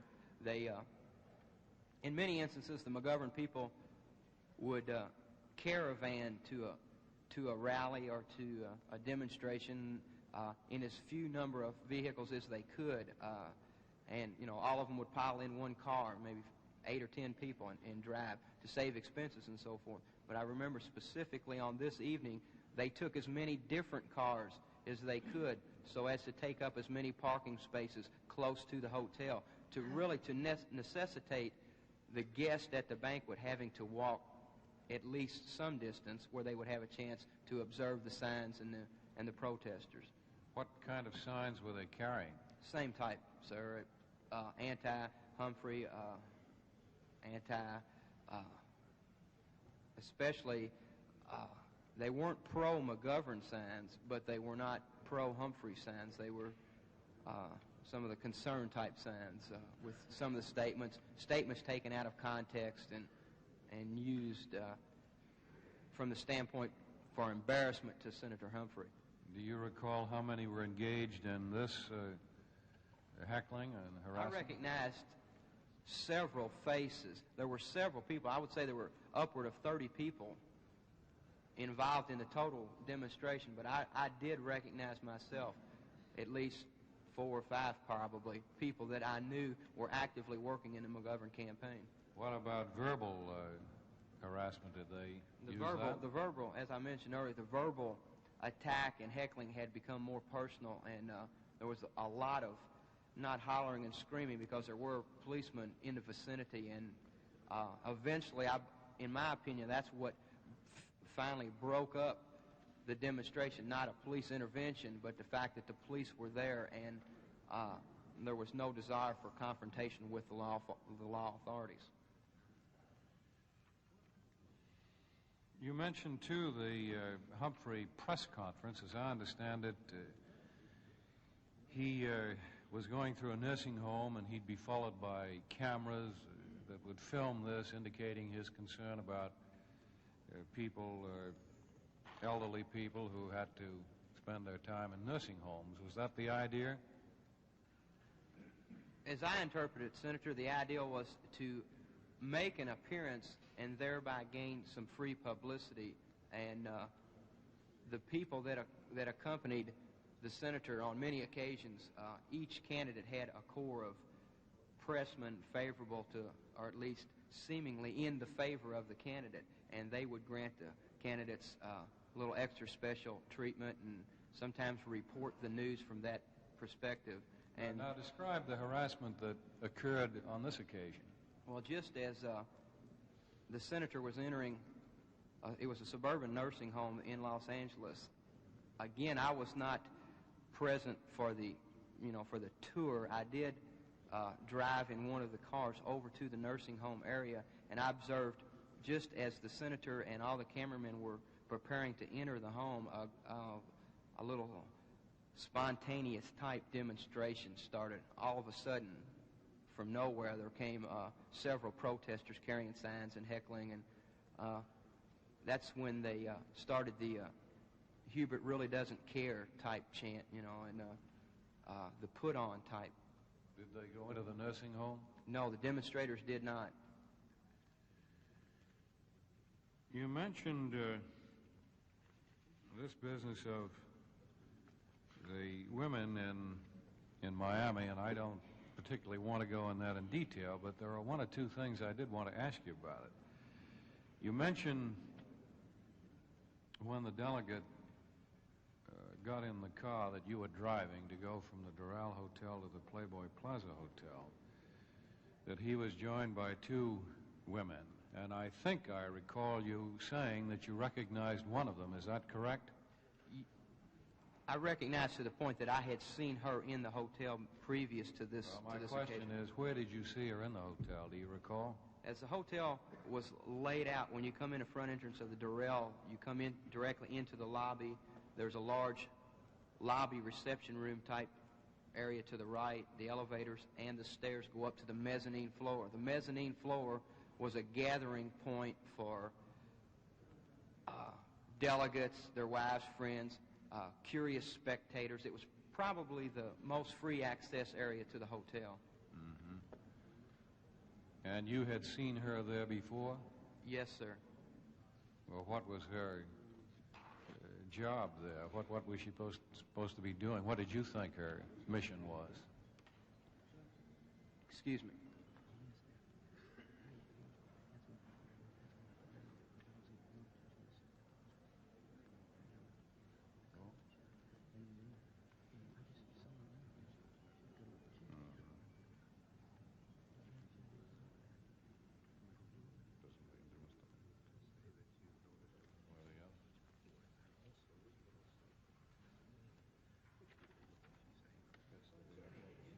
Your interrogation? No, the witness is conferring with the counsel in response to the question. Go ahead. In response to that particular question, I had noticed her on several occasions in the hotel, once when I was eating lunch and several times in the mezzanine area. I didn't draw any conclusions to what her specific function there was. You mentioned a hospitality room in the McCoven headquarters hotel. Could you describe that a little more fully? What was that for? What was the layout? Who was there? What were they doing? Well, Senator, it's been my experience at not only at political conventions but business and social convention. There's always a special place in either in the convention meeting place or the hotels where they have what in Kentucky we call a hospitality room, which consists of a room where people get together and conjugate and talk. They drink. Sometimes they're singing and dancing. Basically, the one in Durrell Hotel was used as a meeting place where delegates could get together and socialize with other delegates. Political figures could get together and socialize with other politicians and so forth. Well, I think you mentioned, and correct me if I don't state your testimony correctly, that in this hospitality room there were always or usually women, I think, that you characterized as rather low moral character. Is that correct? Yes, sir. Well, how many were there? The number fluctuated, Senator, as did the number of people in the room. Sometimes there wouldn't be any people there. Other times, the room would be crowded. Were the ones that you saw there regularly, these girls? Yes, sir. I traveled quite extensively between the Durrell Hotel and the Fontainebleau Hotel, and in each different hotel there would be a certain crowd that would hang out in that particular hotel. You could almost stereotype the different type crowds that were at the Durrell, were at the Fontainebleau, at the Playboy Plaza, and so forth.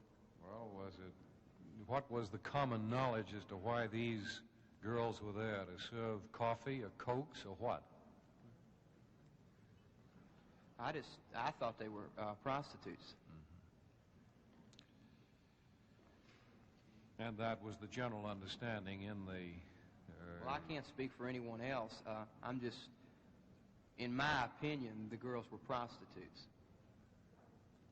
The reason why I'm interested in this is not to drive this particular point in the ground, but a great deal was made earlier in these hearings about the Liddy plan, when first presented to Mr. Mitchell and Mr. Magruder and Mr. Dean. And the Liddy plan contained a proposal to use call girls at the Democrat convention to subvert the Democrats. And it occurs to me, though that particular part of the plan was canceled, not used, that apparently, at least in the McGovern headquarters, at least in your understanding, that the Democrats were doing it.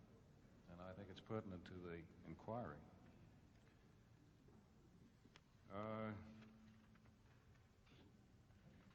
There has been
Doral Hotel to the Playboy Plaza Hotel, that he was joined by two women.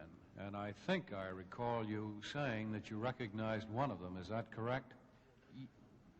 I recognize to the point that I had seen her in the hotel previous to this Well, my to this question occasion. is, where did you see her in the hotel? Do you recall? As the hotel was laid out, when you come in the front entrance of the Doral, you come in directly into the lobby. There's a large lobby reception room type area to the right. The elevators and the stairs go up to the mezzanine floor. The mezzanine floor was a gathering point for delegates, their wives, friends, curious spectators. It was probably the most free access area to the hotel. And you had seen her there before? Yes, sir. Well, what was her job there? What was she supposed to be doing? What did you think her mission was? Excuse me.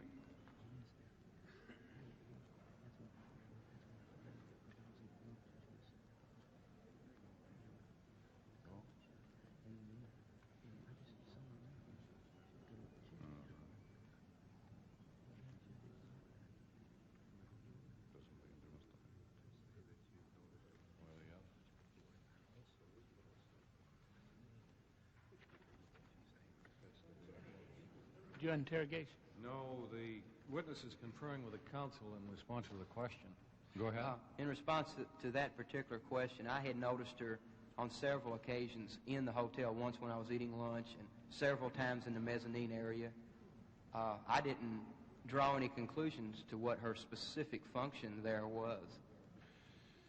You mentioned a hospitality room in the McCoven headquarters hotel. Could you describe that a little more fully? What was that for? What was the layout? Who was there? What were they doing? Well, Senator, it's been my experience at not only at political conventions but business and social convention. There's always a special place in either in the convention meeting place or the hotels where they have what in Kentucky we call a hospitality room, which consists of a room where people get together and conjugate and talk. They drink. Sometimes they're singing and dancing. Basically, the one in Doral Hotel was used as a meeting place where delegates could get together and socialize with other delegates. Political figures could get together and socialize with other politicians and so forth. Well, I think you mentioned, and correct me if I don't state your testimony correctly, that in this hospitality room there were always or usually women, I think, that you characterized as rather low moral character. Is that correct? Yes, sir. Well, how many were there? The number fluctuated, Senator, as did the number of people in the room. Sometimes there wouldn't be any people there. Other times, the room would be crowded. Were the ones that you saw there regularly, these girls? Yes, sir.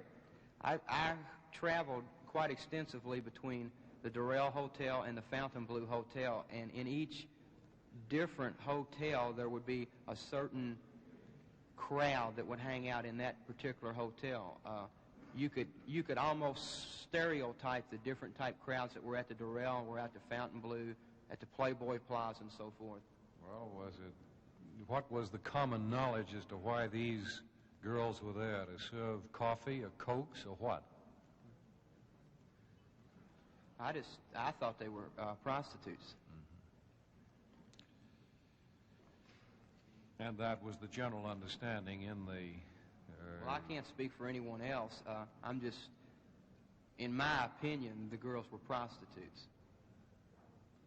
The reason why I'm interested in this is not to drive this particular point in the ground, but a great deal was made earlier in these hearings about the Liddy plan, when first presented to Mr. Mitchell and Mr. Magruder and Mr. Dean. And the Liddy plan contained a proposal to use call girls at the Democrat convention to subvert the Democrats. And it occurs to me, though that particular part of the plan was canceled, not used, that apparently, at least in the McGovern headquarters, at least in your understanding, that the Democrats were doing it.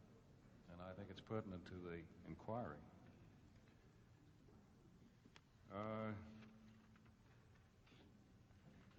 There has been some indication in the investigations that we have conducted here that the McGovern headquarters in California were used by people to organize a heckling of one of President Nixon's appearances in California. Do you have any knowledge of that? Not of that particular instance. At the time I was operating with the McGovern and Humphrey people in California, the basic concern there was the Democratic presidential primaries and not the general election in November. Did you ever participate in any of this heckling or demonstrating a radical disruption that you have testified to here? No, sir, I didn't. Do you have any opinion as to whether this particular activity was more disruptive to the political system of our country than your intelligence gathering? I personally feel that, as I mentioned earlier, when you deprive someone of their right to speak, either by heckling them down or demonstrating and preventing them from even making the appearance, that you're violating their rights. But I also believe that you have a right to express your opinion, and everyone should be given equal opportunity to express that opinion. Just one final question, because my time is up.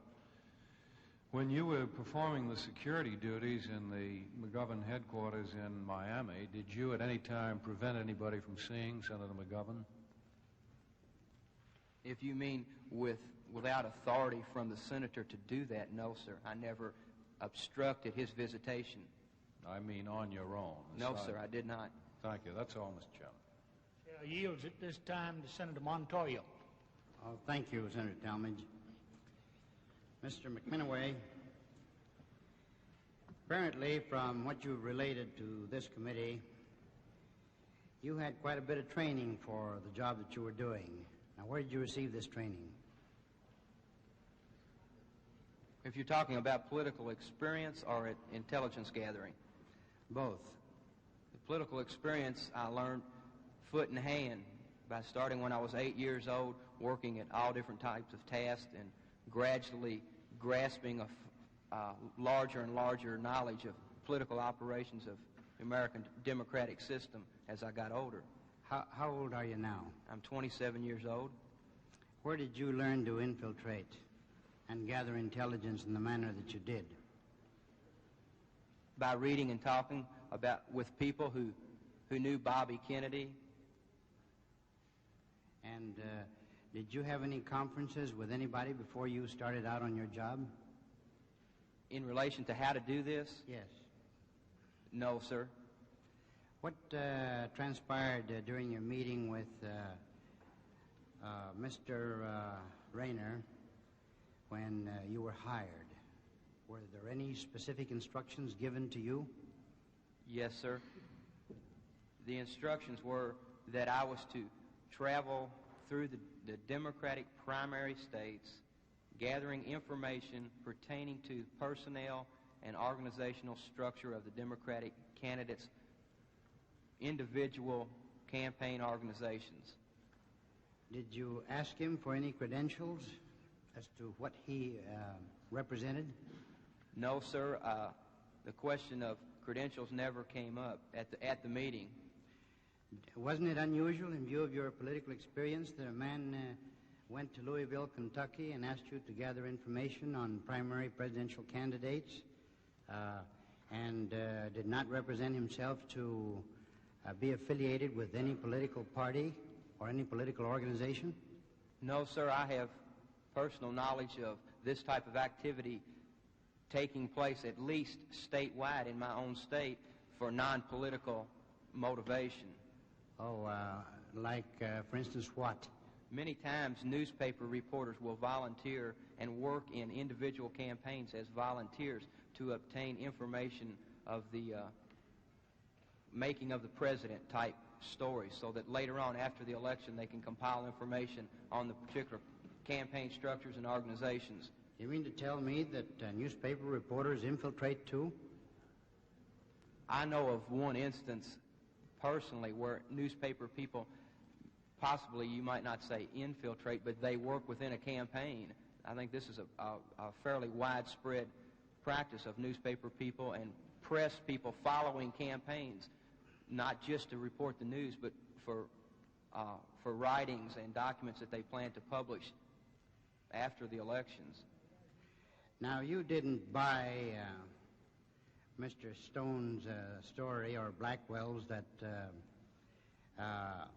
they were interested in behalf of some conservative business people. You didn't buy that, did you? If you mean, did I question that? I questioned it only in the sense of what type of people they were and what type of activities would transpire if I did take the job. I didn't question each individual's character or ask them anything about the individuals themselves. Well, you stated in your testimony that to the staff that Mr. Jason Rayner contacted you, and that he explained that he represented some conservative businessmen, and that he would ask, that he was asking you to go to different states during the primaries and find out about the personnel. Now, you didn't buy that, did you? I had no reason to doubt it, Senator. When did it dawn upon you that you were on a political mission for the Republican Party? I had suspected it as early as June of '72. And who did you think you were gathering information for, such as you gathered, and who did you think you were performing these tasks for? You didn't think that you were doing these things in behalf of these so-called conservative businessmen, did you? Senator, at the time, I had no desire to even know who the people were, as long as I myself felt that the activities were legal and were not destructive to the American system. I felt that I was working within the system in a normal political function in carrying out my operation. At the time, now I can see where possibly there would be some question as to why someone wouldn't challenge that thing. But in 1972, myself nor the American people had any reason to suspect these type of activities. Did you consider them unethical? No, sir. Do you today? No, sir. Did you consider them improper? No, sir. Do you today? No, sir. Now, you mentioned in your diary on page 5, tab 5, and I quote, "I infiltrated Humphrey's headquarters by complimenting the elderly office manager, Gertrude Atkovitz, into believing I was a dedicated Humphrey supporter." Now, is that a proper thing to do? To try to gain somebody's confidence by deceit? I wasn't trying to deceive the lady. She was a very nice lady. Well, you weren't a dedicated Humphrey supporter, were you? I was working in that capacity. But you were not a dedicated Humphrey supporter, were you? That's, again, a question of terminology. Well, Miss you tell me. Atkovitz herself has stated in the press that I did everything she asked and everything that they thought I could do to help them. Now, did you consider yourself a dedicated Humphrey supporter? No, I'm not a dedicated Humphrey supporter. Then you were deceiving her. No. Well, I think it's blatantly clear that you were. Now, on April 22nd, you called people and urged support for Jackson. This was in Pennsylvania. Now, if you were in fact working for Senator Humphrey, doing your work at the Humphrey headquarters, as you have indicated, and you have indicated that you were a dedicated Humphrey supporter, why were you calling people and urging them to support Senator Jackson? The specific instructions for that evening's communique were that they took all the people that were there in the headquarters and they put them on phones calling people as a desperate last-minute effort to try to swing some more support to Humphrey. My only instructions were to get on the telephone and call people and urge them to get out the vote. I wasn't specifically instructed to solicit votes for Humphrey or anything. And at this particular time, in looking back and thinking back on it, that particular evening, Jackson might have said something I liked, and I just called for him. Well, did he? Did I like him? Did he do something that turned you over? He didn't convert me to Jacksonism, if that's what you're asking. Well, what happened? What triggered your sudden change of loyalty as a dedicated Humphrey supporter to Senator Jackson? I believe I testified to your earlier question that I was not a dedicated Humphrey supporter. Were You were you assuming that. Were you a Humphrey supporter? No, sir, not in 1972. Well, why did you tell the office manager that you were a dedicated Humphrey supporter? I merely told her I wanted to volunteer to work. All right. She assumed these conclusions that No, you're these drawing. are your words. These are your words. Yeah, but the conclusions you're drawing here is I merely stated that she was convinced I was. I didn't say that I had to do anything to convince her of that other than work in the campaign. All right, let's go to tab number 8, where you state in your summary, I saw McGovern's youth coordinator. This was at the Democratic National Convention. I saw McGovern's youth coordinator, Tom Southwick, and he mentioned to me that McGovern was organizing his own security staff. This was the highlight of the past 4 months. I obtained the name of McGovern's top security man from Tom. I went to the Dole Hotel headquarters and asked for Tony Borash, head security man. I introduced myself and told Tony that Tom had sent me over for security reasons to assist him in the office security. Now, did Mr. Southwick actually send you over to assist Mr. Borash, or did you misrepresent yourself to Mr. Borash as having been sent by Mr. Southwick to assist him? Mr. Southwick made the suggestion. This was the first I knew about the security staff, and Mr. Southwick, in addition to this, as I understand it now, later even called Mr. Borash and told him that I would be an excellent choice for this security position. I did not go over and ask for the security job. Now, on tab 8 again, you stated, it is amazing how easy it would be to be right in the midst of all the operations and planning and yet be an enemy. Now, the work I did while in Miami is probably the best I did while I was on this assignment. The characters I have played in the last 4 months are as varied as the locations I was in. Maybe someday soon I will take the time to write about all the people I met and the things they wittingly helped me to obtain information that hurt their individual causes. Now, do you think that this was ethical and proper? Yes, sir. I believe my activities at that time were ethical. If you would like for me to explain that statement, I'd be glad to do it. Well, go ahead and please explain how playing different varied roles for different candidates and dividing loyalties among different candidates is proper and ethical. To start with, Senator, the playing of different roles refers to not of deceit or deception, but that the different organizational staff members were stereotyped so that in the McGovern organization, most volunteer workers were young, hippie-type, protesting type of students. In the Humphrey camp, the volunteer workers were more of the college intellectual, social fraternity type group. And this is what is meant and implied in this particular phrase where it talks about playing different characters and different roles. Because it was necessary when I was with Humphrey to be a little politer, a little more discreet, and a little bit more well-mannered. When you were in the McGovern headquarters, you could do anything you pleased and fit right in. Now, you were set on hurting their causes, were you not? No, sir. By hurting the cause, if you would refer back to the complete context of the diary, the complete assignment and all, by hurting their cause, it was not, this statement doesn't say that there was motivation to go out and hurt their cause. But what in fact happened was by me obtaining this information, this summary was written this summer of 1973 after the fact. And in fact, from the revelations of the committee, after I have learned where the information I obtained was going, I believe politically it hurt their cause, but not from the standpoint of deception or any kind of espionage or any of those activities. Well, that's very unusual rationalization, I might say. My time is up. Thank you. Senator Weicker.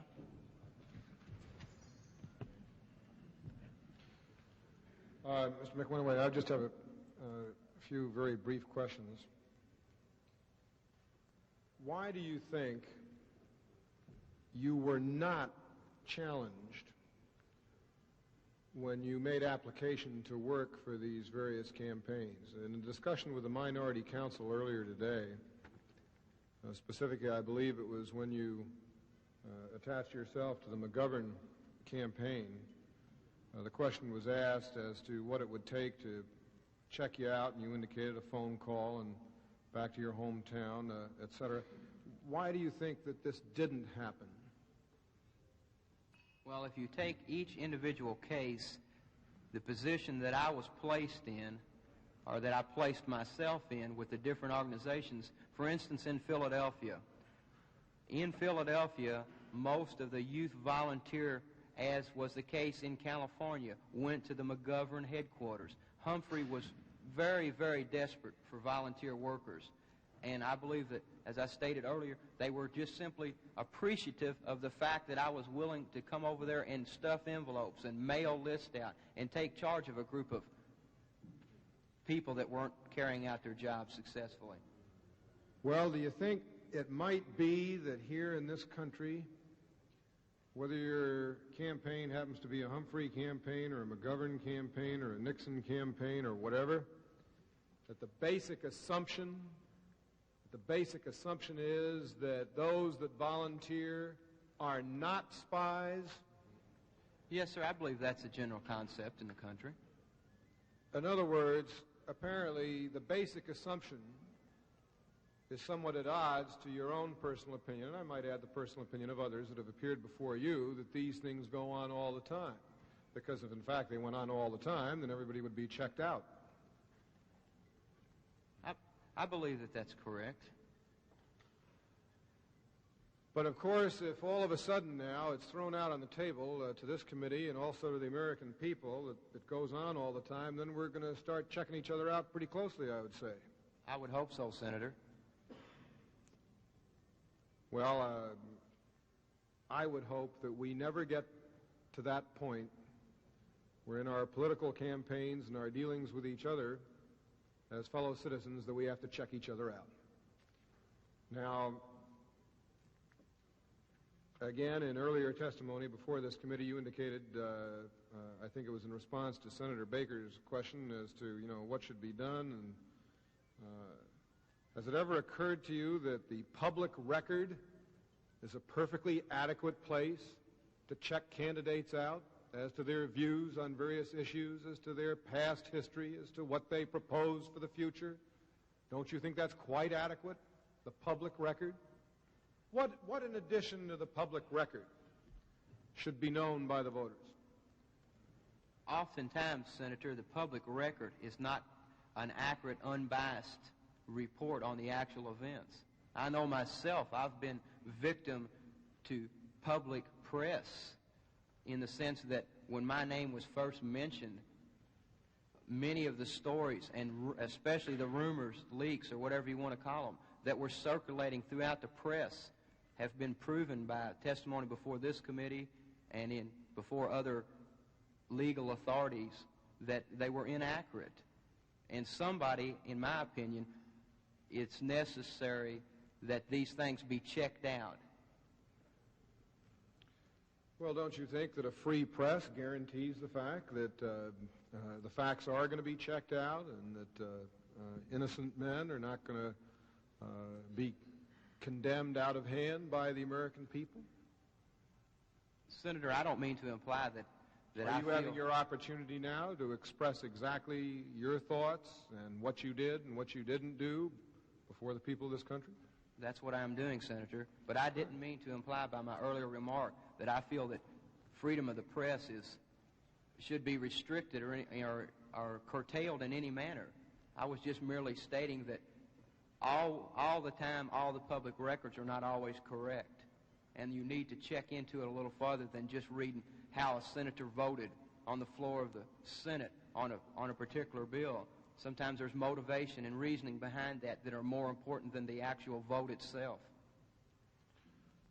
Do you think the congressional record is a philosophically inspired document one way or the other? No, sir, but I don't believe the American public has the time nor the interest, which is a pity of the whole thing, to read the congressional record. Do you think that a man's voting record, his political record, are adequately available to the American people, regardless of the interpretation, but the actual votes themselves? I think it takes... I'd like to know exactly what it is that is outside the public record that should be known as to various candidates. You tell me. I think the important thing is the motivation. As I mentioned earlier, I know of cases where actions are taken. I've sometimes been a victim of circumstance where I had to do certain things that I would not really like to do. And I'm sure certain senators and congressmen vote on appropriations or on bills, not because the yes or no vote is the total aspect. I think it would be a shame for this country if people voted simply yes or no, or answered questions simply yes or no. Well, do you think that candidates for the President of the United States answer yes and no during the course of a political campaign? No, sir. I'm not implying Do you that. think that they probably get subjected to the most searing questions, and I might add in the most philosophical sense, from the left and the right and the center? Do you think this occurs during the course of a campaign? Yes, sir, but I don't feel that it's adequate. I don't think that press conference answers to questions are adequate for the people. Well, of course, a press conference doesn't consist of the entire questioning during the course of a campaign, does it? Candidates are subjected to questions from citizens, are they not? Yes, sir. I think that's what's one aspect that television has played a vital role in American politics in the last 10 years. Well, because the candidates can't say something in New York and then take an opposite view in California. You don't... Well, I suppose you've told me differently, so you and I aren't going to get into a dispute, but I find it difficult to believe, because I think you've been very forthcoming with the committee, and I don't intend to get into a philosophical debate with you.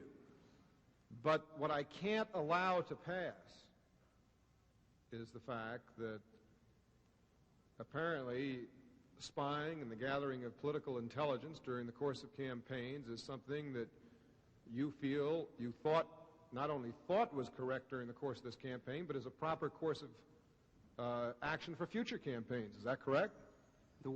As the American political system stands now, I believe it is a necessary function.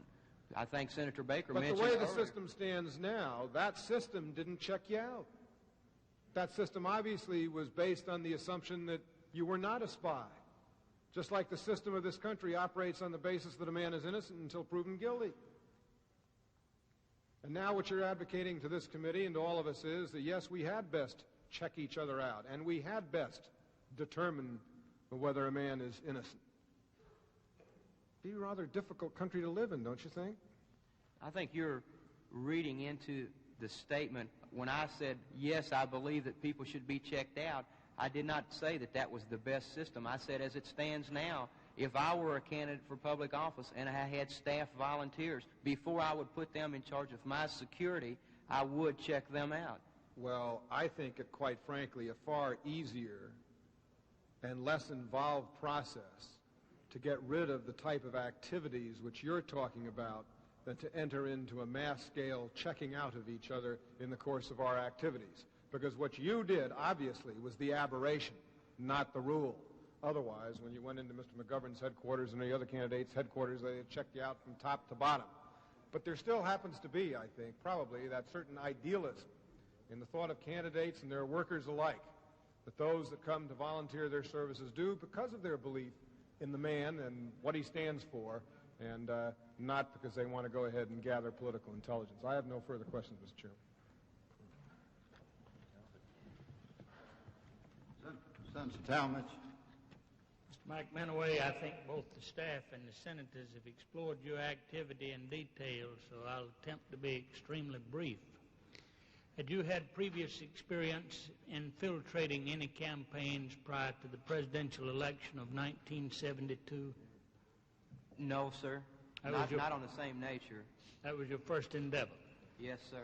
If someone attempted to get you to infiltrate another political campaign today, would you do so?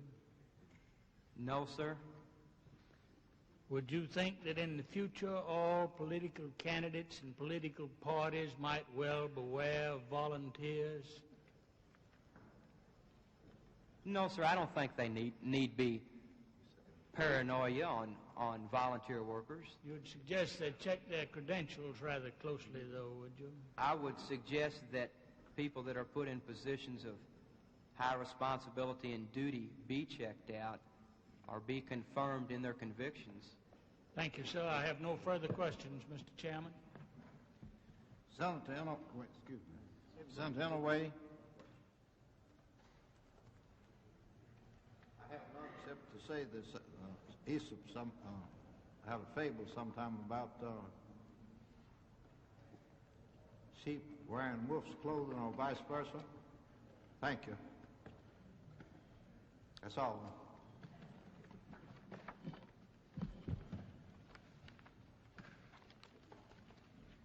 Counsel, call the next witness. Mr. Fred Taugher.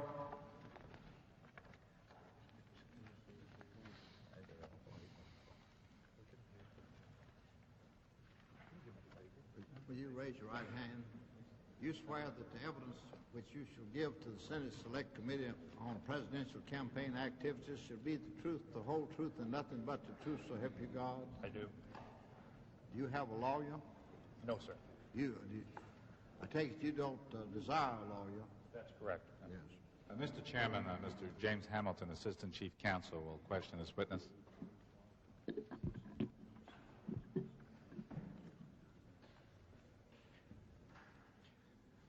Mr. Taugher, would you state your full name, please?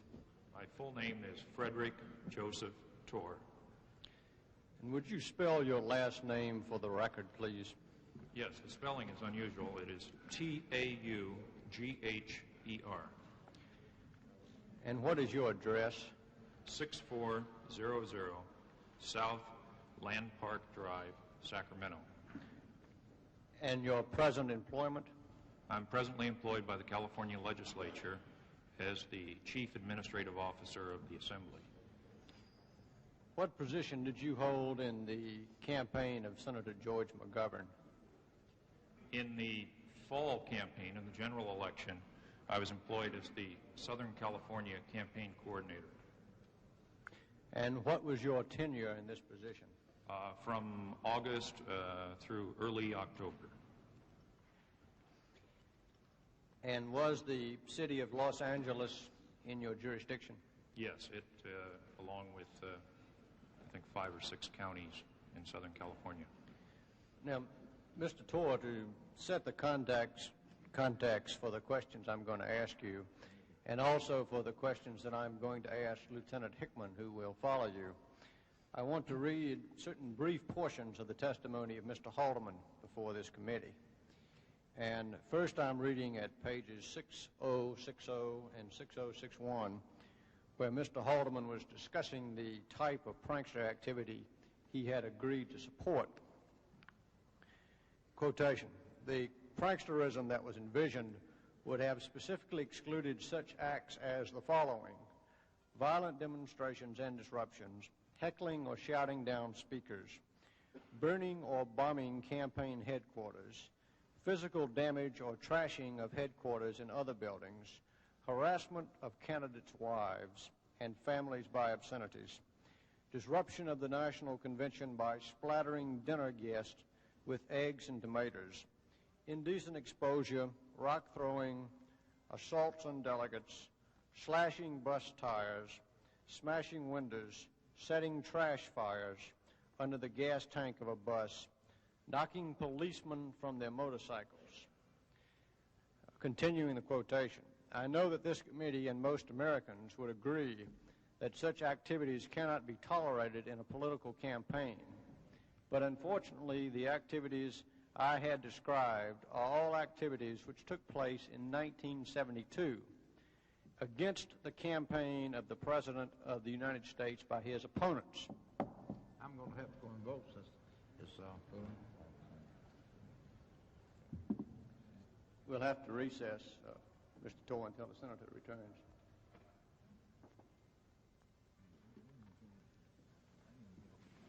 As the senators break for a floor vote, we're also going to pause briefly. Public television coverage of the Senate hearings will continue after station identification.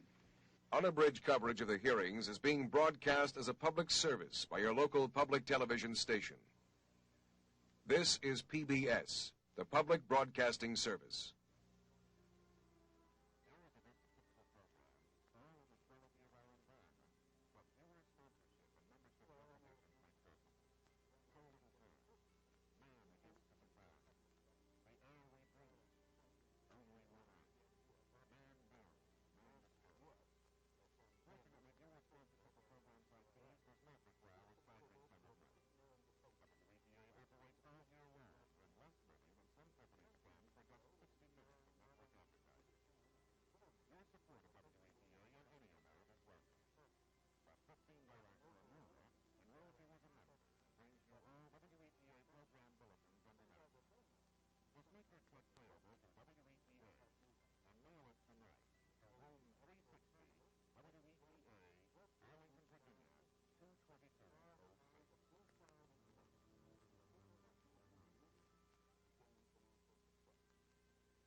From Washington, NPACT continues its coverage of hearings by the Senate Select Committee on Presidential Campaign Activities.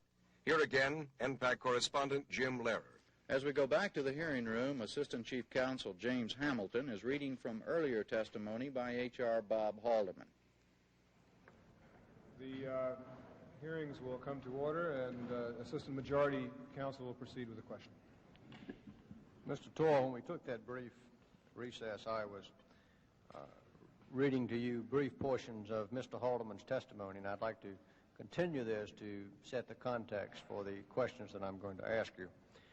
I know that this committee and most Americans would agree that such activities cannot be tolerated in a political campaign, but unfortunately the activities I had described are all activities which took place in 1972 against the campaign of the President of the United States by his opponents. Some of them took place with the clear knowledge and consent of agents of the opposing candidate in the last election. Others were acts of people who were clearly unsympathetic to the President, but may not have had direct orders from the opposing camp. Now, that ends the quotation. Mr. Haldeman later provided testimony, as do several specific events to back up this general statement, including testimony regarding two events that occurred in Los Angeles. At page 6303, Mr. Haldeman gave, as an example of the burning and bombing of campaign headquarters, an incident in Hollywood on Fairfax Avenue where a Nixon campaign office was, and I'm quoting again, blown up by a bomb, end quotes. And at page 6305, the following question and answer are found. Mr. Thompson, you say some of these instances took place with the clear knowledge and consent or agreements of the opposing candidates in the last election.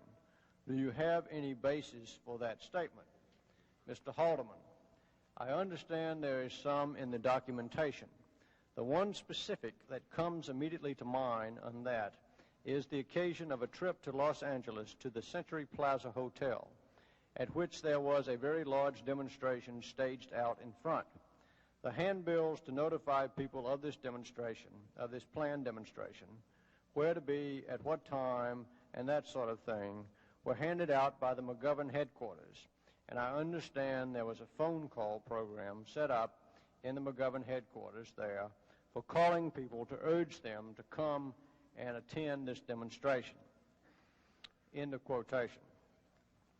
Now, I'd first like to question you regarding the Century Plaza Hotel incident. And first, do you recall the date of that occurrence? I believe it was September 27th.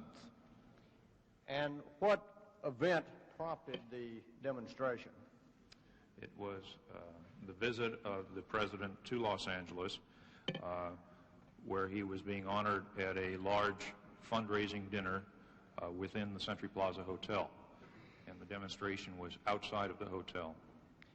Did you attend a meeting in September prior to the demonstration where the demonstration was discussed? Yes, I did. About a week prior to the demonstration, there was a small meeting in the McGovern headquarters where two people associated with the campaign had reported to me that the prior night an organizational meeting had taken place relative to a forthcoming demonstration, and they described what was planned and asked what assistance, if any, the McGovern campaign might want to give. Now, who were the people in this meeting? The two people were Mrs. Jo Sedita and Mrs. Miriam Ludwig. Was anyone else in the meeting? Rick Stearns was in the meeting. He was on the National McGovern staff and at that time was visiting Los Angeles. And was Stearns there for the entire meeting or only a part of the meeting? He was, the meeting, as a matter of fact, was underway prior to my arrival between Stearns and the other two individuals. I came into the meeting late. Frankly, I don't recall how long he stayed. For some period of time, though, the four of us did discuss the forthcoming demonstration. He may have left before I did. I'm not sure. Would you tell the committee who Mrs. Ludwig and Mrs. Sedita are, what organizations they are affiliated with? Mrs. Sedita was an employee of the Southern California McGovern campaign. Mrs. Ludwig was associated with the campaign and had a long experience of activity with various peace-oriented organizations in Southern California. Now, at that meeting, were you told who the people were that were sponsoring and organizing the Century Plaza demonstration? It was my understanding from them that the sponsors consisted of a coalition of various peace organizations that had conducted activities in the past in the Los Angeles area. It was described to me as a very responsible group consisting of professional people, members of the clergy, responsible individuals. They were nonviolent and responsible. Was there any indication at this meeting that the demonstration to be had at the Century Plaza would be less than peaceful? No, we were very careful to discuss the precautions that were being taken to make sure that it was a peaceful demonstration. And I was satisfied on the basis of the information that they gave me that it would be a peaceful demonstration. Were you aware that the organizers of the demonstration had secured the services of a number of monitors to preserve order at the demonstration? Yes, I was. Now, during this meeting, was it proposed that the McGovern phone banks in the Los Angeles headquarters would be used to solicit demonstrators to come to this demonstration? Yes. And do you recall who made this proposal?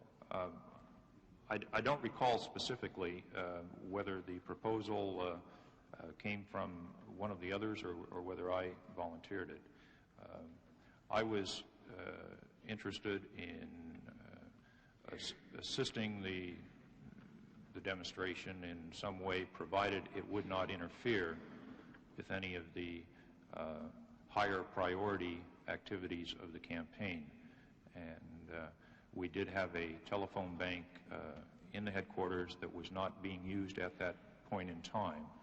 And so during that meeting, I did agree that our phone bank would be available to the sponsors of the demonstration, but that we could not provide any manpower or any other sort of assistance, and that if the organizers of the demonstration wanted to recruit their own people to use those phones to call persons on their own lists to encourage them to attend the demonstration, it was agreeable with us.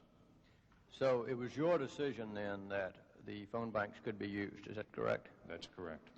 And did this decision receive approval from those higher up in the campaign than you?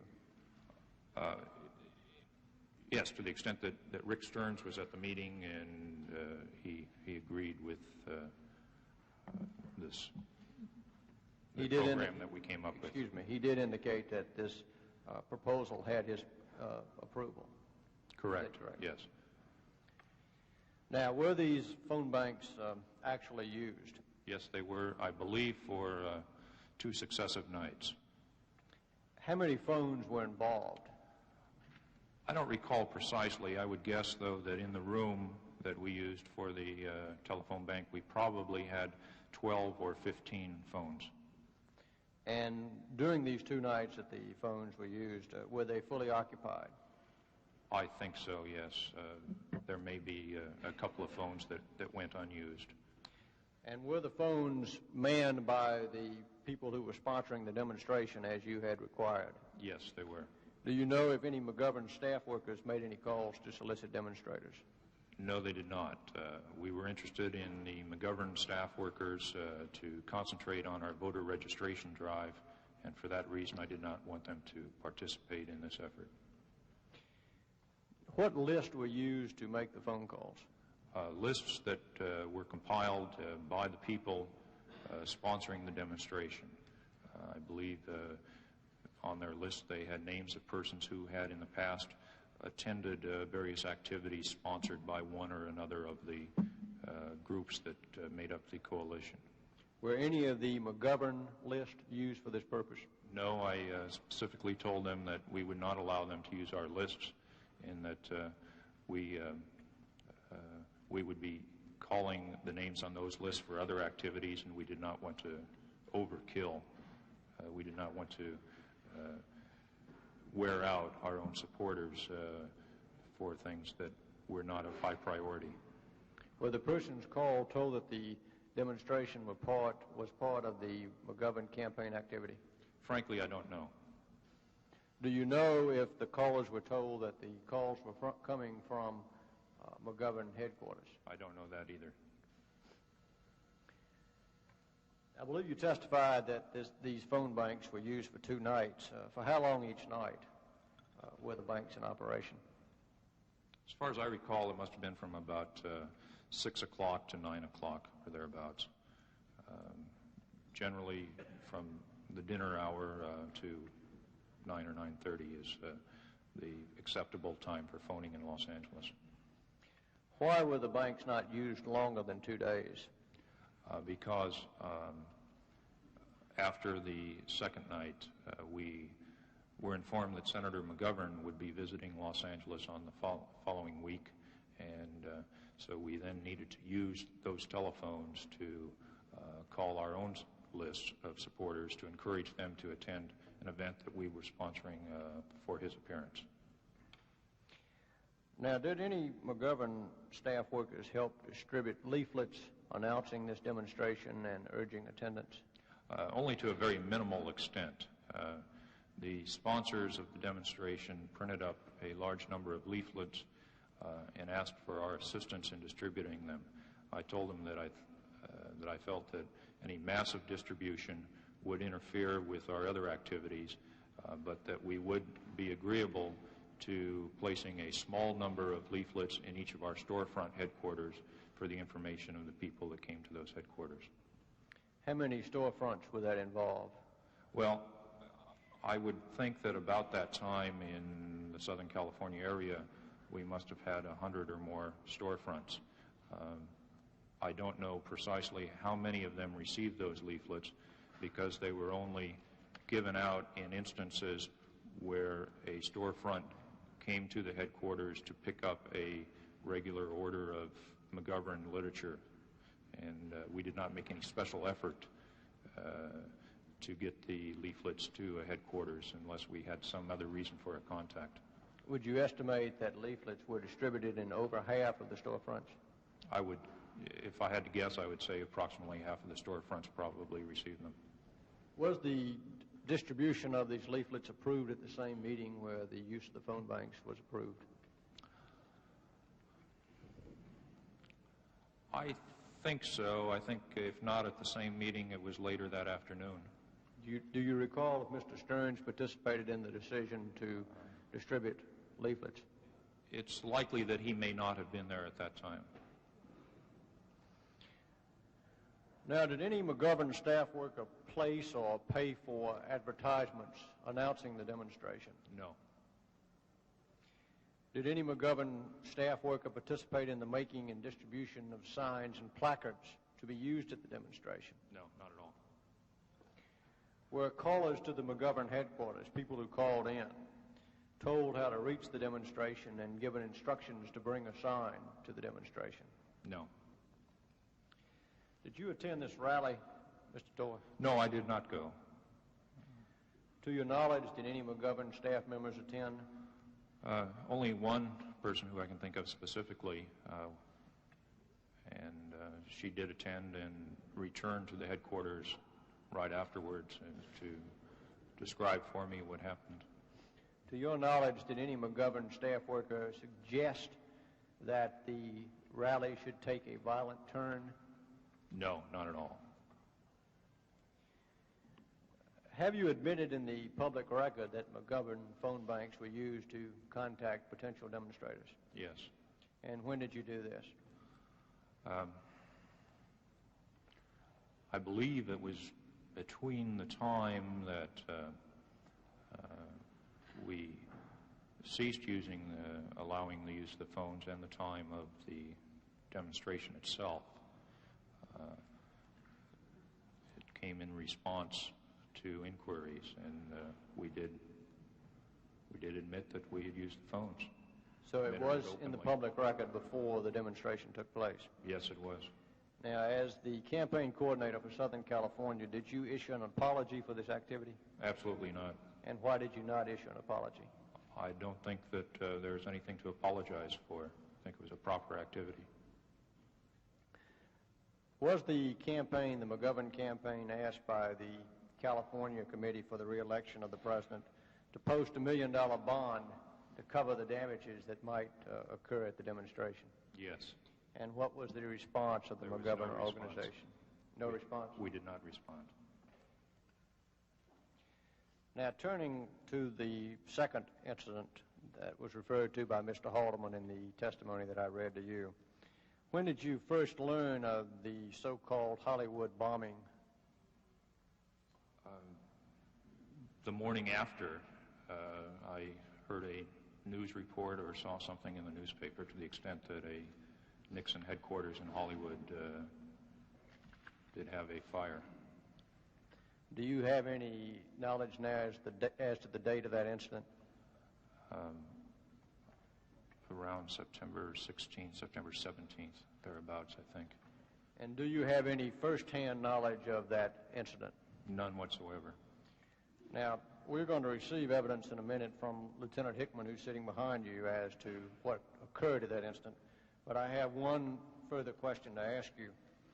To your knowledge, was any McGovern staff person involved in any way in this so-called bombing at the Nixon headquarters? Certainly not.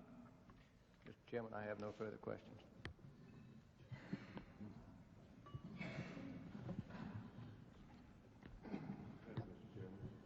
Taugher, as I understand it, you were the Southern California campaign coordinator. That's correct. For Senator McGovern? Yes. And Rick Stearns, who you mentioned, what was his position? His position was, I'm not sure of the exact title, but essentially Western States Coordinator. You know how many states he served as coordinator for? I think probably most of the states west of the Rockies. I think he also had Texas and maybe some others. Who would have been his superior? Gary Hart, I believe. What about, and he was at the meeting that you referred to where the agreement to assist the anti-war demonstrators was made? Rick Stearns was there, yes. All right. And so was Mary Jo Sedita? Correct. And what was her position with the McGovern campaign? She was our director of special organizations. That is, her responsibility was to coordinate the activities of special committees, teachers groups, other professional groups, groups of people that were united with some common interest, such as equal rights organizations. Was this a salaried position? Yes, it was. Yeah.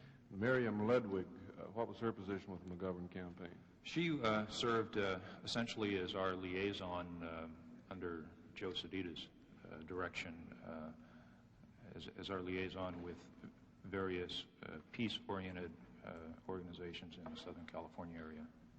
Where did this meeting take place? The meeting in which we participated? Yes. In the McGovern headquarters in an office adjoining my own office. Whose office? It was an office assigned to Barbara McKenzie, who was a deputy to Rick Stearns.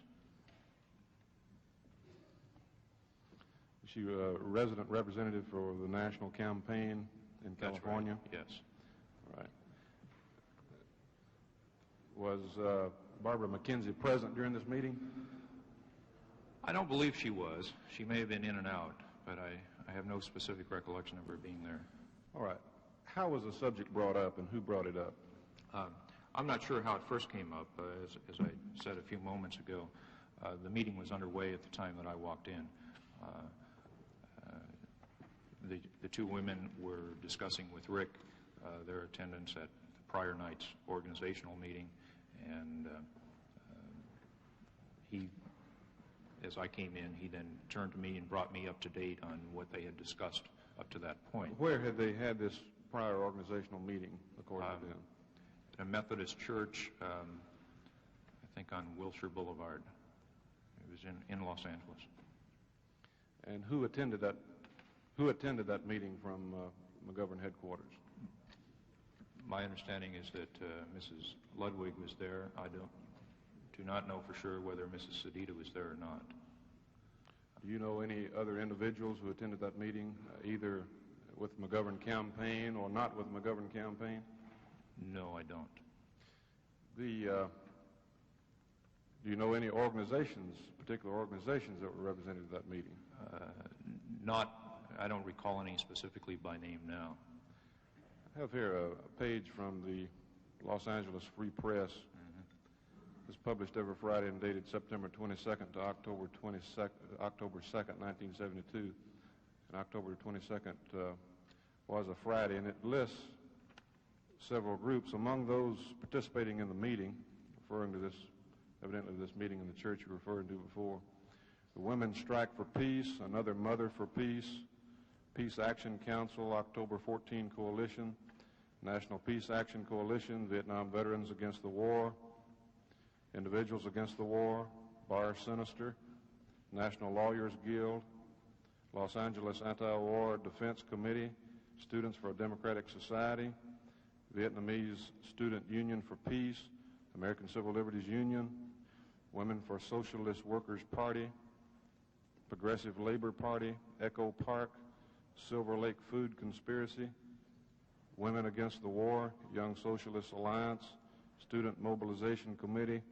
Indochina Peace Campaign, Pentagon Papers Project, Citizens Research Investigating Committee, West Side Peace Committee, Set the Date, as well as various religious groups, and George McGovern campaigners. Are you familiar with any of these groups? I'm familiar with a number of them by name. One of the assistant minority counsels several weeks ago described that article to me. On the basis of the information that the representatives from our campaign gave me in our meeting, and on the basis of the actual demonstration and how it took place, I frankly find it difficult to believe that that's a correct accounting of who was at that meeting. If this had been the correct accounting and you'd known about it, would it have caused you some concern? Yes, it certainly would have. If I had known for sure or had any reason to believe that some of the organizations listed there had been at the organizational meeting, I would not have lent the assistance of the McGovern campaign. I only lent the assistance of the campaign because I was reasonably certain, on the basis of the information that I had, that it would be a peaceful demonstration. Why would you have withheld assistance had you known about some of these groups? Pardon me? Why would you have withheld assistance had you known about some of these groups? Because some of those groups, in my opinion, have a history of violent activities. All right. Now, there was a demonstration against a prior president in the previous election, was there not, at the same place? No, that was not during a campaign. That was in 1967. That's correct. Against President Johnson? That is right. It was also at the Century Plaza, is that correct? That is right. Did it also protest the war? Yes, it did. There was some violence at that demonstration. I did not participate in it. I was a guest at the dinner that evening, and I was inside the hotel. I did not see any of the demonstrators myself, but I read the news accounts and saw televised coverage of parts of the demonstration. From that experience, I was certain that precautions were taken then, and precautions would be taken again this time to protect the president and all of the guests of the hotel. So I was not concerned to that extent. But the demonstration that you've just now referred to in 1967 was 5 years prior to the one that we're speaking about here, involving a different time and a lot of different individuals. And so I saw no reason to think that because in 1967 there was a demonstration over the same issue at the same location, that there would be any reason to conclude that we would once again have violent activity. What do you recall happened in 1967 there at the Century Plaza? I don't recall any specifics. I know there was a lot of pushing and shoving, and some of the demonstrators were jailed. Destruction of property?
Workers' Party, Progressive Labor Party, Echo Park, Silver Lake Food Conspiracy, Women Against the War, Young Socialist Alliance, Student Mobilization Committee, Indochina Peace Campaign, Pentagon Papers Project, Citizens Research Investigating Committee, West Side Peace Committee, Set the Date, as well as various religious groups, and George McGovern campaigners. Are you familiar with any of these groups? I'm familiar with a number of them by name. One of the assistant minority counsels several weeks ago described that article to me. On the basis of the information that the representatives from our campaign gave me in our meeting, and on the basis of the actual demonstration and how it took place, I frankly find it difficult to believe that that's a correct accounting of who was at that meeting. If this had been the correct accounting and you'd known about it, would it have caused you some concern? Yes, it certainly would have. If I had known for sure or had any reason to believe that some of the organizations listed there had been at the organizational meeting, I would not have lent the assistance of the McGovern campaign. I only lent the assistance of the campaign because I was reasonably certain, on the basis of the information that I had, that it would be a peaceful demonstration. Why would you have withheld assistance had you known about some of these groups? Pardon me? Why would you have withheld assistance had you known about some of these groups? Because some of those groups, in my opinion, have a history of violent activities. All right. Now, there was a demonstration against a prior president in the previous election, was there not, at the same place? No, that was not during a campaign. That was in 1967. That's correct. Against President Johnson? That is right. It was also at the Century Plaza, is that correct? That is right. Did it also protest the war? Yes, it did. There was some violence at that demonstration. I did not participate in it. I was a guest at the dinner that evening, and I was inside the hotel. I did not see any of the demonstrators myself, but I read the news accounts and saw televised coverage of parts of the demonstration. From that experience, I was certain that precautions were taken then, and precautions would be taken again this time to protect the president and all of the guests of the hotel. So I was not concerned to that extent. But the demonstration that you've just now referred to in 1967 was 5 years prior to the one that we're speaking about here, involving a different time and a lot of different individuals. And so I saw no reason to think that because in 1967 there was a demonstration over the same issue at the same location, that there would be any reason to conclude that we would once again have violent activity. What do you recall happened in 1967 there at the Century Plaza? I don't recall any specifics. I know there was a lot of pushing and shoving, and some of the demonstrators were jailed. Destruction of property? I don't think so, although I don't recall for sure. But it was enough to... They were all contained on the street. None of the demonstrators entered the hotel. It was enough to cause you some concern when you were talking about this demonstration that the same thing did not happen again. Is that correct? I was naturally concerned that we not have any violent activity. I don't see how that would further our cause in any way or do anyone any good. Did you make any inquiry as from Mary Jo Sedita or Miriam Ludwig as to what groups she was planning the demonstration with? She named for me some of the groups, and each of the groups that she named were ones that I recognized to be responsible groups. We discussed the monitoring system whereby there would be parade marshals and a parade route. We discussed that there would be an official liaison with the Los Angeles Police Department, and I concluded... It in fact turned out to be a peaceful demonstration. It certainly did. All right. To my knowledge, there was not one violent incident. Would it be accurate to say that you took the chance on a possible violent demonstration, thinking that it would not be, and in fact your chance proved well taken?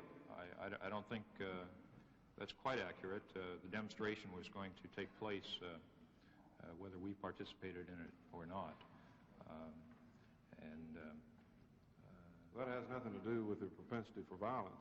Pardon me? That has nothing to do with the propensity for violence, does it? As to whether or not you participated in it? No. You were concerned that there be no violence. You knew in 1967 that a similar demonstration there had been violence. That's right. Same place. That's right. For the same cause against the President of the United States. That's right. So would it not be correct to say that based upon the information that you were furnished on the nature of the people participating, that you took a chance that it would not be violent? There is always a risk when there is any sort of group activity, I think, that there will be violence. So the answer would be yes? And so my answer would be yes. We did take a chance to that extent. All right. But we took every reasonable precaution to make sure that there would be no violence. What precautions did you personally take? I did not take any direct action myself. As I said, I did not consider the demonstration to be our campaign activity. Did you not consider that in your discussions, was it not concluded that this would help the campaign to rekindle the interest in the war? That's right. I did feel that a successful demonstration on that issue would be of benefit to the campaign. And they originally, I believe, asked you for other assistance in the demonstration, and you turned them down. Is that correct? That is right. And the reason you turned them down was because you had a manpower problem. We had higher priorities at that time as to what we should do with our campaign personnel and resources. So you agreed to let them use your phone bank of 12 to 15 telephones? That is right. And you agreed to let them distribute flyers advertising the demonstration to distribute flyers only to the extent where it would not utilize our manpower in doing so. Would you say it would be accurate to say that flyers advertising the demonstration were distributed in approximately 100 headquarter offices? I would guess probably they got to about 50 headquarter offices, and in each instance there was probably no more than 15 or 20 flyers at those 50 offices. I think the number of flyers that were distributed by our campaign was a very small percentage probably of all of the flyers that were distributed. Why would there be only 10 or 15 flyers per? Because it was not our intention to massively distribute those flyers. It was our intention simply to put the flyers on a table of literature near the door so that people coming into that headquarters for one reason or another would be made aware of the demonstration and could attend it if they wished to do so. We did not want to take any of the manpower from that headquarters and have them distributed at shopping centers or door-to-door or anything of that sort. They had. Was there an effort then to place some limitation on the number of flyers in the headquarters? Yes, we did. We didn't. Why? If you thought it was the thing to do and it wouldn't require any more manpower for you to have 1,000. Well, I think it would have been a waste of printing to put 1,000 headquarters near the front door when we did not expect heavy traffic in those headquarters. Wouldn't that be a decision for those primarily organizing the demonstration to make? No, I think it's the use of the McGovern campaign headquarters is properly a decision of the campaign management. I'm talking about as to whether or not certain materials would be wasted. Were you concerned about the organizers of this demonstration wasting their own material? Well, no, I suppose that decision is properly theirs. There was, in my judgment, though, a danger that if we distributed an excessive number of flyers to one of our headquarters, that the personnel in that headquarters would take it upon themselves to take time away from their voter registration activities and begin to distribute those flyers on their own. So you felt if there were a few flyers lying around the headquarters that your workers would not be tempted to go out and distribute them. But if we had too many there, yes. Had too many there, your workers would be tempted to go out and distribute them themselves, even possibly contrary to instructions. That's correct. Was that your feeling on it? Yes.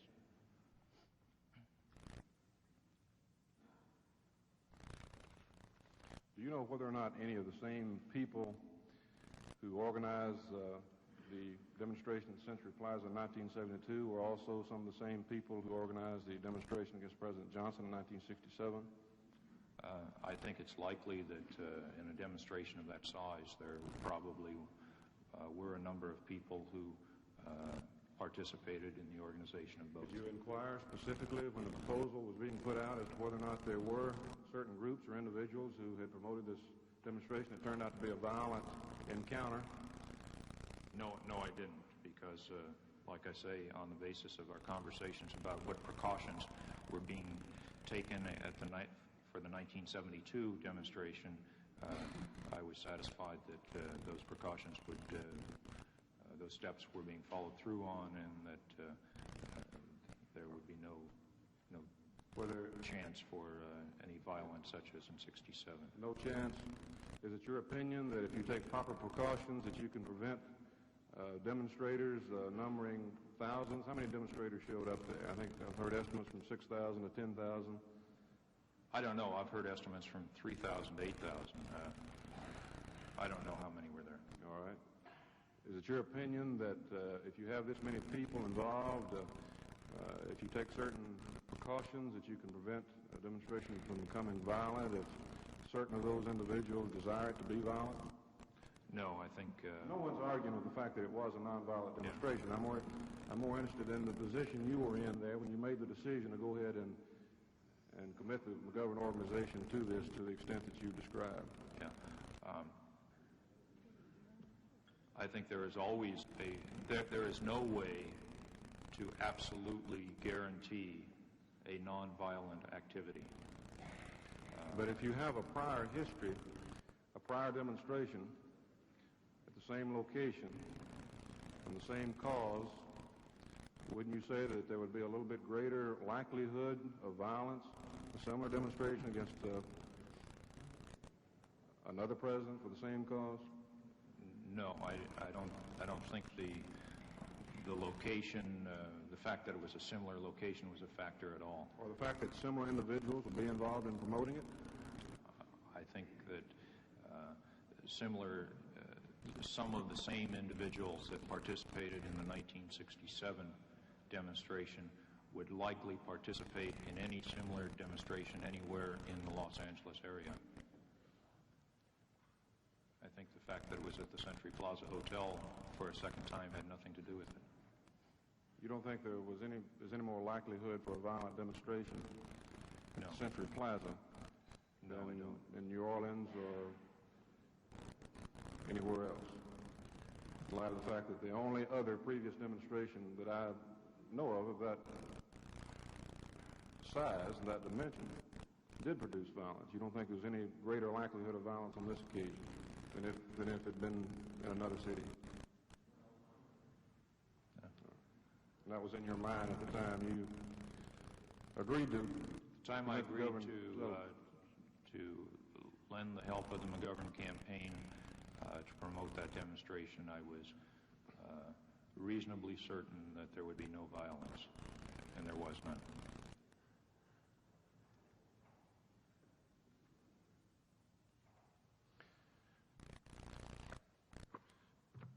Now, you stated that the the use of the telephone were discontinued shortly after that. That is correct, yes. And that decision was made because Senator McGovern, I believe, was coming to town, and you needed the manpower to rally support for him when he arrived? That's right. You needed the telephone? Mm-hmm. It was our practice whenever he came to Los Angeles to phone names on lists that we had to encourage them to attend the event at which he would be appearing. Right. I'm referring now to a story in the Washington Post, September 24, 1972. It says anti-war use of McGovern phones ends. Well, let me ask you this first.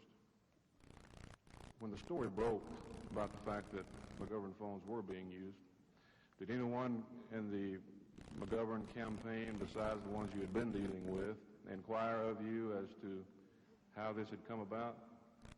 Yes. The statewide communications director for the campaign asked me what we had done and how it came about. And I gave him essentially the same information I'm giving you today. Who was that individual? His name is Lou Haas. And you told him that you had had a meeting and that you had discussed it and you decided to approve it? That's correct. Mr. Stearns participated and he approved it? That's correct. And that the telephones were used and that the headquarters were used to place certain flyers advertising the demonstration? Explained all this to him? Yes, I did. Who is Mr. Fred Epstein? He was the press secretary in the campaign, and he reported to Lou Haas. He is the one in the campaign who frequently fielded questions from reporters, and they would call the headquarters for information. Did you talk to Mr. Epstein about this? No, I did not. Do you know whether anyone else there at headquarters talked to Mr. Epstein about it? I don't know. And in the natural course of events, if Mr. Haas had come to you and asked for information, would he then impart it to Mr. Epstein for his press release? Probably so. Let me read this article. It says, anti-war activists used telephones at the local campaign headquarters of Democratic presidential candidate George McGovern for 2 nights to promote a planned demonstration against President Nixon. A McGovern spokesman says, but McGovern campaign officials have told the activists they cannot use their telephones any longer, the spokesman Fred Epstein said. I don't know who allowed them to use the phones or who told them to stop, Epstein said today. It probably was some overzealous person in the campaign. Once I knew it was going on any longer, I didn't pursue trying to find out who was responsible, Epstein said. The important thing is that the anti-war activists no longer are using the McGovern telephones. It appears that Mr. Epstein evidently felt, or the official position of the McGovern campaign at that time was, that it was not a wise or proper thing to use McGovern telephones to promote a massive demonstration against the president. Would you say that's a fair characterization of what his position was at that time, or what the McGovern position was? Lou Haas and I disagreed on the use of the phones.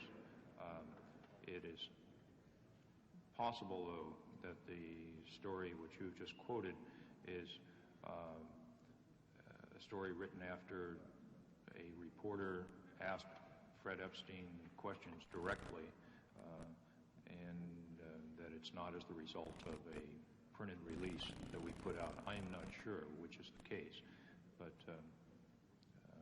from the language in there, I think I would conclude that it was probably the result of direct inquiries to him, and he may have responded before fully checking it out. In other words, he might have been misrepresenting the McGovern position in California anyway at that time as to whether or not... It misrepresented my position, yes. Your position? Yeah. Were you the one to set the policy in a matter like that?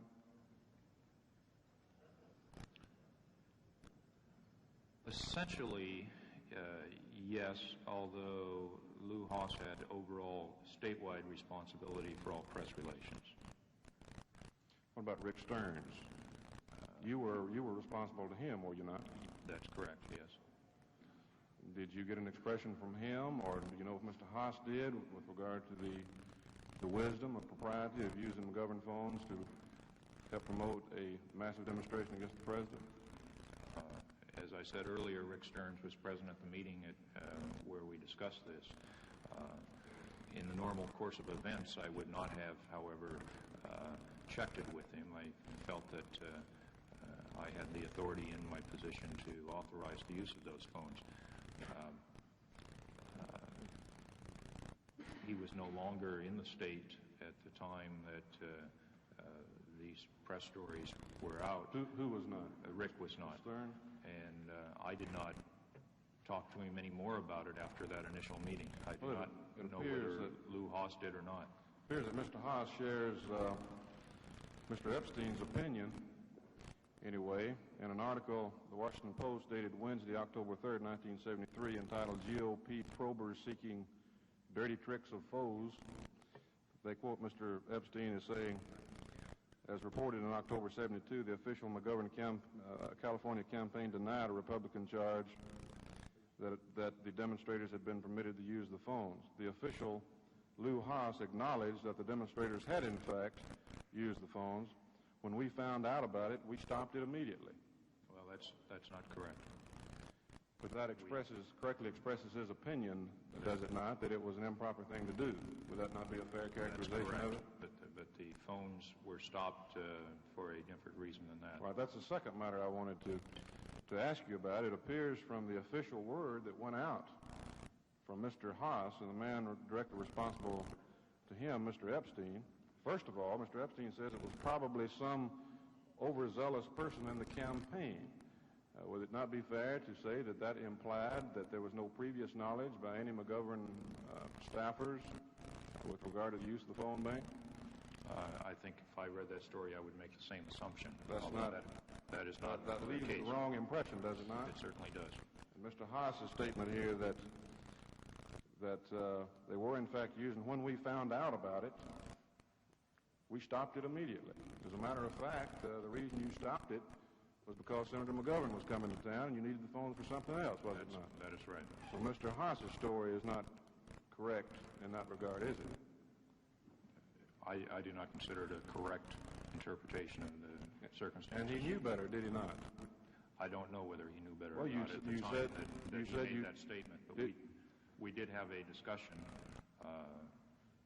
on a Saturday morning, I believe, relative to the use of the phone banks.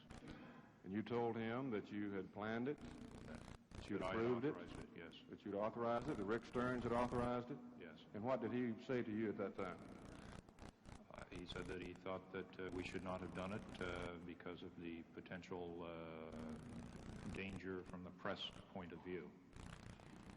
Did he indicate to you as to how he was going to respond to the press inquiries about McGovern involvement? He did not. As I recall, no conclusions were reached at that meeting.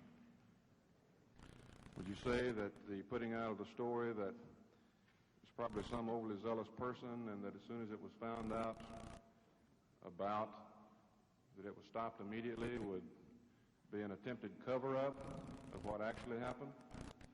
It might have been.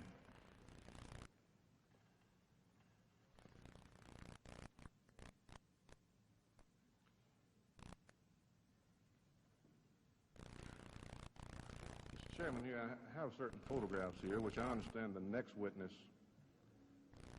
has identified, and that there's no disagreement as to admitting them into the record. As I think about it, it might be more appropriate to admit the pictures into the record right now, although I understand this particular witness does not identify them. If there's no objection, I will put these into the record at this time. Mr. Thompson, I don't have an objection to these photographs going to the record. I would like to know their source who took them. The source is the White House photographer who was there on the scene and took these photographs and supplied them to us at our request. Without objection, the photographs will be admitted in evidence and as exhibits and appropriately numbered as such. All right, and I'll just refer to these. briefly one at a time. And as I stated, it is my understanding that with minor exceptions, a little rock throwing and a little egg throwing, perhaps it did not get out of hand, that it was a nonviolent demonstration. I'm not even aware of the rock throwing or egg Well, throwing. they're in press accounts, and we can supply them if that becomes a matter of issue. This photograph depicts the signs, $1,000 plates for war and hate. There is, it says Nixon and two Blood Brothers with a swastika sign on one side. One demonstrator is holding what appears to be a Viet Cong flag. And the Vietnam Veterans Against the War have a banner prominently displayed in this particular photograph. The second photograph shows signs, demonstrators, stop the war, stop the murder, stop Nixon, Republicans for McGovern.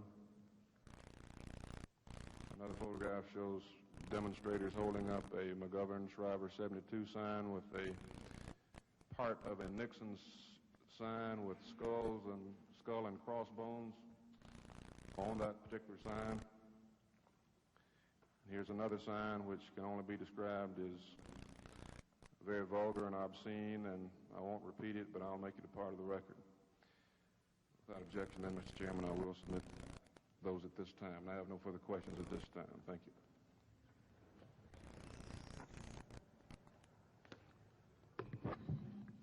When this demonstration, in connection with which phones in the McGovern headquarters were used, was in September 1972 near the Century Plaza Hotel.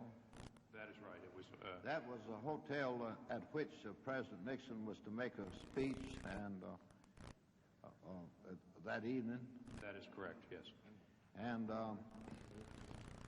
did the McGovern headquarters do anything in connection with it except to authorize the use of the telephones and to distribute within its own headquarters certain flyers? Those are the only two actions that we took to support the demonstration. Now, the First Amendment says Congress shall make no law abridging the right of the people peaceably to assemble and to petition the government for redress of grievances. Was this demonstration peaceable? My understanding is that it was a peaceful demonstration, yes. Did they petition the president for end to the war in Vietnam by the placards and that? Yes, I would say so. Although, as I understand it, he probably did not see the demonstrators, and that because of the way that he arrived at the hotel and the area in which the demonstrators were confined to. But the White House photographer evidently saw the demonstration because he took some Yeah, I think he got the message about... Now, from your and do you see anything in this demonstration which couldn't be properly construed as the exercise of the First Amendment right by those demonstrating peacefully to assemble and to petition government for redress of grievances? Well, as some of the signs, as described by Mr. Thompson, are personally repugnant to me, and I think to most people. But overall, the huge majority of the demonstrators peacefully and quietly demonstrated and petitioned the president regarding an issue that they felt very strongly about. And demonstrating is an old American pastime, isn't it? It certainly is. I never demonstrate, but some people seem to get a peculiar pleasure out of it. That's all.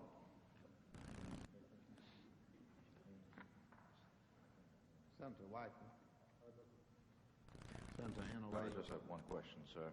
Mr. Taugher, on your meeting on September the 21st, 1972, where the decision to use the phone bank was made, was the matter of violence ever discussed? It was discussed to the extent that we reviewed the steps that the organizers of the demonstration would take in order to prevent violence. What were these precautions or steps which were taken?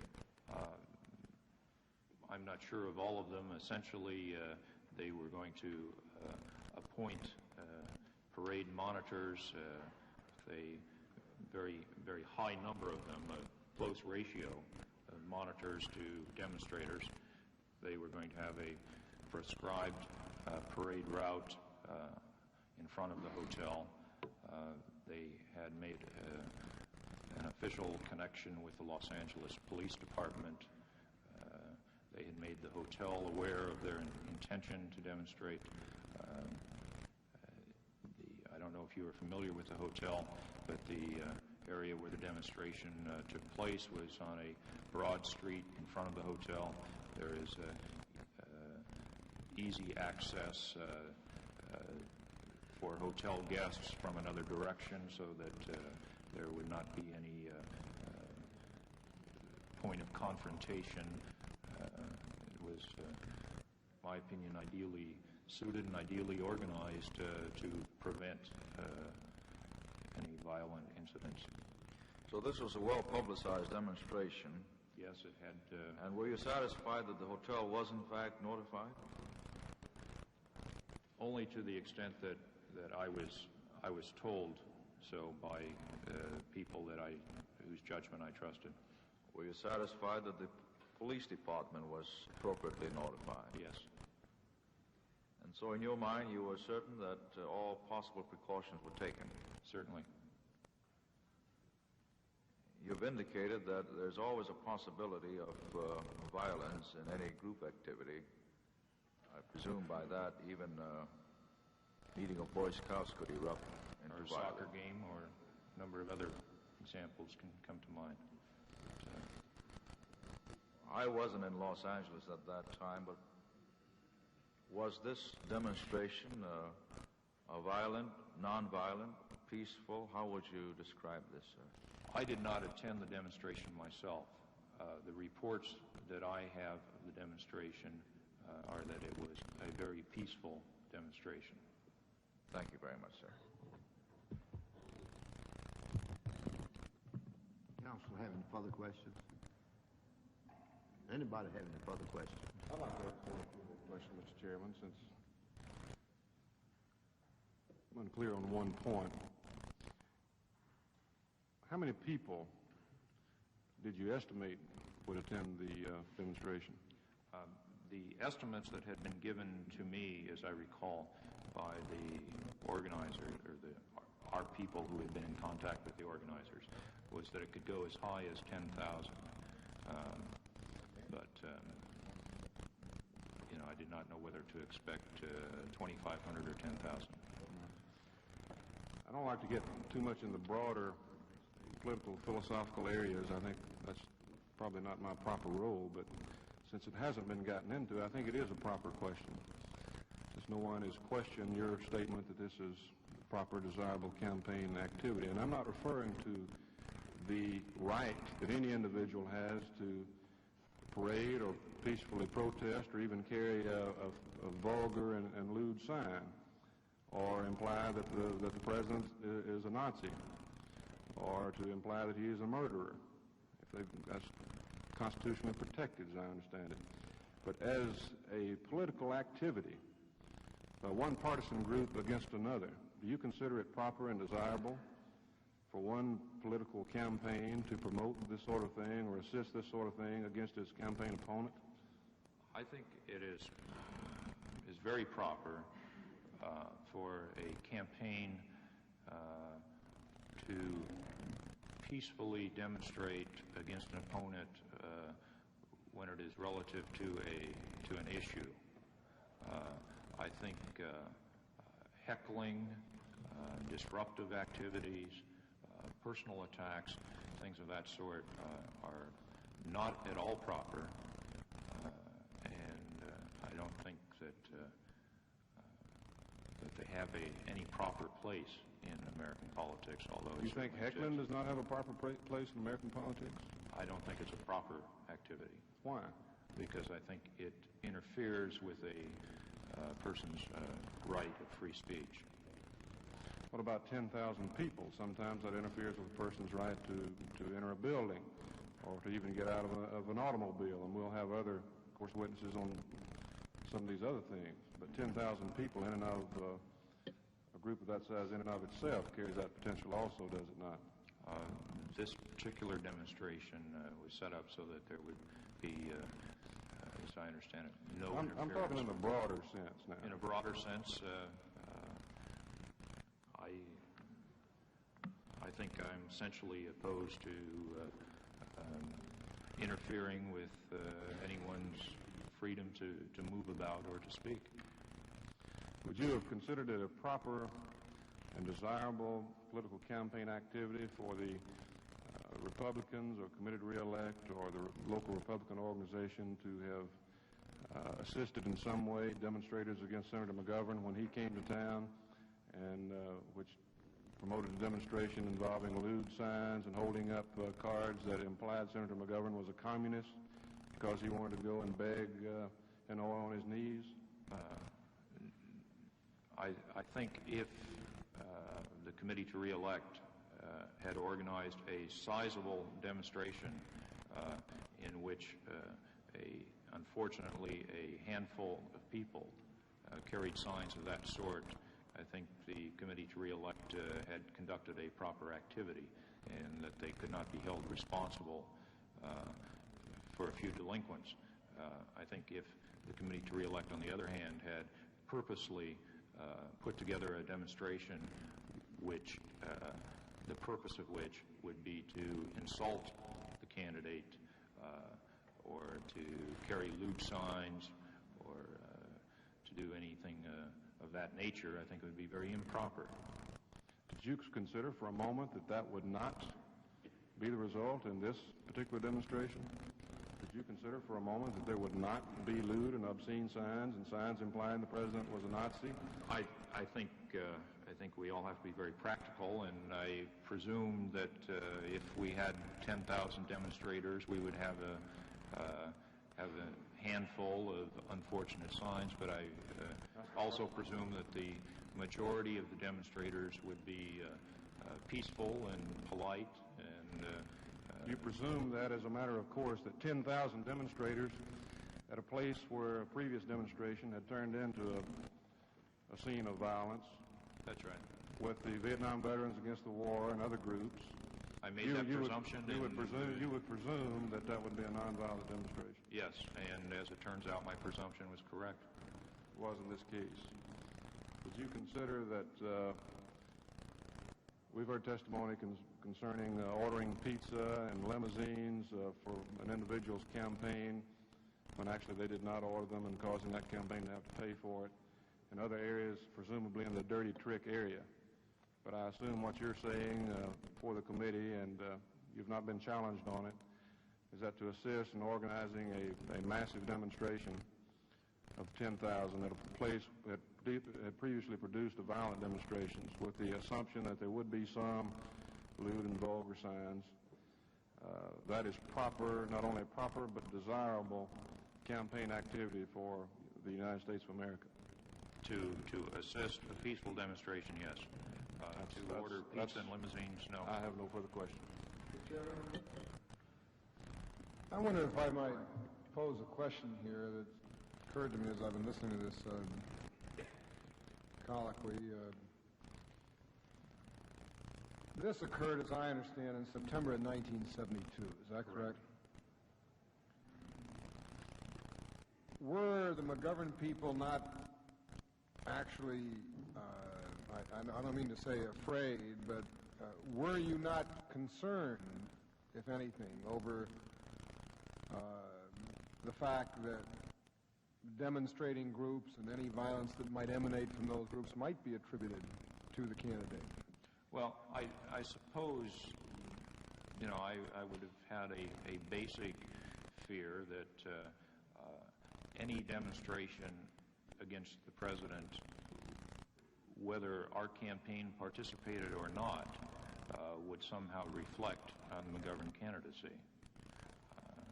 It was a situation where there were two adversaries, and I think the public would likely make some assumptions. because the tendency up to that point had been to paint, and we've had evidence to this extent before the committee, your candidate as a radical, as one who would go along with such activity. Was this a concern to you, in other words? I see from the testimony that you give sort of a conflict, I suppose, is between philosophy and practical politics, the conflict being one of certainly agreeing with the precepts of our Constitution and seeing that everybody does have the right to express themselves, and on the other hand, having been stuck with a label, if you will, of radical, having it turned around on you. Would you like to comment on that? Well, I'm not quite sure, Senator, what you're getting at. Well, what I'm getting at is that, or what I'm asking you is, was it a practical political concern of the McGovern people, the demonstrations that involved these types of groups would get out of hand and I suppose further define an image in the American voter's mind which was being attributed to your candidate? Well, speaking then for a moment as a practical politician, the merits of the issue aside, I suppose that I would fear that in such a situation, a demonstration would reflect on us whether or not we participated in it. If it were violent, even though we had nothing to do with it, it would reflect on us. On the other hand, if it were a poorly attended demonstration and we had nothing to do with it, it would somehow reflect on us that people didn't really care about that issue. I think you've answered my question. Any further questions? No, thank you very much. Thank you. Mr. Chairman, before calling the next witness, we'll be very brief. You're excused, Mr. Taugher.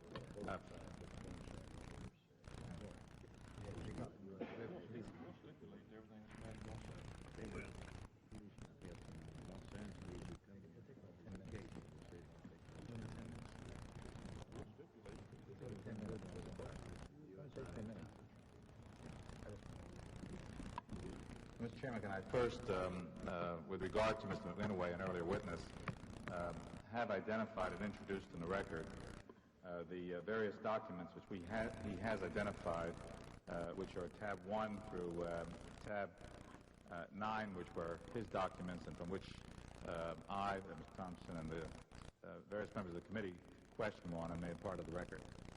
Without objection, so ordered, they will be received as exhibits and appropriately numbered as such. Now, Mr. Kenneth Hickman.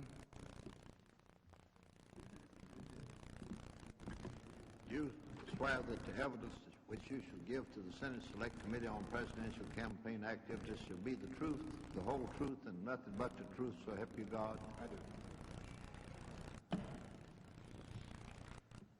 Mr. Hickman, would you state your full name, please? Kenneth Gary Hickman, And what is your business address? 150 North Los Angeles Street, Los Angeles, California. And what is your current employment? I'm a lieutenant of police for the city of Los Angeles. And your current position with the Los Angeles Police Force? I'm the adjutant to the chief of police. How long have you held this position? For the past 4 months. And before that, what was your position? I was assigned as the Community Relations Officer to West Los Angeles Division.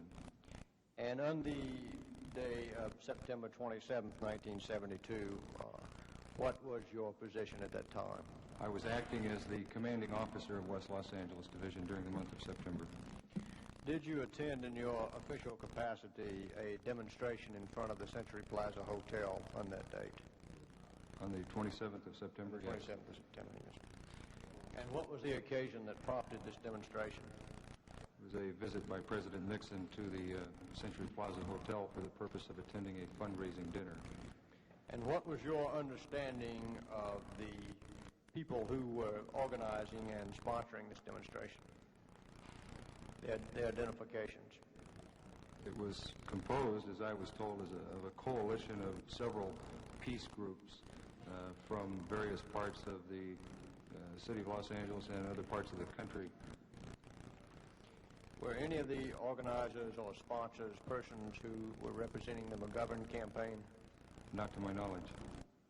Were you aware that the McGovern headquarters phone banks were being used to drum up support for this demonstration? I learned of that approximately 2 or 3 days prior to the actual demonstration. What was the source of that information? Well, I originally received that information through intelligence sources on my department and then subsequently read about it in the Los Angeles Times. Before the demonstration took place, did you meet with the leaders of the demonstration? Yes. And how many times did you meet with them? Approximately 6 times. And with whom did you principally meet?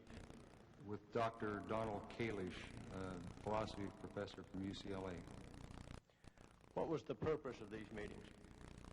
The purpose of the meetings was primarily to establish some workable guidelines between the demonstrators and the police department as to the conduct of the demonstration, and to establish some rapport and some liaison between our two organizations. I take it that the meeting was looking toward a peaceful demonstration? Yes. Did you learn at these meetings that the leaders of the demonstrations planned to have monitors to supervise the demonstrations and to preserve order? Yes. And what is your understanding as to how many monitors were employed for this purpose? I was told by Dr. Kalish that there would be approximately 200 monitors.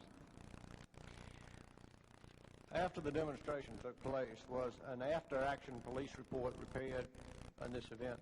Yes. I'm going to show you a copy of a document or documents you have provided me, and I'd like for you to identify these, please.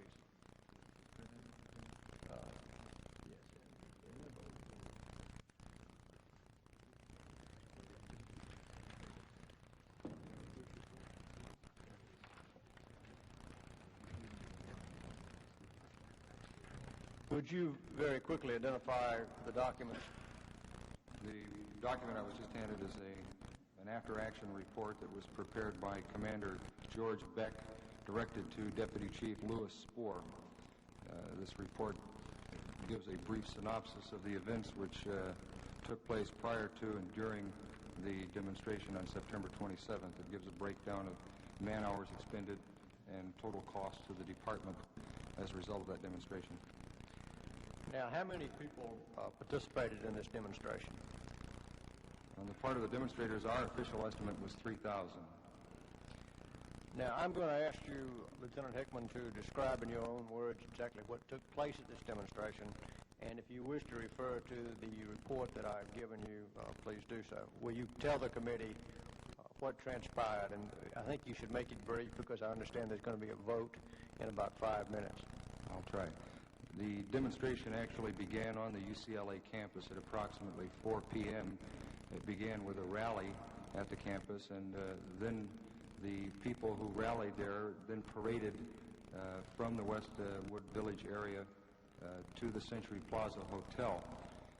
They arrived at the hotel at approximately 6 p.m., and from 6 p.m. till approximately 8 p.m. there was a continuous buildup of the crowd size until it reached a peak at about 8 p.m.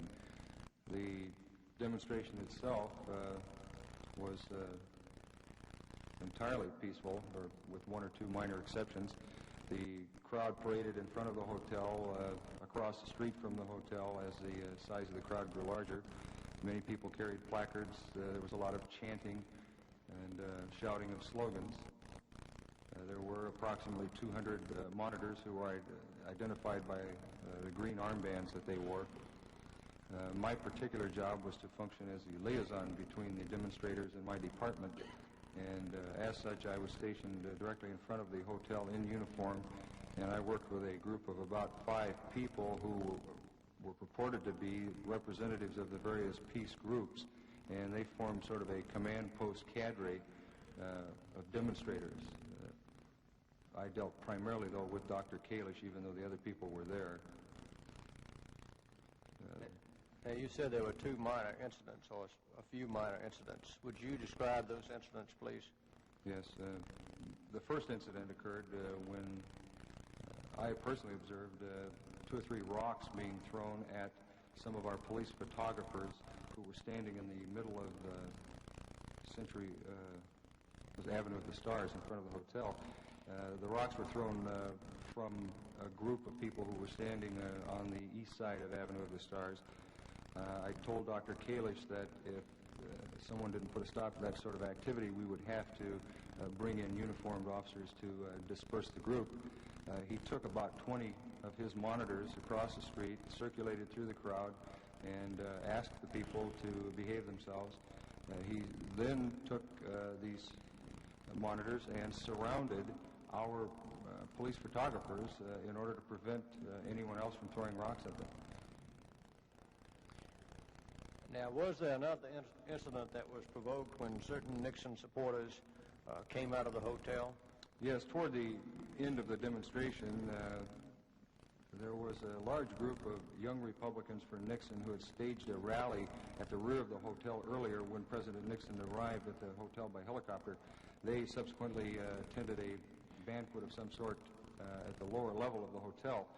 When that broke up, many of these young people came up to the lobby and flooded out onto the front entrance and driveway of the hotel. Many of them were carrying pro-Nixon signs, and they began to shout at the demonstrators, who in turn began to shout back. And a large number of people who were standing or seated across the street ran across the street in large numbers, apparently just to get a better view. The first response from the police officer stationed at the hotel entrance was to bring out approximately 2 squads of uniformed officers to form a skirmish line in front of the hotel doors.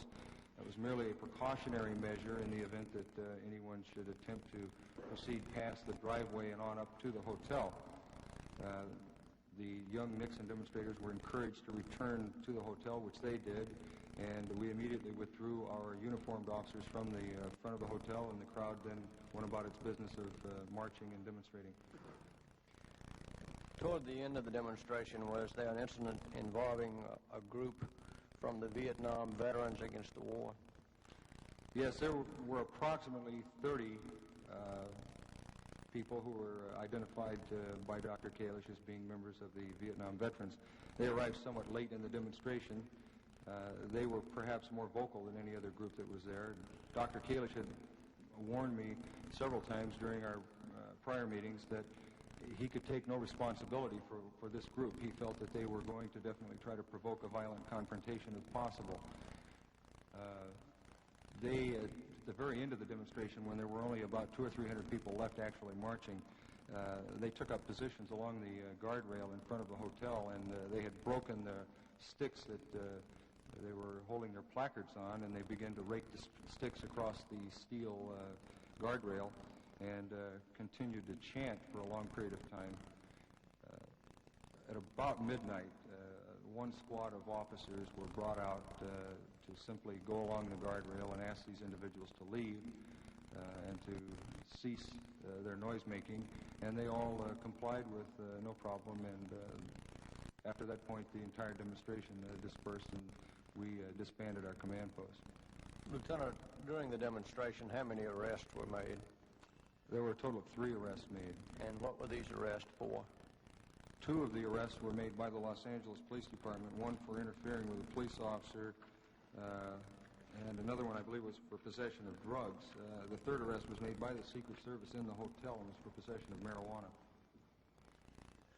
What would be your overall characterization of the demonstration? Would you characterize it as a peaceful demonstration? Yes, sir. Now, Mr. Patrick Buchanan, in his testimony before this committee at page 8036 of the transcript, described the Century Plaza incident as an example of, and I'm quoting now, near-violent demonstrations denying the President of the United States a right to speak. Was this demonstration near-violent? No, sir. To your knowledge, did the demonstration deny the President a right to speak? No, sir. It was my understanding that the program as scheduled went off without any problems. Now, to change the subject, Lieutenant, are you aware that on September 17, 1972, a Nixon campaign office located on Fairfax Avenue in Hollywood suffered some fire damage? Yes, I believe it was September 18th, however. Did you personally investigate this incident? No, sir. Have you reviewed the police reports on this incident? Yes. I'm going to show you a copy of various police reports which you have provided to me, and I'd like for you to identify these reports.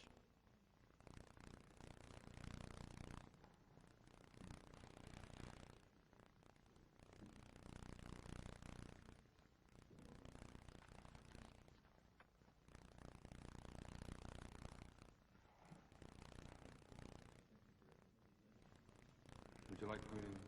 Yes, I'd like for you to identify them. Right. I have before me several Los Angeles Police Department reports, the first of which is a death report. The reference number on all of these reports is 72-651638. This death report is for an individual by the name of Jenkins David William. There is a follow-up report to that death report, a copy of a property receipt. The next report is a Los Angeles Police Department burglary report, the victim in this case being the Star City Distributors at 449 North Fairfax Avenue in Los Angeles. There are 3 pages of narrative attached to this report. There is then a follow-up report to this burglary listing the name of the deceased as well as 2 other suspects who were subsequently arrested as a result of this incident. There is a second follow-up report to this burglary listing several other victims, one of which is the Democrats for Nixon headquarters located at the same address. There's a list of property that was taken in this burglary from the various victims. Then there are a total of 3 Los Angeles Police Department property reports listing various items of property that were subsequently recovered and booked into Los Angeles Police Department custody. Lieutenant, I'd like to ask you to read a couple of brief portions of these reports into the record. And I'd like to focus your attention first on the burglary report dated September 18, 1972, regarding the break-in at the Star City Distributors. And I'd like to ask you to read the narrative that is found at page 3 of this report, and I would appreciate it if you would translate the abbreviations for us, because I'm not sure that they are all clear. Very well. Beginning on page 3, the reporting person stated he locked and secured his building at 13:30 hours on September 16, 1972. At 02:40 hours, officers received a radio call, quote, "Arson suspects just left from 450 North Fairfax. Suspects were 5 male Negroes, last seen running from the location towards Oakwood Avenue. Officers arrived and observed the fire department putting out a fire. Officers checked the area for the suspects, but they were gone on arrival. The officers' investigation revealed that unknown suspects using a possible pry tool pried the hasp off. Suspects entered and pried the hasp from a small door directly to the rear of the building. They entered and ransacked that portion of the building and removed unknown items. Suspects then went back into the main part of the building, ransacked 2 desks, and then removed the telephones by disconnecting them. Suspects then went toward the front of the building. Suspects then, using an unknown tool, punched a hole in the face of the time clock. The time when the clock was stopped was 01:44 hours, September 18, 1972. Suspects then went all the way to the front of the business, broke open a Coke machine, and removed an unknown amount of U.S. coins. Suspect then attempted to arson this section with a magazine, but only the magazine burned. Suspects then, using a possible tire iron from the vehicle, pried a board away from the wall and entered the other half of the building that was being rented by the Nixon for President Committee. Suspect then went to the rear upstairs portion of the building and set a fire. Suspects then left the building by the point of entry. Lieutenant, I'd now like to focus your attention on the follow-up report on this burglary that is dated November 18th, 1972, and ask you to read the narrative that is contained on page 1. The above three subjects, and I should define subjects here as the term we use to refer to juveniles, as opposed to suspects that we use to define adults. The above three subjects forced entry into the Star City Distributors, 449 North Fairfax, and committed burglary and malicious mischief. During the commission of said burglary, subject number 1, Jenkins, started a fire in the business office to cover up fingerprints being obtained.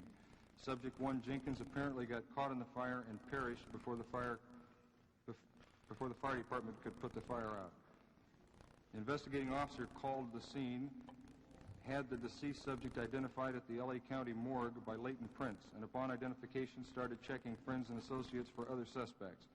During said investigation, investigating officer identified 2 others involved, arrested them, and received a full confession. Investigating officer then made a full recovery of property taken from the Star City Distributors.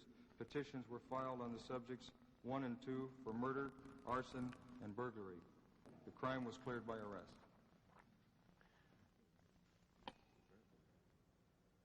What does the report indicate that was taken from the Nixon offices?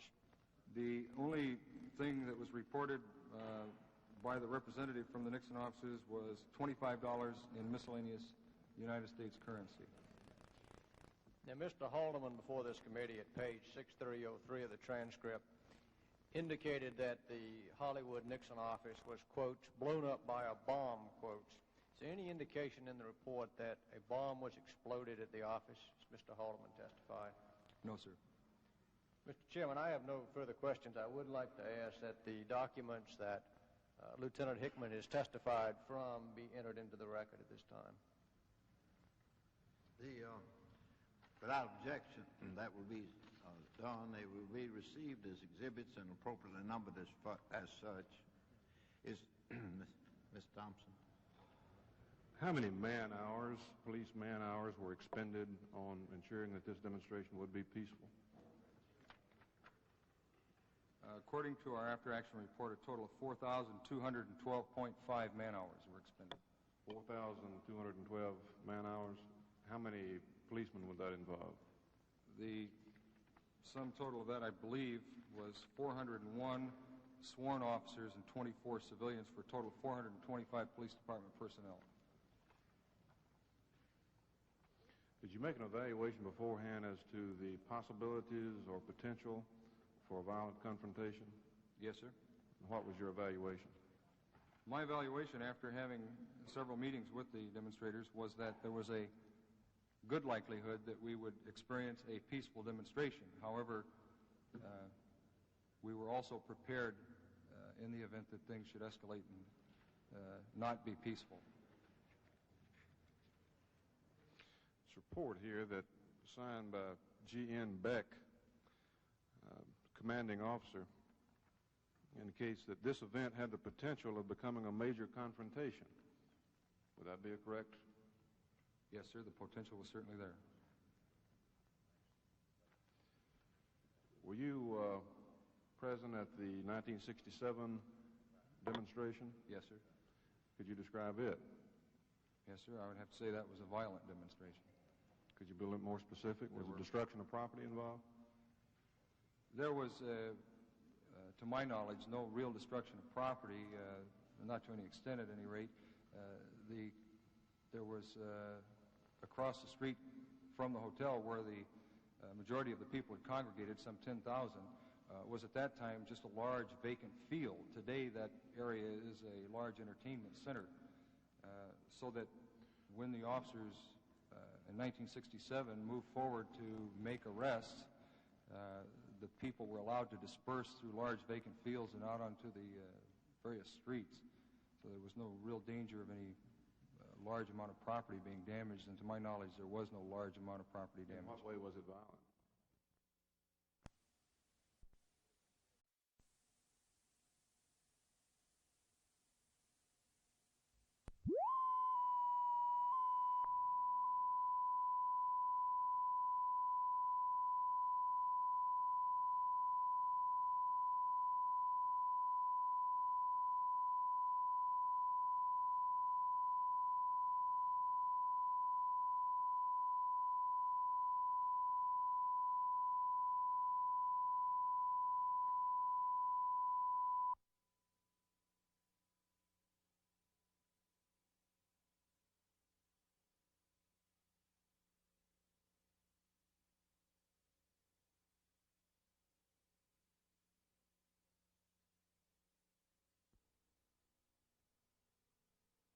Report on this burglary that is dated November 18th, 1972, and ask you to read the narrative that is contained on page 1. All right. The above three subjects, and I should define subjects here as the term we use to refer to juveniles, as opposed to suspects that we use to define adults. The above three subjects forced entry into the Star City Distributors, 449 North Fairfax, and committed burglary and malicious mischief. During the commission of said burglary, subject number 1, Jenkins, started a fire in the business office to cover up fingerprints being obtained. Subject 1, Jenkins, apparently got caught in the fire and perished before the fire department could put the fire out. Investigating officer called the scene, had the deceased subject identified at the L.A. County morgue by latent prints, and upon identification started checking friends and associates for other suspects. During said investigation, investigating officer identified 2 others involved, arrested them, and received a full confession. Investigating officer then made a full recovery of property taken from the Star City Distributors. Petitions were filed on the subjects 1 and 2 for murder, arson, and burglary. The crime was cleared by arrest.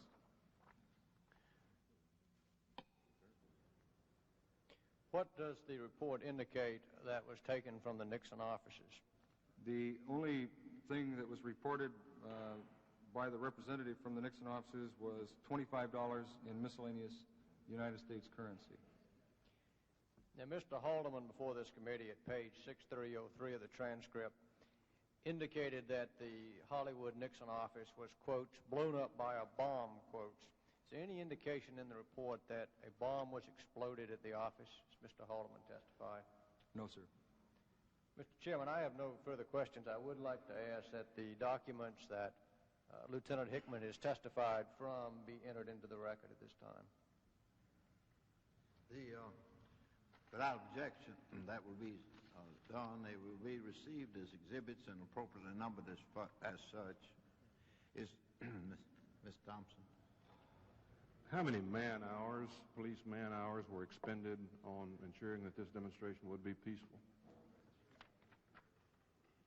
According to our after-action report, a total of 4,212.5 man-hours were expended.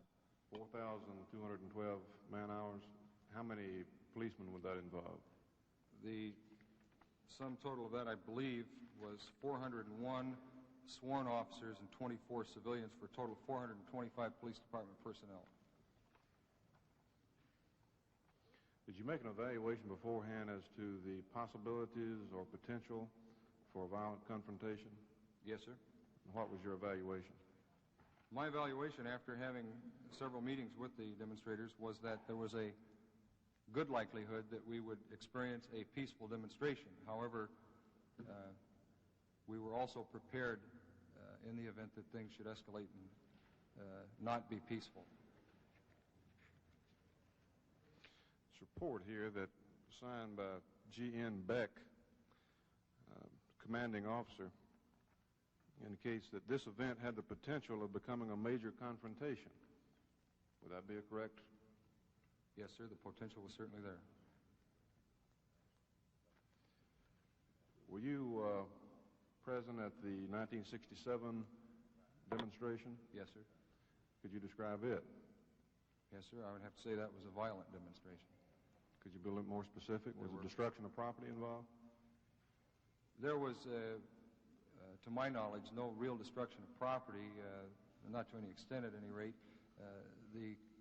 There was across the street from the hotel where the majority of the people had congregated, some 10,000, was at that time just a large vacant field. Today that area is a large entertainment center, so that when the officers in 1967 moved forward to make arrests, the people were allowed to disperse through large vacant fields and out onto the various streets. So there was no real danger of any large amount of property being damaged, and to my knowledge there was no large amount of property damage. In what way was it violent? Well, it was violent from the standpoint that there was numerous attacks upon police officers on the part of demonstrators. There were rocks being hurled and other objects such as bottles and sticks.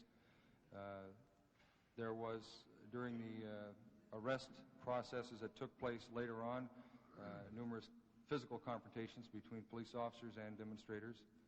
Were any of the people in charge of this demonstration, did any people who were in charge of this particular demonstration in 1972, did they participate in the 1967 event also, as far as you know? You're speaking part of the demonstrators Yes. themselves.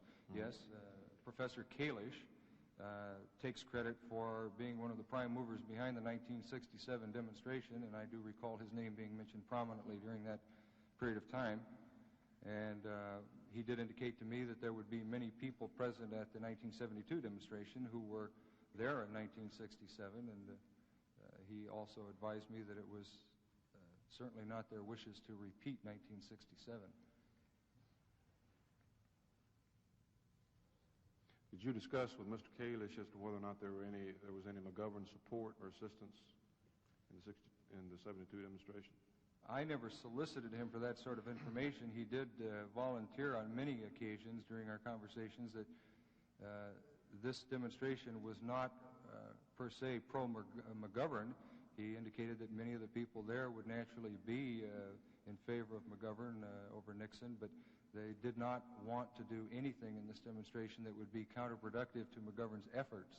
And he voiced that concern many times. He pointed out that the issue of stop the war and stop Nixon would, in the minds of many people, be associated with Mr. McGovern.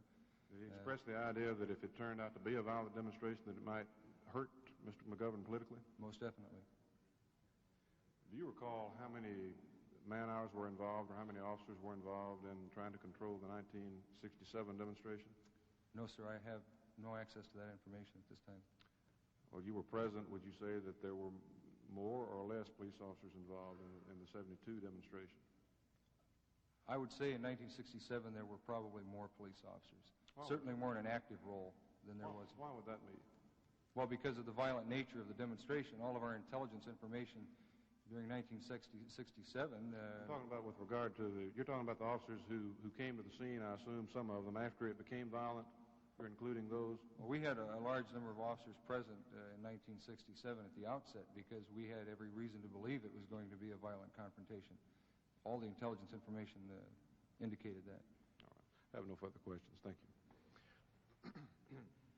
Was there anything to indicate that this violent burglary in the headquarters of in the Nixon headquarters was anything other than just an ordinary run-of-the-mine burglary? No, sir. Was there anything indicating that anybody connected with the political campaign of anybody had anything to do with it? No, sir. That's all. Committee will stand in recess till 10 o'clock tomorrow. I want to thank you, and I'm sorry I've interrupted your vacation. The testimony of Michael McMinoway, otherwise known as Sedan Chair 2, raised for the second day in a row some crucial and some very gray issues involved in how to gather political intelligence information, and I want to discuss some of them now with Howard E. McCurdy, a professor of government at American University here in Washington and a specialist in the American presidency and public administration as well as matters political. First of all, Dr. McCurdy, what did you think of McMinoway's point about the need for a more open exchange of information about political strategy? Well, I was kind of amused by the way Senator Ervin treated the two political parties. He kept making analogies to nations and espionage. as if it was a contest between the United States and Russia. What's really at stake here is a democratic election in a free and open society. Secrecy is incompatible under those circumstances. These aren't warring nations, they're political parties. Information should pass freely between the opponents. The Republicans' great error in all of this, especially in the Watergate, is the fact that they assumed, I think, that covert information was more important than the kind of information they might gather by reading the New York Times. If you go to the CIA and talk to the people there, they'll tell you the opposite. Covert information is not as reliable because you can't check it out. And yet the Republicans seem to have an infatuation with collecting covert information, and for that reason placed agents in the campaign headquarters, it would seem, of the Democratic candidates while they're running in the primaries. Yeah, but as a practical matter now, let's say you're running one campaign and I'm running another, and you come to me and say, hey, fella, for the good of America and all these wonderful things that you just said, it's a free and open process, why don't you tell me where you're going to zing me next, and why don't you tell me where you got all your money, and tell me what your man's going to do and all of that, and you expect me to say, okay, here you go, Howard, here's the whole deal, it's all for the good of a free and open. Is that really realistic in terms of American politics? That's really the challenge to the Senate now, is to try and write a law that would force candidates to do that. I don't think they can, personally. I think all of the tendencies in modern politics are rather in the opposite direction.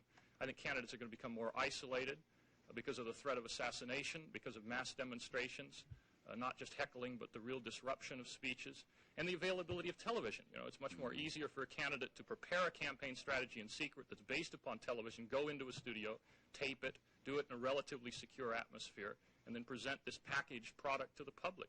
It's much easier for the candidate. I don't know how the Senate's going to overcome that, especially when you have lots of bills which would make television more open to the candidates. It's a real dilemma for the senators. What about some of the suggestions? I don't think he was making them necessarily in a concrete way, but he threw them out at least. Senator Baker suggesting that what if we made it a law, a felony to do what you did, fella, is really what he said to McMinoway. That's not the problem.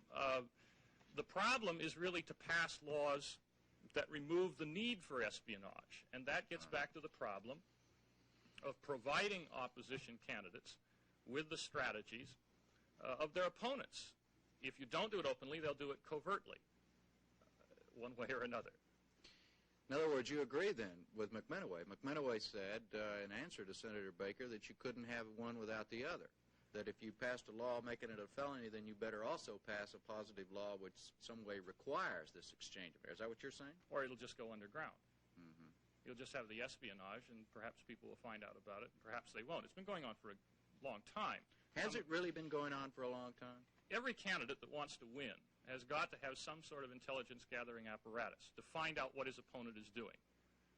Sometimes these border on the illegal. Most of the times they consist simply of so-called truth squads before and after that will follow the opponent around, note the regularities of his campaign activities, and try and provide the original person with information on what the candidate is saying, any possible contradictions in his positions. That's not illegal. Placing someone inside the campaign staff who's a double agent, that borders on the illegal. Obviously, wiretaps are illegal. I take it from all your answers here that you don't share Senator Ervin's outrage at what Mr. McMinoway did. Is that a fair assessment of your... Senator Ervin puts on a little show every day, and that show is the outrage scene, the moral outrage scene. He, I think, expects most of the witnesses to, especially the ones that have been granted immunity, to come and say that they were sorry, to publicly apologize, to reinterpret the motives that led them into these acts. And I think that Senator Baker, at one point in the hearing today, found that just a little bit too much. And although I don't always agree with what they did, I'm kind of heartened when some of the witnesses stand up to Senator Ervin. At least makes the hearings more interesting. All right, let's... I think we'd be remiss if we didn't, particularly for two reasons. First of all, it happened today, the resignation of the Vice President. Second of all, your particular expertise, in addition to your own many other areas of expertise, your particular expertise in the whole area of the presidency and its relationship with Congress, etc. First of all, let's pin it on Watergate, though. What effect do you think, say, an event like this, the resignation of the Vice President of the United States, will have on these hearings in terms of how they proceed, in terms of how they are perceived by the public and others? Any thoughts about that? I think it's real fuel for the senators. I think it's going to increase the zealousness of the hearings. Now they've caused a vice president indirectly to resign. One wonders if this carries over to the presidency. Now, how do you feel that the senators have caused the vice president to resign? I don't understand that. I think the raising of the large issues of campaign financing, of investigations into activities of government officials, whether they were Baltimore County executives, governors of Maryland, or President of the United States, all of this has become an open field. One could raise these issues 4 and 5 years ago. One could even raise the issues as McGovern did during the campaign, and no one would listen. But now, when someone makes an accusation, you'll pretty well get a grand jury. It's much more easy to get a hearing for these accusations now. And I think that had the Watergate never happened, Agnew probably would not have been indicted. After all, the statute of limitations did run out on October 23rd. He didn't quite make it underneath the bridge. They could have gotten him for conspiracy and income tax evasion, which he pleaded no contest to, the income tax evasion. What do you think about some of the theses that have already been offered just since this afternoon and the announcement of the vice president's resignation, that possibly as a result of Watergate, that the Senate and the House will also be much more vigorous in their cross-examination or their questioning of President Nixon's nomination to be for vice president? Does that make sense to you? It's my own personal opinion that whoever Nixon nominates, if he follows his previous pattern in nominations for domestic activities, won't be confirmed by either the House or the Senate. I'm not quite sure how they'll pass the buck back and forth. You've got to remember, first of all, now that if anything should happen to President Nixon, Speaker of the House Carl Albert will become President of the United States. Now, that's going to be difficult for Democrats in the House who are in the majority to, in effect, vote against Carl Albert, to remove him from the line of succession. They may do that. In the Senate, well, the senators have become very experienced in turning down nominations, or at least having those nominations withdrawn.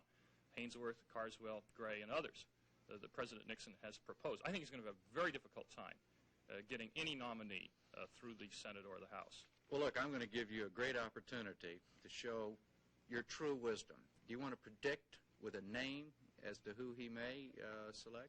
Well, the only thing I'd predict would be that whoever it is will be relatively unknown. As Spiro Agnew once said, won't be a household word. I think if you look at the appointments that President Nixon has made in domestic affairs, remembering the vice president's duties as vice president are essentially in the area of domestic affairs, or as the president wants to use it. If you look at these appointments, then you'll find that the president has not tended to appoint people that have independent bases of political power. He's not tended to appoint politicians with national reputations. He's tended to reach fairly low into the American political scene, sometimes outside of politics, to make his selections. Therefore, I would doubt that any of the leading candidates that are mentioned, Connolly and others, Reagan, Percy included, would be nominated. I think it'll be a big surprise. I don't think it'll be a household word. And in other words, you're not going to answer my question. Well, I just don't know who it will be because I don't know the names of those unhousehold words. Okay, but back to Watergate, you would eliminate then Senator Howard Baker, who's been mentioned then under your criteria. Yes, because he has an independent base of political power. And Nixon, in dealing with those cabinet members, which he appointed in 1968 and 1969, didn't like governors, for example, like Hickman or Romney, who had independent bases of power. Nixon's very much a manager in the sense that he likes an organizational team. And I think he's going to want a vice president who's going to be a member of that organizational team. All right, sir. Thank you very much. All right, we'll be back tomorrow as the committee continues its investigation of dirty tricks and improper campaign activities in American politics. Until then, for our guest tonight, Dr. McCurdy, and for Impact, I'm Jim Lara. Thank you and good night. From Washington, you've been watching gavel-to-gavel videotape coverage of the hearings by the Senate Select Committee on Presidential Campaign Activities. This program was made possible by grants from the Corporation for Public Broadcasting and the Ford Foundation. This has been a production of NPACT, a division of the Greater Washington Educational Telecommunications Association.